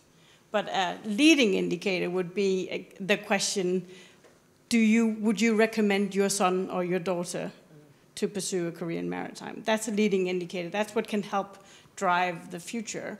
And then sort of an example I like to use, I have a 13-year-old daughter, and I like to think about 2030 as some kind of a future that is attainable, and that's when she's around 20 years old. If she came up to me and asked if I would sort of recommend her to pursue a career in maritime, I would probably not be sort of a huge ambassador for that. But my personal ambition is that when we get to 2030, that is sort of a mission for me, that I would feel safe to send her out for a career at sea. And that's also a little bit how we work within Global Maritime Forum in sort of that we define sort of a future narrative, a 2030 narrative. These are the things we would like to see. We're currently developing that. Could we have global maternity sort of standards? Could we have sort of building that narrative, then sort of figuring out where are we now by measuring, finding powerful indicators that actually are measuring not just what can be measured, but what's important to measure. And then developing a trajectory that will take us collectively as a system from where we are now towards where we would like to be by 2030. And I can't develop a 2030 narrative or goal for me, but by engaging in conversations across the multiple sort of stakeholders that we work with, we can define that as something that could then hopefully become collective and a shared trajectory then. I must admit, I think people measures have always been hard. So I think in terms of they're very subjective, but it's and also people set themselves up to fail. That people will find reasons why they fail. We're going to, if anyone has any views or opinions on these, then please do put your hand up. We have got a roaming mic for this session if you want, being waved by Georgia. So if you do have a comment and you have a difference of opinion, then please feel free to raise your hand. So let's just. Sophie, can I come to you on a question, if I may, please? We're often applauded as far as our diversity and inclusivity generally is, but we've actually got some, and we've got challenges with cultures and things like that, nationalities and demographics.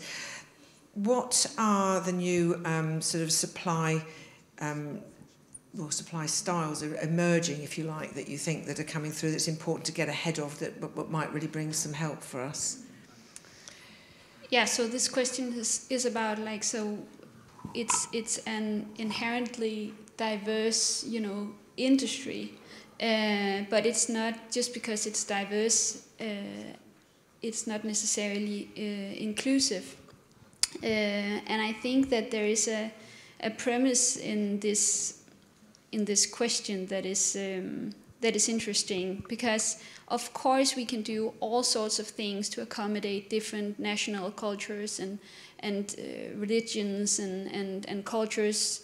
We can arrange ourselves with food that is inclusive, religious clothing. We can celebrate a diverse range of holidays, and we can have cultural bias training and procedures helping us when hiring and when promoting people.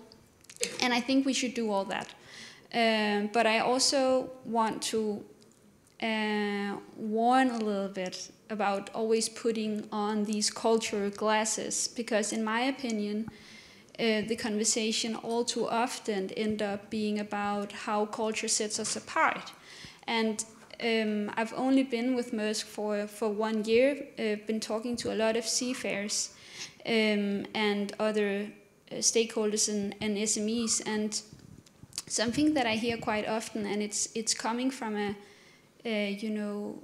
it's coming from a good place, but it could be something like, well, Filipinos, they just prefer, this or this kind of management style, or, I've worked with a lot of Indians and this is just how they are, and I really want to accommodate them, so I just do things this way or that way.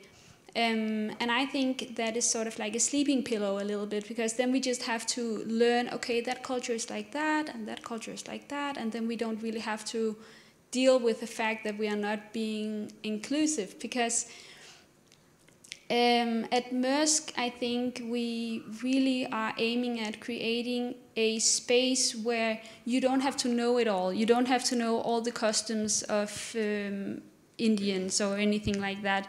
You can ask, and you can, you can misread. You must be able to say, please don't point your index finger at me. It's really rude in my culture, and then you adjust. So it's more about creating that space and that psychological safety to be yourself and to take your space, and for us to give people room instead of training everyone in, cultural sensitivity.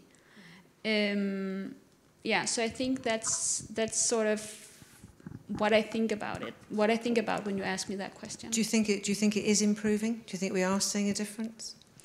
It's hard for me to tell, really. But I think that in my own context in Maersk, I see people really. So we have all of these trainings, right? So we have the very extensive leadership training, and a part of that is we discuss a lot about like how do we approach culture. Culture is at the very it's for many people it's something that is very they're very concerned if they are crossing boundaries. So we talk about it a lot, and I see a lot of effort in trying to understand that psychological safety is actually at the root of making sure that we have inclusive work environments on board and at shore.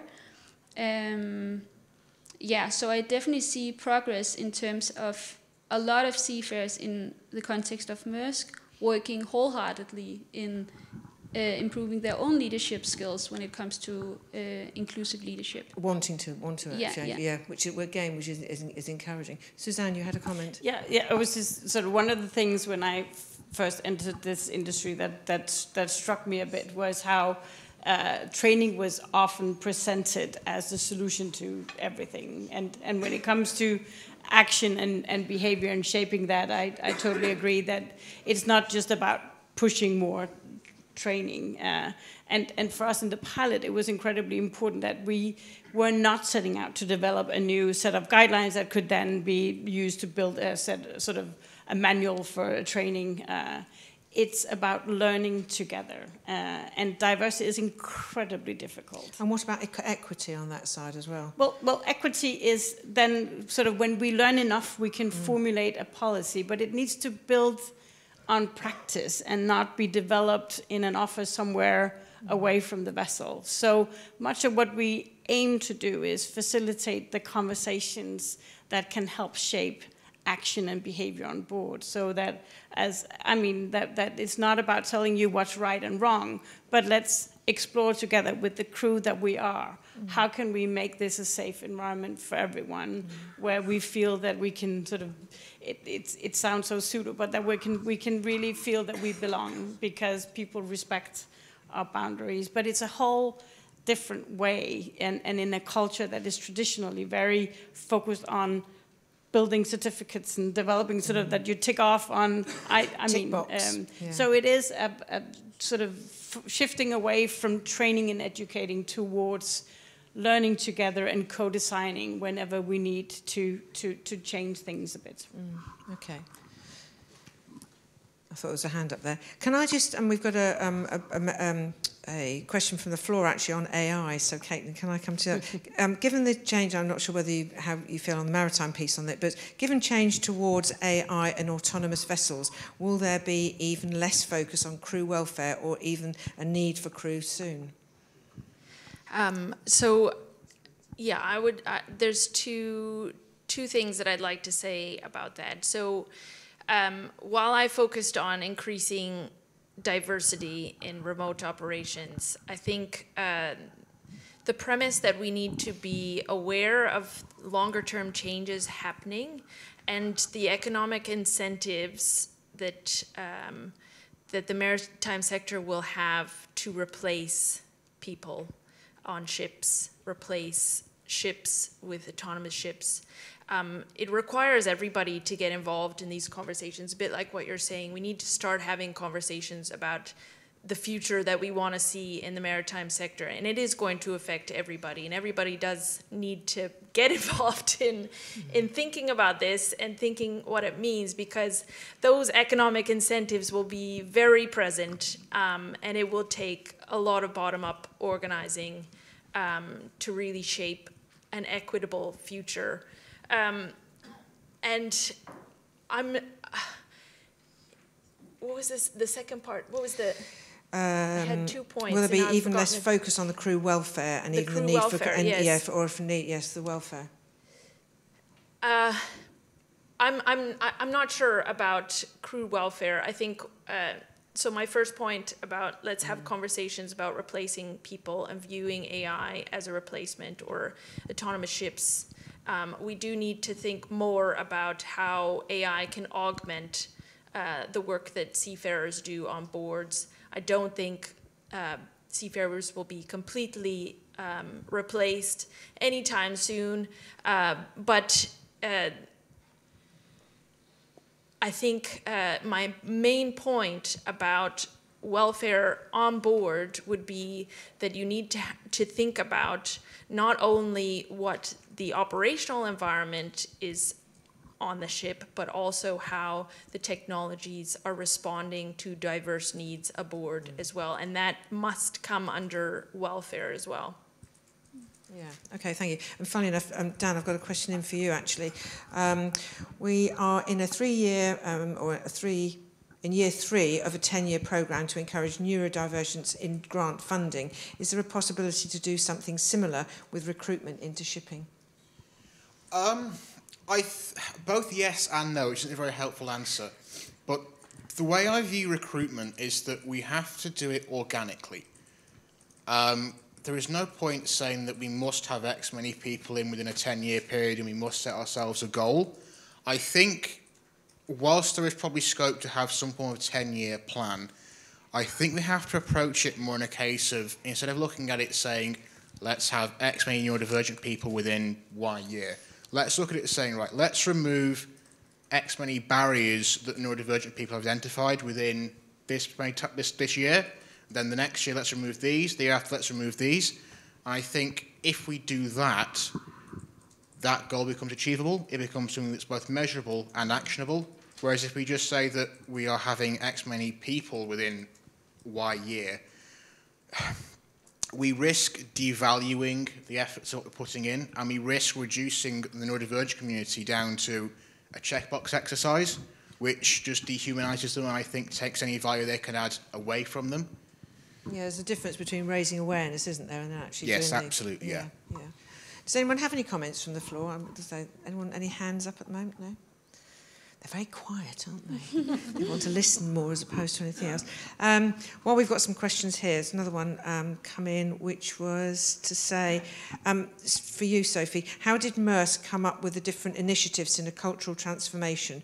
And where did the seafarers include were the seafarers included in the decision making and ideas? Thank you for that question.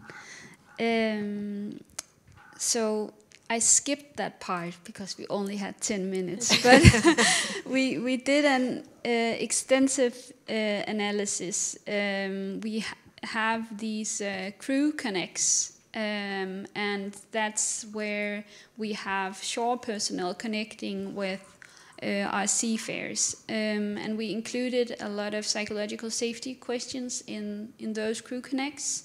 And that became some of the fundamental data. So we had that qualitative data of how they experience the psychological safety on board. So that's one part of the data. And then, as I mentioned just briefly, we ended up mapping a number of cultural-related challenges and pinpointing those, and then inviting seafaring sounding boards to qualify the different initiatives with us. We also have installed these quality measurement things in all of our initiatives, so that we evaluate, for example, the leadership program together with our seafarers as we go along, so that we can improve it along the way, because it is a program running for 2 or 3 years. So we can probably learn something along the way. So we have included a lot of seafarers and are planning to continue doing that while we, it's a bit of a cliche, but I really do feel that we are sort of paving the road while driving on it. It's very fast paced, and I think it's appropriate, because I think that there's a lot of seafarers that have felt that there's been a lot of talking and not so much action. I still feel like there is so much knowledge that we don't have, and that part of me really want to do another analysis before we continue, but the other part of me also want to keep going and learning meanwhile, knowing that it won't be perfect, but that we do everything we can to listen to our colleagues at sea while trying to improve life on board. Yeah. Yeah, I think it's the second time I think we've heard today in terms of listening, not just hearing, but actually listening, and to do that as well. And also a comment that was made, I heard earlier, we don't know what we don't know. So I think that's one of the things we have to find out and let people learn. Sometimes it's about let people learning as well, but there's more. Suzanne, were you going to say something? Yeah, just have, and this, I think it's been a theme throughout the day, how we can give better voice to seafarers. And now sort of the pilot is very young. We've only been collecting data since November 1st. But already we're seeing, and this is just amazing, 100% sort of response rate on the questions, not on all vessels, but on board some of the vessels. And that they sort of, or sign-up rate, and then they get a question every day. And for the first, now it's close to 2 weeks, and we're still on board some of the vessels above 95%. So they answer this, how important is this particular topic to you? How satisfied are you? And then if they are sort of not satisfied, we ask them to elaborate. And they sort of, we were told that we should probably anticipate that they would sort of not be too frank initially, that they would sort of, we shouldn't anticipate that the trust would be there from the beginning, but we're just amazed to see already how much we've learned, and it's only been 2 weeks. So, so just to the point of how valuable and important it is that we sort of listen to what's important to them and have them involved in figuring out where do we need to pay more attention, and how, what are the opportunities to improve, and just keep learning. I think there's a general theme, isn't there, coming through, where we want people are aware and trusting those that are doing some of the work, that there is a voice, they are being listened to. And I think if you go back probably to my life at the beginning of my career, it's kind of like, were people wanting to know that difference? They might not have been, so, or even willing to speak up. So it is different. And I also think from a seafaring point of view, again, the comment was made earlier in terms of the type of people aboard. They expect not necessarily to have had opinions in the past or anything, where they're being asked their opinions now. Yeah, okay. Still no hands up over there. We thought you might want to ask, which is why we're offering you the opportunity. Please do. Please do, if you do, or make a comment. We don't bite. Yes, or exactly, or even disagree with what's being said on here. I do have another question from Slido, which was, do you agree, or this is to anybody, do you agree that training is an overestimated tool to change a company? Yes. Yeah. That was a quick response. Would you like to elaborate? Yes. So, I mean, training, of course, is a lot of different things, and training is sort of. But the notion of thinking that we can set up a sort of a training on sexual misconduct and then anticipate that to sort of solve all problems, I just don't buy that. And it's all, I mean, and because it is an industry where there is so much mandatory training, I think there's also sort of that compliance approach to things just really stifles learning. So I think there's just so many other ways that are probably a little bit more difficult, but much more valuable. Yeah, Dan. Yeah, I think coming at this from a seafarer's point of view, not so much as someone in the DEI community, there's an awful lot of training fatigue on board because you just get bombarded with so much stuff, you know, and it can be something as simple as training on, you'll have training on the BSMS, then on the PM system, then you've got training on how to get on board, how to get off the vessel, how to conduct yourself going to and from the vessel, how to have this culture, how to have that culture. You end up, it literally becomes like, I have seen colleagues, not where I currently work, I wish to point out for anybody watching, just to cover that base, before my P45 sat waiting for me at home. Where I used to work, I've seen colleagues who took training as seriously as they would just sit on watch on the bridge at night and they would just click through the computer and just go dum, dum, dum, dum, dum, dum, dum, dum. And they would learn absolutely nothing, but from the company's point of view, because someone had completed it in the checkbox, it was done, they were happy. So, whilst training is a tool that we can use, we need to take a very close look at how we apply it and say, right, are we applying too much now? And the answer is yes. So how can we cut stuff out now so the training we're going to put people through is actually a benefit to not just that person, but the company as well? Because there's no point doing it and paying all this money to have someone come in and design a computer-based training course for us if our crews aren't going to use it for its intended purpose. It's just a waste of time and effort. Can I add to that? Yeah. Yeah, so, you know, there is so much research indicating that, you know, different kinds of training do not really make that much of an impact. But I think it's also because we think of training the way we talk about it now as a single instant kind of thing that we train and then we move on. But for example, in Maersk, and I guess that's true for the rest of the industry too, we have a very strong safety culture where we do safety drills and we do safety training as a repetitive thing. And that's how I think of, you know, training in psychological safety. So we have decided to include psychological safety training into our safety drills.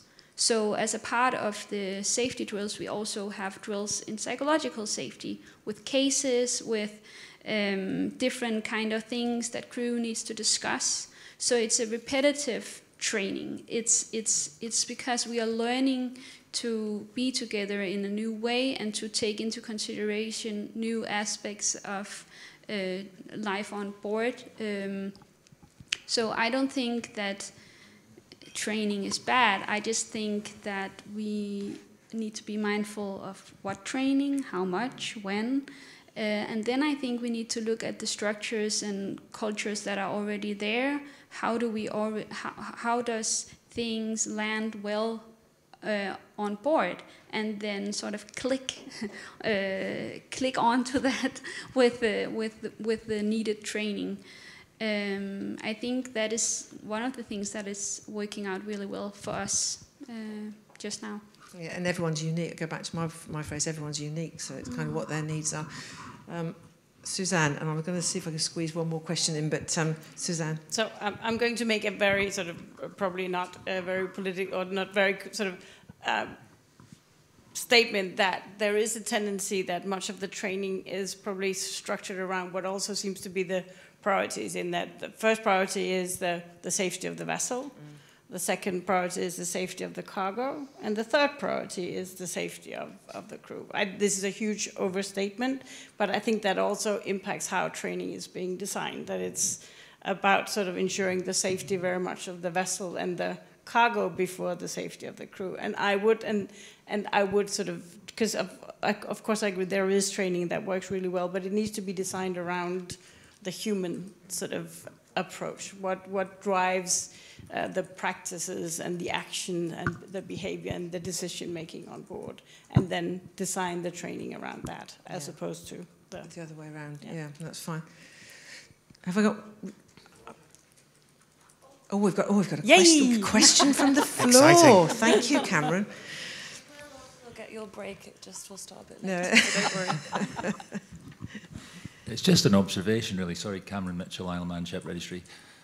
I think we're talking about maybe 2 or 3 different things. In shipping, there's mandatory training. There's things you have to have. There's things you have to go to sea. The rest is education and learning, in my opinion. And if you're teaching training and people aren't getting educated and they aren't learning from it, then what's the point? So I think that's my view. Any comments from the panel? Agree. No. Okay. Have I got one question from more, or should we have a break? Oh, hang on, Catherine's another one from the. Oh, we've started it off now. I won't ask this. I won't ask this one. I'll make Catherine's can be last. Thanks, Catherine. I'm interested in neurodiversity and recruitment, so it might be one for Daniel. In very practical terms, how do you think that recruiters can improve their understanding of neurodiversity when hiring? Because what I observe is that interviews are often not adapted to the type of task, and that recruiters often miss out on some wonderful talent because they don't match the type of interview with the skill of the individual and the requirements of their job. So I think the first thing you have to do as a recruiter is have an honest conversation with the candidate. I know that in different countries there's certain things you can and can't ask, but have an honest conversation with the candidate about the job. Make sure that whatever you're asking is just to do with that job. I know there can be a lot of questions that are superfluous, but also make sure that your job description itself is as inclusive and open as it can be. A lot of times, say, someone who's autistic like myself, if you say that you must have very strong communication skills, I won't even look at the job application at that point. I'll go, well, that's me done. I'll close it. Even though I know I will check all the boxes, I will do fantastic at it. I'll go, well, I have no hope in the interview because of this thing they want done. And the job might be as a deck officer. Now, you haven't got to be an amazing communicator as a deck officer. You've got to drive the boat from A to B and not hit anything, in very, very simplistic terms. But that's just one example of how being very restrictive and very rigid in how you approach recruitment and how you define what you want in a job can then come back and effectively limit you from what you can get talent-wise. So be very, very, I guess, drastic in what you actually ask for. Ask for the absolute bare minimum on your job description that you want. When a candidate comes to you and says, look, I require X, I require Y, make sure that you respond to that candidate with enough time for them to sit down and say, yes, okay, you need X, you need Y, let's implement that. To draw from my own experience, and one of the reasons why the charity now exists, I had a truly horrific experience in a recruitment process with a company that should have known an awful lot better a couple of years ago. And one of the reasons for that was they left so little time between when they said, we want you for an interview, and the actual interview date, that I didn't have sufficient time to go to that potential employer and say, look, I have autism, I will need you to do X, I will need you to do Y to make my life a bit easier so I can truly shine to you. And because they didn't do that, I lost the position. So you have to give yourself time to give the candidate the information you need so you can do your job, which is going to be place the right candidate, which if that person has come to you and said, I will need X, Y, and Z, they are probably the right candidate for you because they're being open, they're being honest, they know the job because they've applied for it, because you've got an honest description out there. So yeah, I had answered your question. Any other comments? I will relate quickly a story with that. I was running a graduate recruitment program many, many years ago, and a candidate came through, this was when I was in banking, was blind. And the whole assessment week had to be completely rebuilt for the week with timing, because the lady brought a guide dog with her, and the guide dog had to be fed, watered, and yes, it had to go outside as well. So it was kind of the whole timing, everything was we adjusted, and it was a huge learning for us as a HR community at the time. That's when we were going through diversity, but actually it was a wake-up call for disability at that time. So it was a wake-up call for all of us. Thank you. And thank you. First of all, thank you to ISWAN for actually saying, let's talk about this subject anyway. Second is a thank you to you and to I think the maritime industry, because you are waking up to DE&I. I think more than other areas are as well, than other areas and other sectors. But I think we're doing well. And just remember, we've got a good background and base to build that on. So that's really good. And I think thank you very much indeed to each of the panel members and to James as well for his presentation, because I certainly hope you found that as an interesting session. Not too gravy session after dinner. So hopefully that was good. So thank you very much indeed. Thank you.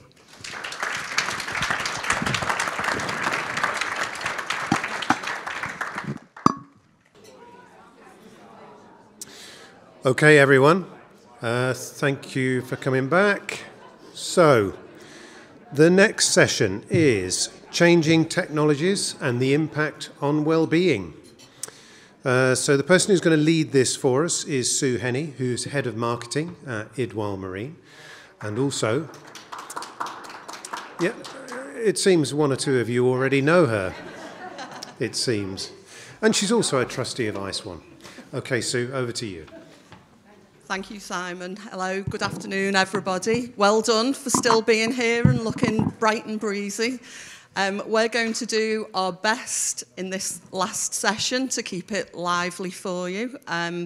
Technology is obviously a very broad subject. I think we've got plenty of good discussion planned, so thank you all. So as Simon introduced me, my name's Sue Henney. As you've spotted a trend, I am also an ISWAN trustee. I have never been a seafarer, but I have worked in the industry for 30 years. For much of that time, working for businesses that provided crew-focused services, so crew news and entertainment, crew training, and crew connectivity. So, the title of this panel is Changing Technologies, Impact on Wellbeing. We're hoping to explore some of the benefits and maybe some of the risks associated with those new technologies that we're seeing at sea. On the positive side, I guess you've got things like easier to access learning. There was a bit of a discussion in the last panel about learning, training. Obviously, enhanced communications with home for seafarers is a massive issue. Also, things such as digital entertainment, all kinds of things that come under the umbrella of technology. All these things can greatly contribute to job satisfaction and good mental health. There's obviously also negatives associated with technology, or challenges at least. So inadequate support perhaps around working with some of the new technologies that we are seeing coming to the fore. Loss of traditional skills and social isolation as well. So, as I say, looking forward to a thoughtful discussion. And with that, I will introduce my esteemed panel of experts. So, to my right, I have Chirag Barry, who is the International Operations Manager for ISWAN, excuse me. Everyone else has got a very long and complicated job title, so just bear with me 1 second. I have Catherine Logie, who is Director of Direct-to-Consumer... see, I told you I was going to get to... So, Director of Direct-to-Consumer Services at Ocean Technologies Group.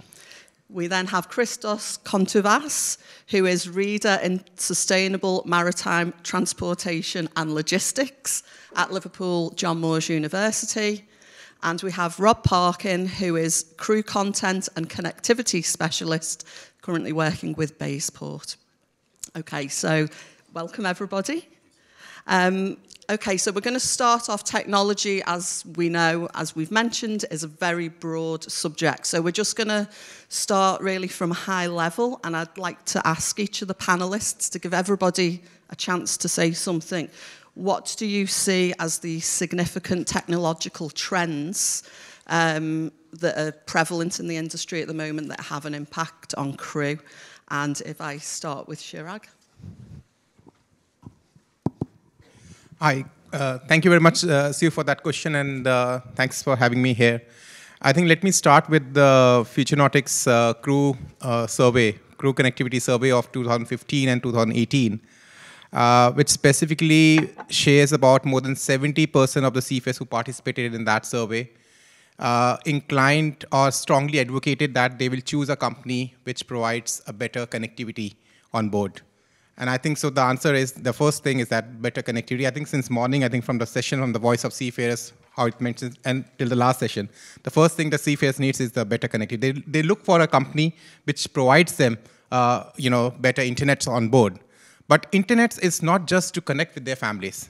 Internet is there for them to be, feel more happier and more productive as well on board by doing various activities, such as they can have different types of games. They can use that technology. I think my fellow colleagues will share a bit more on that.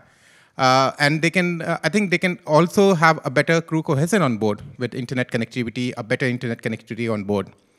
And being a marine engineer, I think a former seafarer, I think in our days, it was a bit of difficult to get internets and automations with the present changing technology. I think there's been a lot of been done around improving the preventive maintenance on board, especially a marine engineer. I think it's a life is been becoming a bit, I feel, an easier one for them to predict and maintain their operate their machinery at an efficient levels. I think that's also something it's very advantageous for them.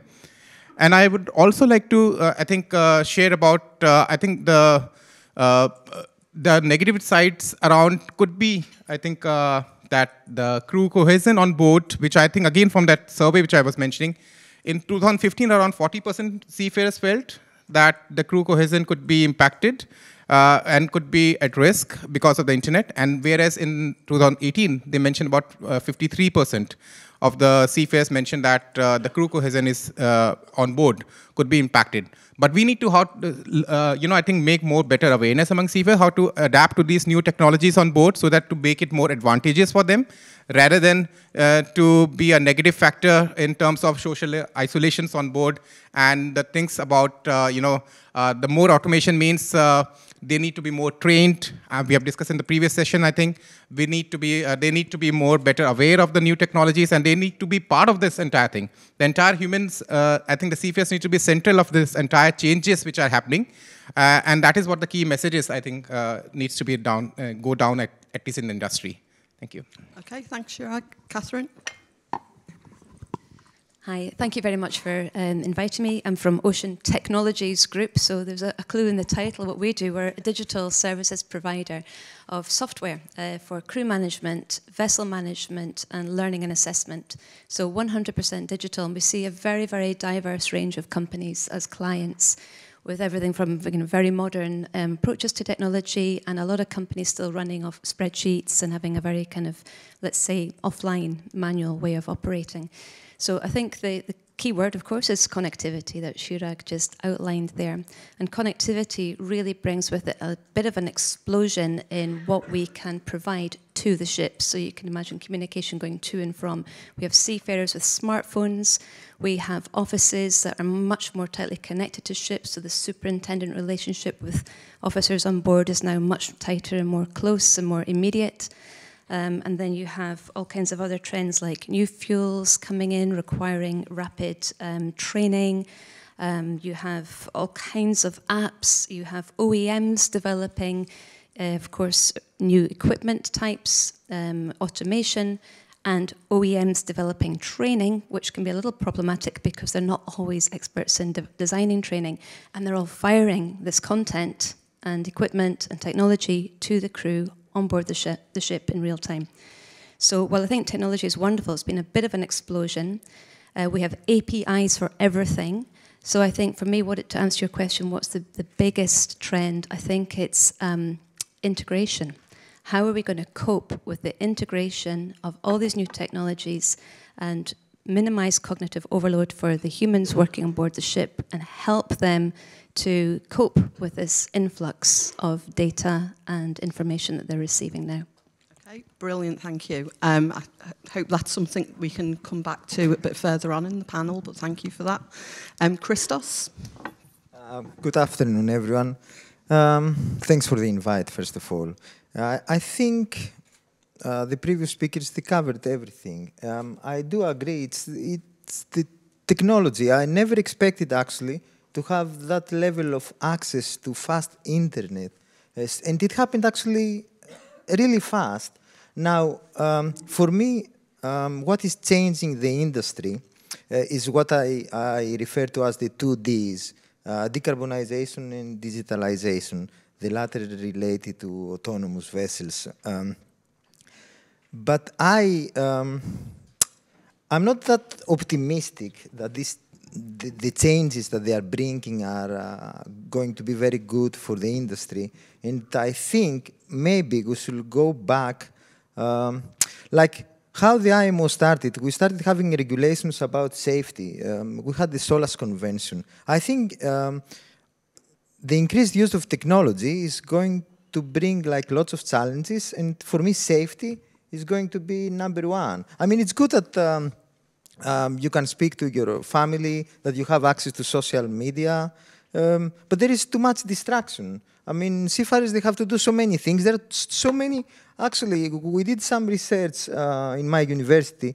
There are so many screens, like so much information right now in a bridge. I mean, how these people, like an officer, I mean, if you're an officer on a deck and you, what you have to do is a simple task. You need to make sure that you navigate the vessel safely. But if you have to look at so many screens, how can you do that? I think there is too much information, so I think that's what I wanted to add and I think for now. Caitlin, pointed that out really clearly in the last panel, the image with all the screens. So yeah, definitely a massive issue that needs to be looked at. Rob, come to you on this. Yeah, well, thank you. Thanks, Sue, and thanks ISWAN for inviting me to be here. So I've just a little background. I've been working in sort of connectivity for ships for 24 years now, and it's sort of echoing. Everyone's covering it, really. It's amazing, you know, change is inevitable, and I think that's something we must embrace and accept. I think, Dr. Christos, you make a very strong point. Change brings new challenges, and the technology and change and alienation in the workforce, perhaps, of age. But I remember one of my first projects, so having worked in providing connectivity to ships and that enablement of sending a simple email and the euphoria of getting an email back, you know, it seems crazy, all within my very, you know, my career time. We're working with Inmarsat, of course, we're all familiar with Inmarsat, and Inmarsat started providing a daily newsletter through Inmarsat C. Anyone remember that out there? The Inmarsat C newsletter, and I think it had sports on the other side. And that was what we wrote, and I actually, at the time, did work with Sue, fantastic times in Liverpool.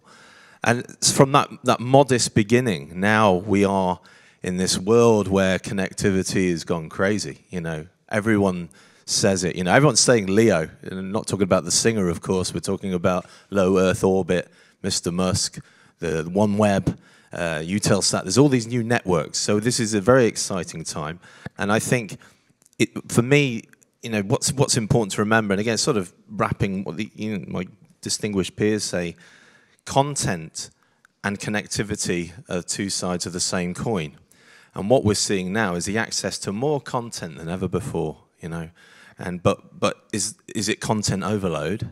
Question mark, and then, is that good or bad? And I think the thing about this is if you can measure it, you can manage it.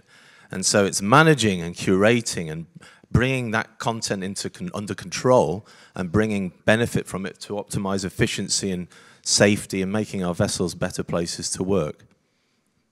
Okay, thank you, Rob. So there's obviously lots of issues there to unpick a little bit. I think if we talk about, perhaps, Christos mentioned the 2 Ds, so decarbonisation and digitalisation, and just maybe expand on that a little bit more at this point. So, Chirag, if I come to you first, kind of what are you hearing from crew, from their perspective, on what the major challenges are around those issues? Yep. So, while speaking to a lot of seafarers across in different kind of forums that we attend, one of the major things they mentioned to us about the decarbonizations and the challenges that it has been on the seafarers. And basis that, we thought of running a survey for the seafarers between June and September this year. We're going to be publishing that report hopefully in early next year. And this survey was carried out across, about 40 plus nationalities. They participated in that, about 400 plus seafarers, they took part. And one of the things that came out, and it was run for seafarers as well as shore staff. So both of them participated in that. And the major things that the seafarers mentioned to us about is the fatigue, the stresses that comes to them because of the decarbonization. First thing is that all of them, majority of them, agrees that they want to be part of that, okay? They want to see the greener shipping. They want to be part of, they support the idea of greener shipping. But the whole concept about the entire thing has been put on to them as an experiment, as a thing about that we need to do fast decarbs. We need to do everything has to do, there's no standard regulations around in different countries. If a ship is going from a port A to port B, and if it has a 24 hours of transit, probably in port A, they have a different carbonization decarb regulations. In port B, they have to be prepared their vessels accordingly. That means an extra workload. And please understand that we have already spoken about minimum manning in the previous one. So the crew is not going to come on board from anywhere else to help the fellow colleagues. The same crew will have to prepare their vessels. They have to clean the tanks. They have to ensure that the new fuel oil which is coming on the tank is equitable to be put up in that particular tank. And so there are so many other technical equations that are required by on board ship to use that separate fuel. So some of the challenges that seafarers are coming to us, and they mention even in the survey, it's like they feel like the ships have now become a testing point. The new ships are coming in, the new engines are coming in, and it looks like they have been tested on board, which is very, very strong statements been given out by the seafarers. They feel like they are not part of it, whereas I think but they want to support it. They're doing everything possible to make it possible. But I think we need to also understand that how do we take the seafarers along in this entire exercise. Thank you. Christos, have you got any further points on that? And then I'll pass it over to Catherine to look at it maybe from the other angle. I could talk about this for hours. Because the truth is, so I do have a background in naval architecture and marine engineering. And the truth is, honestly, some of the engines that for the fuels that we are talking about, they do not exist. Like Wärtsilä, which is a Finnish company, announced yesterday the first ammonia 4-stroke engine. Yesterday or a couple of days ago. I don't want to see seafarers being guinea pigs. I'm not going to be on a vessel myself. I mean, and I don't even design them. I'm in academia. But what I can tell you, at least I think that's a good point and something that I wanted to say. That's why I brought this thing with me. We're talking about decarbonization. 2018, the IMO, they came up with the initial greenhouse gas strategy. Do you know how many times, if you were to search the document, how many times the word seafarer appeared in that document? Zero. 17 pages. Actually, this is the revised version. And I was in the latest MEPC meeting in July. I've been actually there in the delegation of the International Association of Maritime Universities. And by the way, in the IMO plenary, we sit in an alphabetical order. Next to me, there was the guy of ITF. And he was fighting. He was actually trying to make a point, put something about seafarers. And now I'm going to read what is now, sorry for this, recognizing the impact this strategy will have on seafarers and other maritime professionals, the organization is further requested to assess its instruments, guidance, and training standards to help ensure a just transition for seafarers and other maritime workforce that leaves no one behind. I am a bit optimistic, but we have a long way to go. Yeah. Okay, thanks for that, Christos. Definitely a long way to go. So I think just coming to you, Catherine, how can companies help empower seafarers feel like they are part of this journey and transition, and you know they are at the centre of it, companies rather than maybe the industry as a whole? I think that's a really important and a huge question. I'm absolutely delighted that we had seafarers speaking in the first panel this morning. So voice of seafarers is absolutely essential.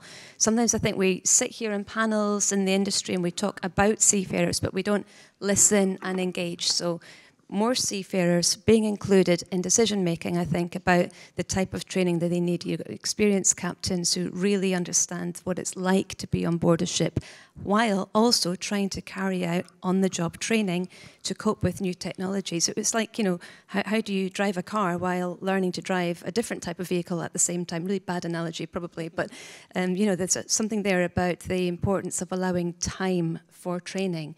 And the only way, maybe I'm being too outspoken, but the only way I can see to do it is to increase size of crews to allow more time for this essential training. This is not a nice to have, it's a need to have. An example right now is LNG, the SIG to LNG training, which is a huge, huge piece of training with multiple modules within it. We've tried to help as best we can by providing this as e-learning. It's not one course that you do in 20 minutes or even in 2 hours. You know, this takes application, it takes time, consolidation, and you need to work your way through an entire learning program in order to complete the certificate at the end. So it's available, it's online, it can be taken anywhere. And these are some of the benefits which companies can avail of by providing content anywhere to anyone. So I think that that's very democratic to me, that technology is a great enabler. You don't have to travel to a shore-based training centre, going hundreds of miles, leaving your family, paying for transport, paying for accommodation, maybe even paying for your own training, which is actually often the case in many countries.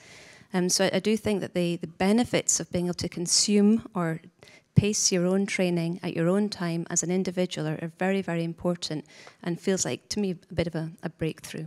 Yeah. Okay, brilliant, thank you. Okay, to move on slightly, earlier in the first panel, I think Captain Steve made quite a powerful comment, which was about feeling mentally imprisoned sometimes, or you could feel that when on board a vessel.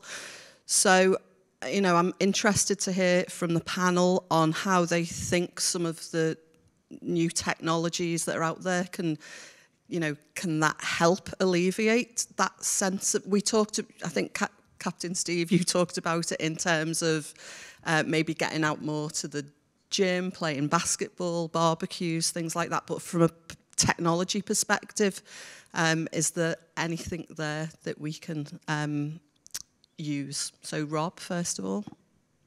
It's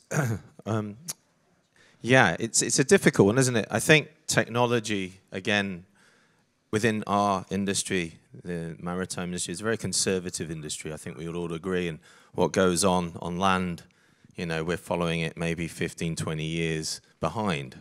So there's that whole case of let's learn what goes on in other parts of the world or in other experiences, and what's the impact of technology. I think specifically to the point you're raising there, Sue, you know, connectivity has improved, and we are, I mean, I'm sure everyone's very aware, but we are in this really interesting time where the prevailing, predominant connectivity option on networks really is VSAT, and that's just about to be sort of completely sprinted past by this new low Earth orbit network opportunity from Starlink and OneWeb. And there's been a lot of, hilariously, there's been a lot of skepticism about the low Earth orbit satellite network. So I think every shipping company in the world's been testing it secretly for 2 years.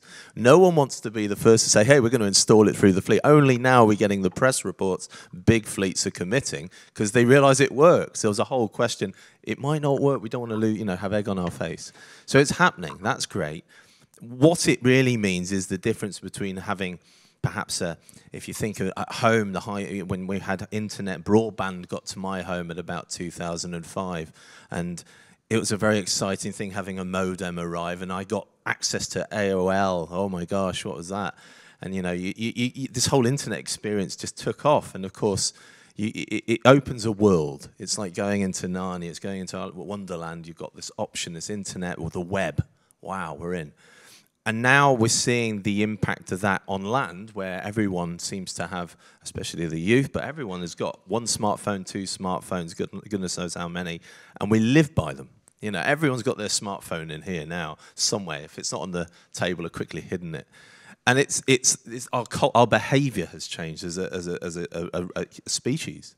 Now, taking that into the shipping environment, suddenly we're going from maybe 10, 20 megabits per second link bursting. We're up to maybe 350 megabits per second, which is faster than I have at home. Now, granted, some of these new networks aren't completely all the same speed. There is contention, as we call it, but it's a lot faster. So basically, the experience on shore is now being replicated, or the possibility is available on ship. The question is, ships are different places. They're unique places. They're an environment unto their own. Safety is a driver. It's essential. We have a safety culture. There's a hierarchical sense of management. Of course, captain is king on the vessel. And it's so important, though, that the crew feel enabled to have access to the internet, but to what level? And is it distracting or not? And I think that comes back again to what Dr. Christos was saying. So I think, is it making a prison? Are you captivated? Are the crew, are you locking yourselves in a room because you have access now? Free internet, maybe not quite there, but it's nearly there, as mentioned in an earlier panel discussion this afternoon. Does it mean isolation because you come off shift and then you go straight into your cabin? Possibly, yes. But then that's all about this. With Baysport, we're seeing a huge trend now to trying to lure the crew out of their cabin a little bit and spend some time in the recreational spaces, just to watch some news together. Spend some time together. The human experience of being with another human. It's frightening, but it's sounding very old school, isn't it? All of a sudden, and so yes, technology is an enabler for the very wonderful things, but it also brings with it, as we're saying, quite an undertone, a challenge that needs to be thought and managed. Absolutely, thank you. Chirag, would you like to come back on that? I feel after listening since morning till now, I think the seafarers, most of the seafarers, they are quite, you could say, matured, and they can take on this, they understand that how to best use of the technology to the advantage. I think technology itself is not only the main cause that they're having social isolations or they've been putting in a room. I think we have to look at the other perspective. I was at last month, I attended I presented 2 officer seminars.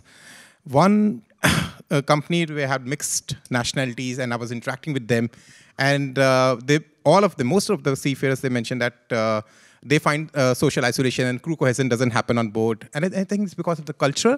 A lot of different nationalities are there, and they find difficult to interact with each other. And they find easier medium to go into their cabins and listen to or to watch some movies or play games in their own language or in the own. And the other group I met, and they had all same nationality crew, and they said, we don't go in the evening. We all still play together, but it was very good for me to hear, because that's what I used to follow in my sailing days as well. After meals, we used to sit together and play, and we had. Then I was looking at the social ambassador thing. I think how social ambassador, because we are going to, in this world, we won't find many ships which have the same nationality crew. We're going to have the mixed nationality. We are dealing with a very, very low number of crew members on board. Minimum numbers.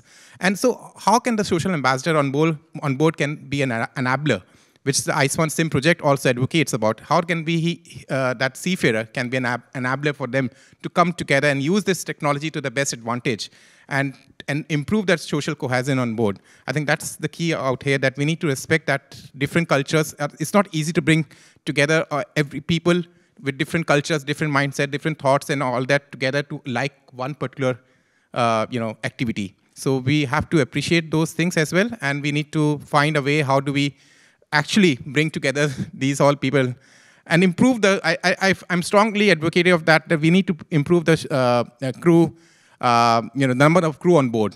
We are actually going down and down and down. People don't find themselves in a better environment to speak to others because of the workload, because of fatigue. We just spoke about decarbonization and put a lot of stress on the seafarers. So many other commercial pressures are happening on board.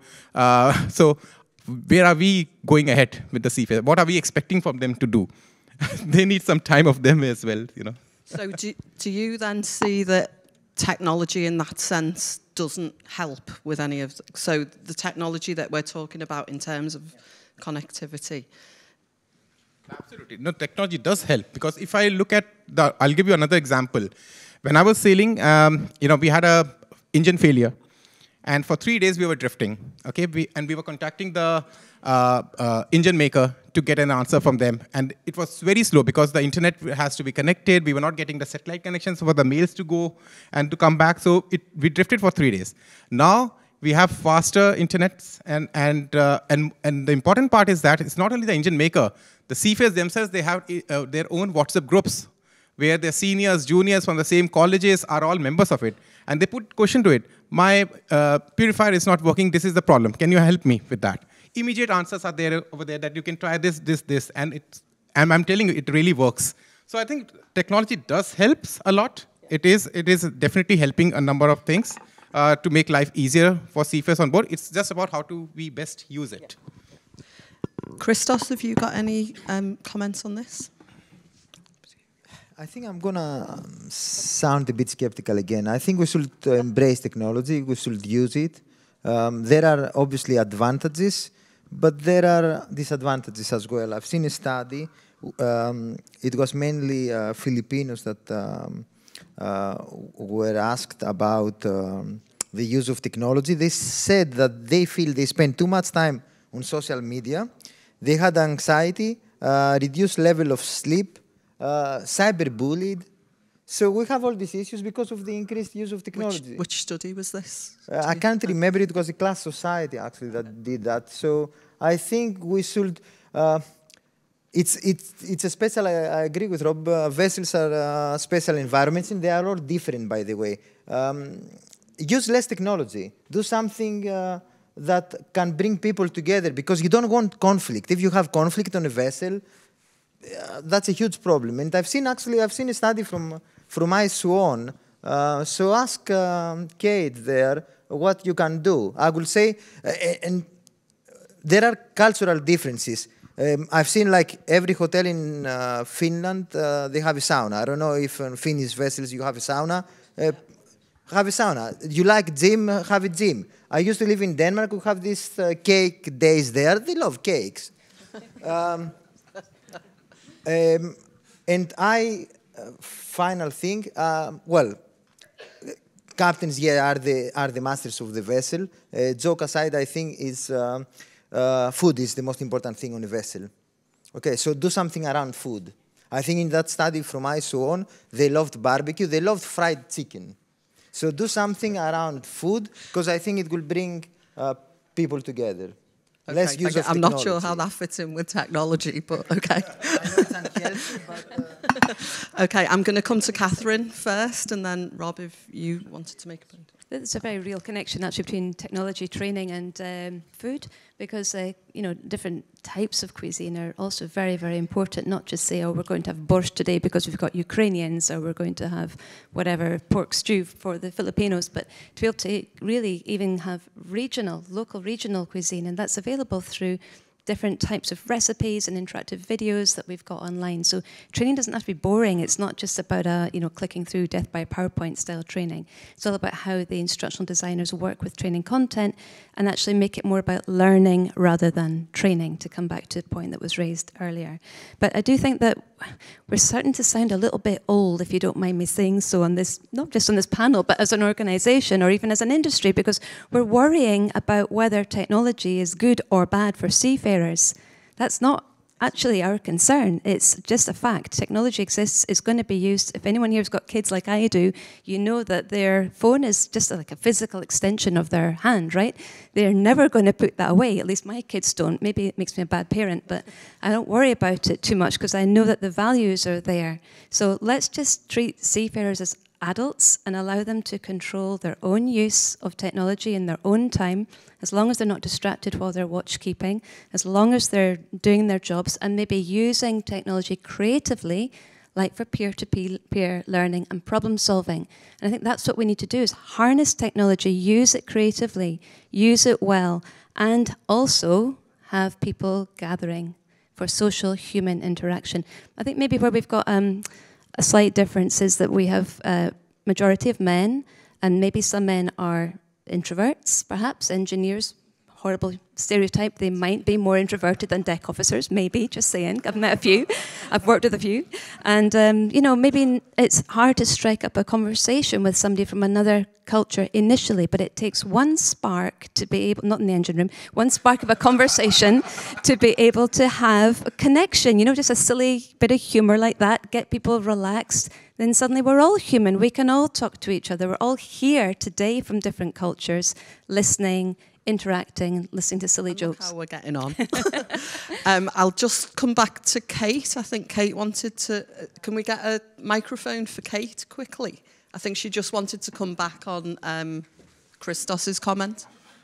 Service here. Thank you. Put that Working. Just quickly to come back, I totally agree with what you just said, Catherine, and talking about the SIM project, we had 5 different themes of activities. One of them was technology. So technology is very much part of what is on offer. If you want to socialise with each other, you can set up games. There's all sorts of things that can be done that way. Obviously, there's 4 other themes that don't involve technology, and they're great too. Food was central.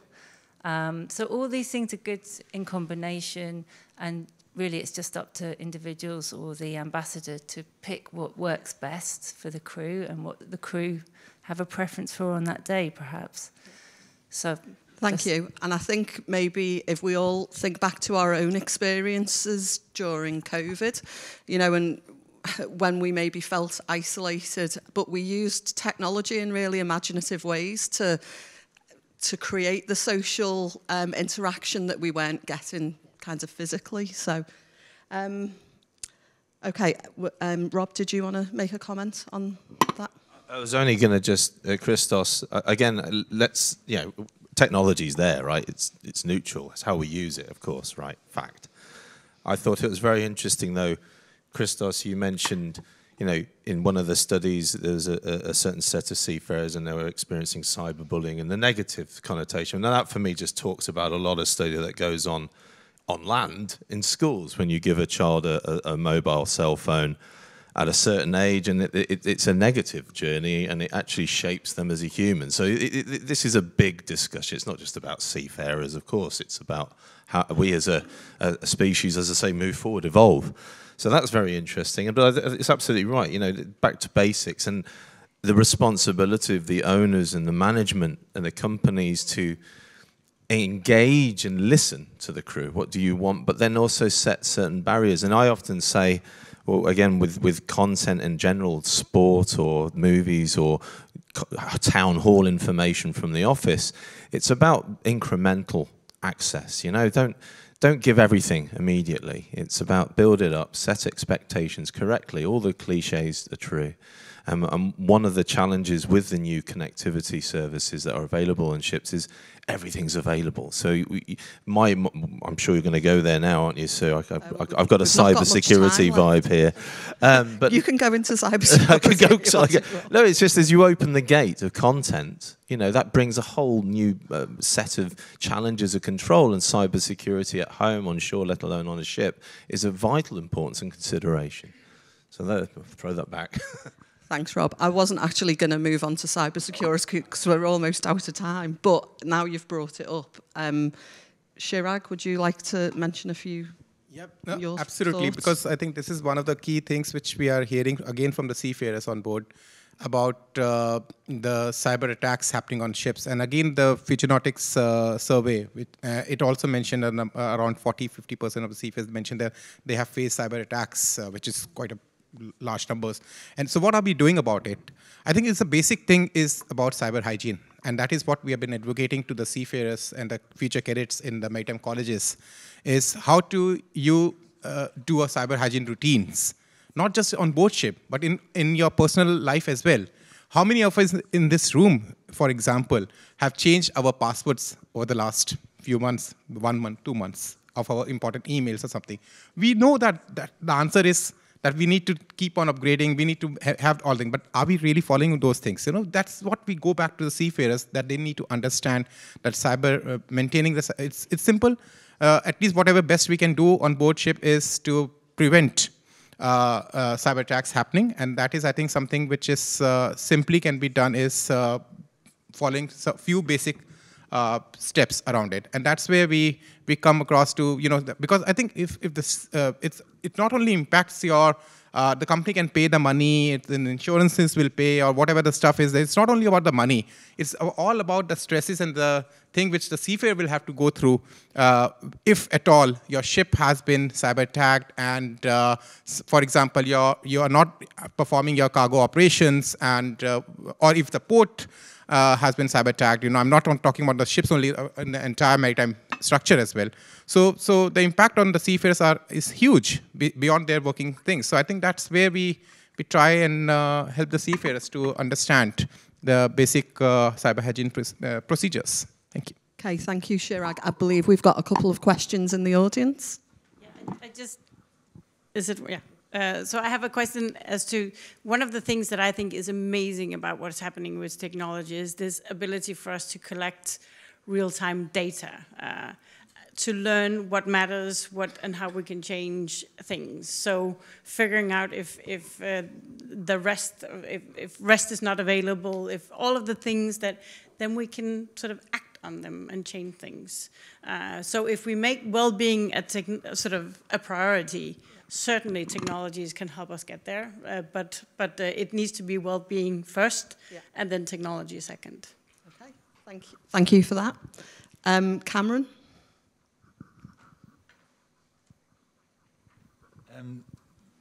Firstly, I agree with everything the panel says. I think we're all on a bit of a digital journey, and I think that will continue for a long period of time. I think what we saw as a flag was 2019, I think, with the topic you've just been talking about, cyber security, all of those things, we were seeing digitalization slow down amongst our fleet. Then COVID happened and everybody wanted data, and they wanted it now because they couldn't get to their ships. So the more data transfer to ship to shore, all of those things. But my actual question was, how are we going to deal with Generation Z and the training, education, development of Generation Z in a swipe culture? Because my kids are 16 and 14, they don't even listen to a whole song anymore. So I believe there is some thought leadership around how we provide that training in small bursts, one subject, and are the panellists all looking at that sort of training at the moment? And that sounds like a good one for Catherine to start. Oh, thanks for the question.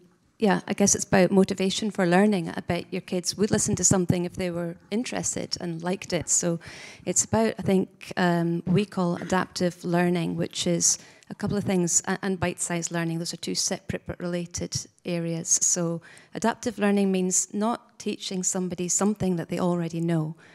So if you think about how companies traditionally develop training plans, it's through the training matrix. You've got an Excel spreadsheet with a list of ranks and then a list of CBT titles along the top, and then dozens and dozens of little tick boxes. So all second officers must learn blah, and all chief engineers must learn this. That's not great if you've already learned it. You know, why go through training on a repeat? And then, you know, I hate to say it, but this is a lot of the 5-year renewal COC type training is also done on the same basis. Now, there could be valid reasons for that, but adaptive learning is all about assessing what you as an individual already know compared to the next person. And if you already know it, don't do it again. Proceed to the part which is new for you.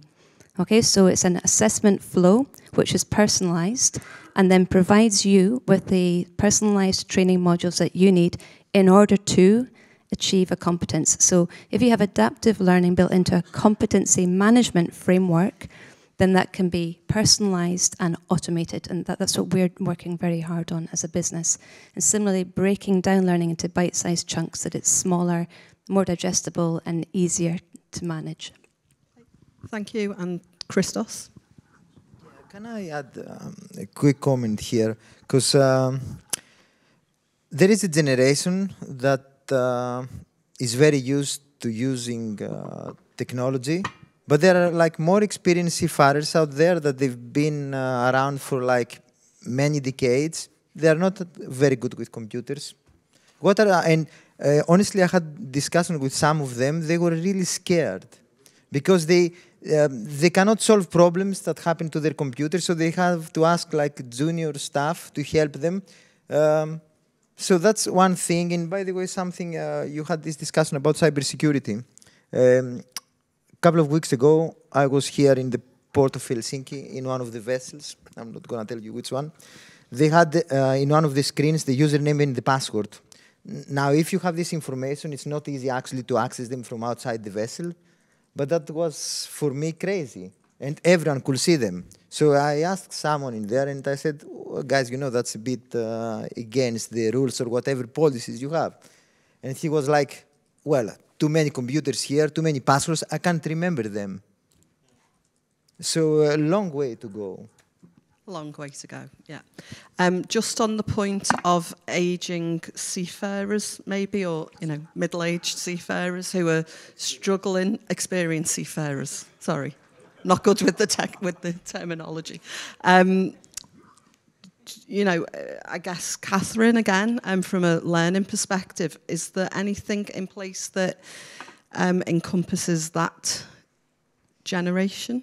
I think that digital literacy is going to be absolutely required for everybody in the future. It's not perhaps about your age, it might just be your experience. I mean, some seafarers have almost skipped laptops and computers and gone straight to smartphones, and they don't like if training or other software isn't designed to be mobile compatible or optimized for mobile.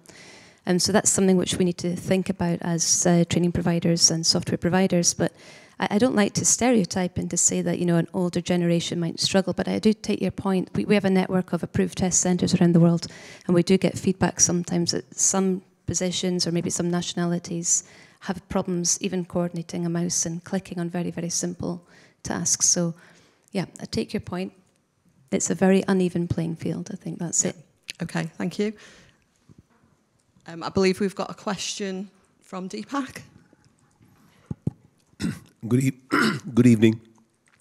Lest I sound a bit contrarian here, no disrespect meant for anybody.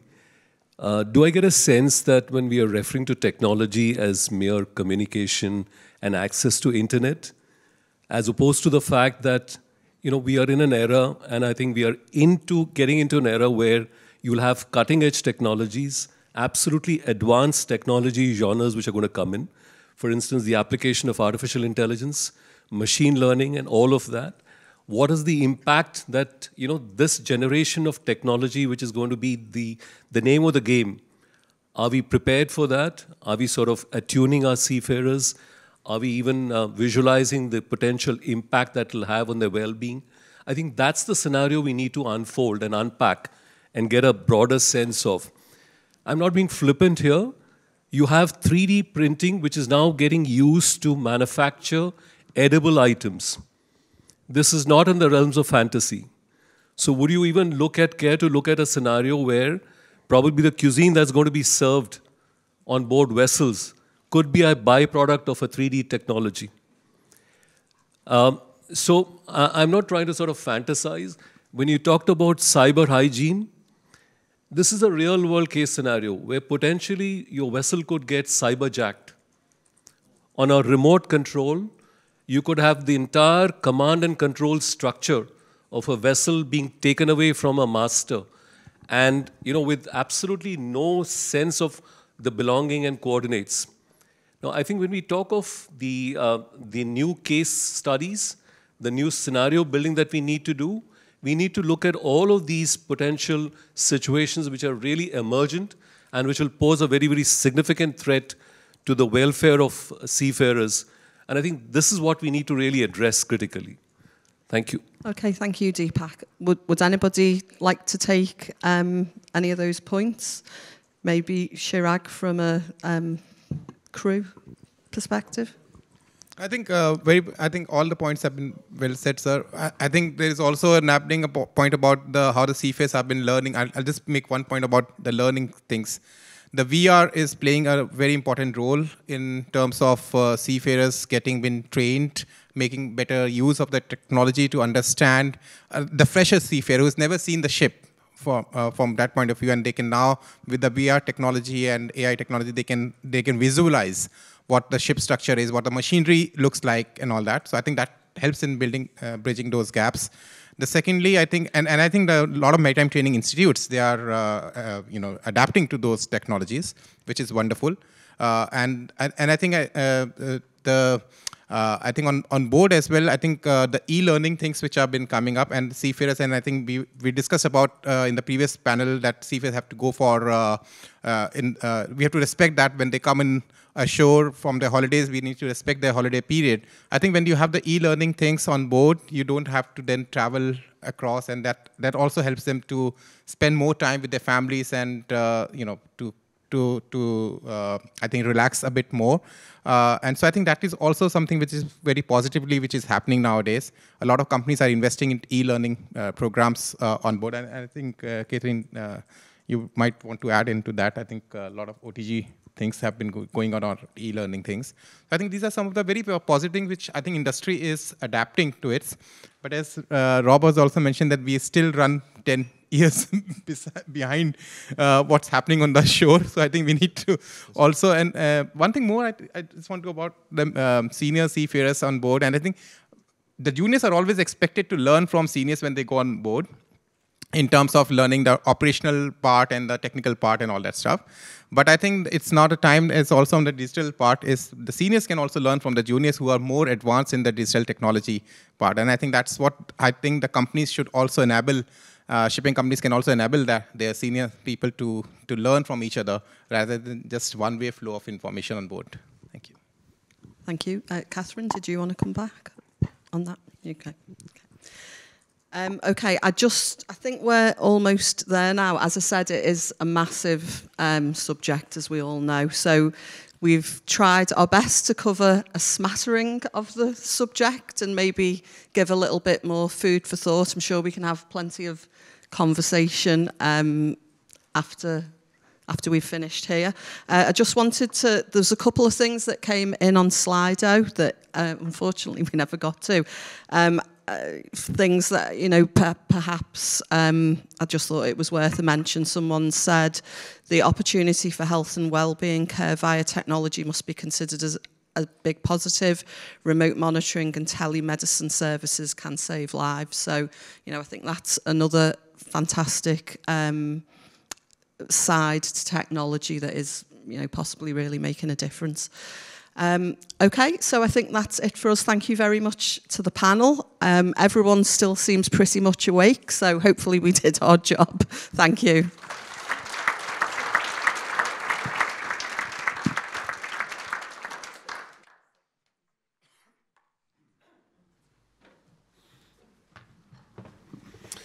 Thank you, Sue, and the panel. So I'm going to try and sum up what we've heard today.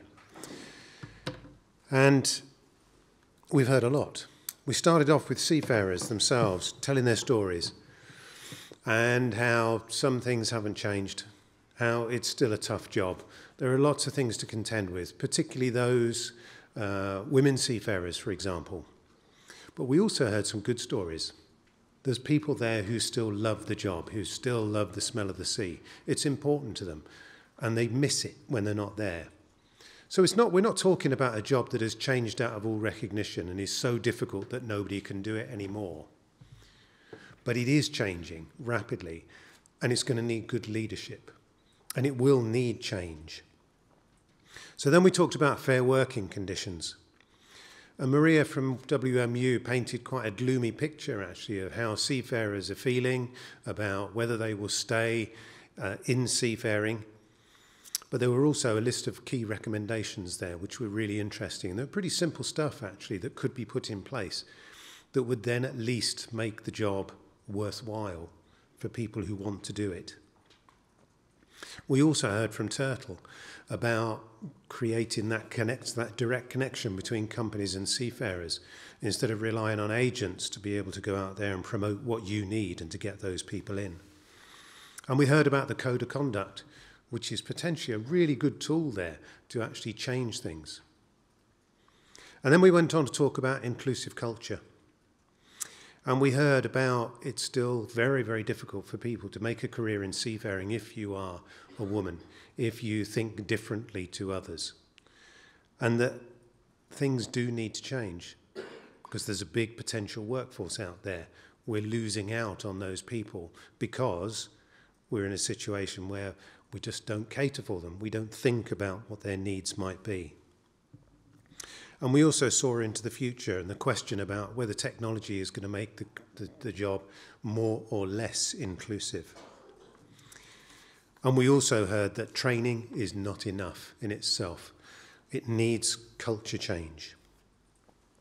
And from that, we heard about what's happening at Maersk, and that's the right path. I've seen that in other jobs that I've been in. Other industries are way in front of us in those terms. It is culture change. It is training, but it's about policies. It's about continually reminding people. It's about the language you use. It's about the way that you lead people. And it needs a really concerted effort from the top of the organisation, real commitment. Otherwise, it's just not going to happen. And I can remember many years ago as a police officer when all this stuff started coming in. And everybody just paid lip service to it. And senior officers told us, yeah, well, you've got to be a bit more careful about equal opportunities these days. They weren't committed to it. And so it was clear to everybody else that really, if there's no commitment, we don't need to worry about this. Things have changed. Things have changed. And because they also had to attract new and different people into that job. And then lastly, we talked about technology and well-being. And we talked a bit about connectivity and what it means. And we've got to have it. People are expecting it. But there's the downside to that as well. People are having to learn to cope with being constantly in connection with families and friends. The impact of social media, which we know affects everybody. And if you're at sea and you're trying to concentrate on your job and you're thinking about that kind of thing as well. And we also heard about cognitive overload. What's possible? How far can humans go? What's really possible in terms, the technology's there, but the human being has still got to be at the centre of it and make it work for themselves and for the industry. And after all, we're still human. But we also heard about artificial intelligence, which I find very few people who actually understand it and what it means, and we don't really know what the impact of that is going to be. Are we ready for it? Are our seafarers ready for it and the impact that there's likely to be on them? And I think the conversation could go further, because actually we're still talking about this new generation, the seafarers of the future. Who are they? What makes them tick? They're very different beasts from probably the majority of us in this room.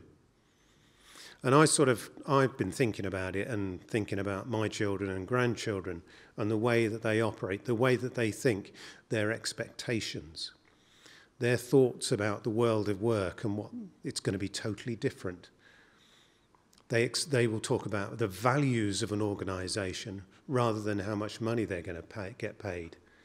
They will want to know how creative they can be, how participative they can be. They will struggle just being given straightforward orders. Now you may say, well, that's no good, is it? But the reality is, that's your future workforce. What are you going to do? You're going to have to accept that that's what they are, and you're going to have to see the positive in that and start thinking creatively about what it is that they might offer you, the different ways of thinking, the different ways of doing. There's a massive resource out there, but if you're not ready for it as an industry, you will just continue, in my view, you will continue to lose people until eventually it becomes a crisis. And the world relies on this industry. Where would the world be without us? So that's my thoughts on it. That's what I've sort of taken from today. I'd be very interested to hear if there's any reflections in the room on it. If anybody wants to say anything, just some final thoughts about what they've taken from today.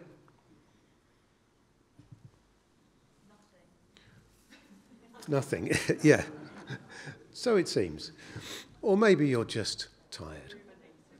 Yeah, ruminating. Yes. Yes. Change is the only constant, so we need to change. And there is a resistance, but yeah. Yes, indeed. Yeah, change is the only thing you can be certain of, isn't it?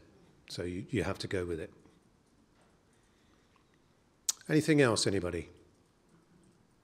Yes.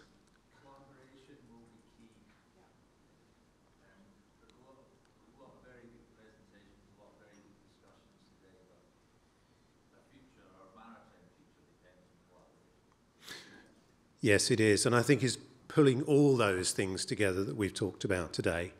And it's a very different philosophy. It's a very different way of thinking about it.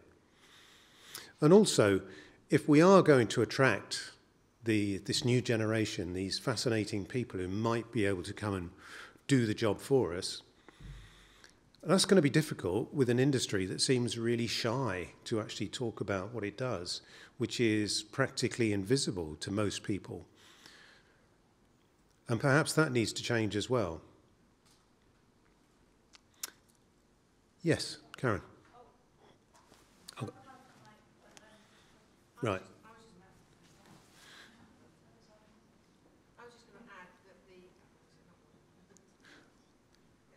Add that from change point of view, I think we also ought to think about where we have come from in the not too long, fairly recently, and I think we are starting to change. I think the speed of which we're changing is good, so I do think we need to pat ourselves on the back, but be part of those voices. So a little bit what Karin says, collaborate. So don't ignore that we are coming a long way, and celebrate that, but actually then use that as a driver to do more, because we're all part of it. Yes, thank you, Karin. Sue? I think from my point of view, it was fantastic that we started the day with the voices of seafarers. I think that was really important to put everything in context. And I think going forward, everyone said it, seafarers have to always be at the centre of every discussion that we have. You know, they are pivotal to everything that happens at sea. So it's our job really to make sure that seafarers do stay at the centre point of every discussion that happens. Okay. There's a couple of people on this table, Georgia, if you could just, and then we'll go over there. Oh, Deborah, you go first, and then we'll come to you two when you've got the mic. I just wanted to say, I think you've put together an amazing array of really interesting topics. And I think that's no small thing to do. And I think really every single speaker has really added a great deal. In terms of what we do now, I think we've all been writing notes and keeping mental notes of what can we take home to work within our teams and within our, a sphere of influence to try and make things better, because you've raised so many valid points. And I think I just want to say thank you to everyone who's taken part today, and obviously for the Finnish Seamen's mission as well for hosting us and looking after us. But thanks to ISWAN and the team. And personally, I think we're all with you on this journey. We want to make a world that is much better for seafarers. We can absolutely do that. We all have the will to do that. So thank you for everything. Thank you. If you're going to say some more like that, then that's great. Come on.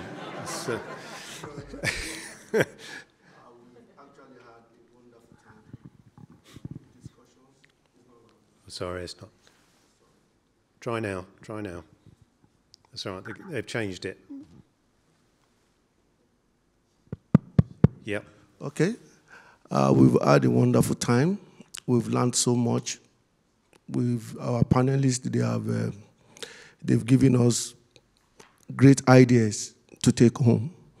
But I just want to suggest that most of the resolutions, most of the discussion we have had here, the government of respective countries should also be carried along. There's nothing we can do so much without the government of different countries buying into it. Whatever we want to do, they have to legislate on them. It will give it a boost so that everything will be. And more also, I want to say that there should be a proper guideline, maybe from the IMO, from wherever quarters, so that when you know that you are being guided with these regulations, definitely it will fall into place and carry them out. Thank you. Thank you. And then, yes. Yeah, good evening. I want to thank you for the opportunity. It's my first time attending this event. Incidentally, today is my birthday. And I feel thank you. I feel privileged to be here. Thank you all. Thank you. Now, from the beginning of this event till now, it's been explosive for me. I try to keep up. At the point I was feeling sleepy, I went back there to stand a little so I don't miss out. I want to say thank you. And then there were things I noticed from the beginning, I think, concerning female seafarers' participation. And I was hoping that ISWAN could come up with a proposition to the ILO, the IMO, ILO preferably, on providing a quota for female seafarers across the board. Now, most of these things are achieved through regulations, like my colleague said earlier. And I think the most prominent body for implementations of convention, or we could seek an amendment to the Maritime Labour Convention or a recommendation or guideline to ensure that a quota is given for female seafarers on board. Yes, I agree that there is fluidity in gender right now, but we will be able to make exceptions to certain rules. And this will go down to the shipyards to talk about making preparation and reserve accommodation for female seafarers, you know, and whichever way we want to do it. But it's something that needs to be looked into now. For what I sense, there are lots of people going out of seafaring. Females are interested in coming on board. Why not create room for them? They'll probably fill in the lacuna that will be created in the future. Because first, the world is going ahead to do what they want to do. There's technology coming in, but we can create room to accommodate the female on board. I, for one, am of the administration. I've seen people come in, ladies wanting to go into cadetship, but no room for them on the board. To tell you, well, there is no cabin for female. We don't have that on board this vessel. So it boils down to both the design of the vessel and the regulations provided. You can go online and Google. There is no ILO law protecting women apart from the one that has to do with maternity and leave, and that has nothing to do with seafaring. That's a general law. Maria mentioned earlier about work-life balance for seafarers, which is not very good. We don't know what maternity concern for seafarer is, so there should be a separate regulation for female seafarers in terms of maternity, so that when they are done having kids, they can come back into the system or be reintegrated into the system seamlessly. So those are the few areas that I look at, and I think ISWAN and other bodies can come together, and including the ITF, and see what can be done about it. And I do appreciate the whole presentation. It's been wonderful. Thank you. Thank you very much. Noted. Okay. I think we will call it a day there. A simple question for you to take back with you after today. After all that you've heard, all the information that you've picked up today, what's going to be your first action in terms of changing things in the future? Just something for you to think about when you go away. Now, we have an evening meal tonight for those of you that are staying for that. At 6 o'clock, there's welcome drinks in the Key West pub, which is out the front to the end of the hotel, and it's just around the corner. And then at 7:30, we have the meal, which is in here. Have I forgotten anything? Good. All right. Dinner is in here, in this room. All right. Yeah. On the mic. I said the pub is open now if you want to go straight there, though. So, thank you to everybody for coming. Thank you for participating. Thank you very much to all the speakers, those on the panels. And lastly, thank you to my team who did all this.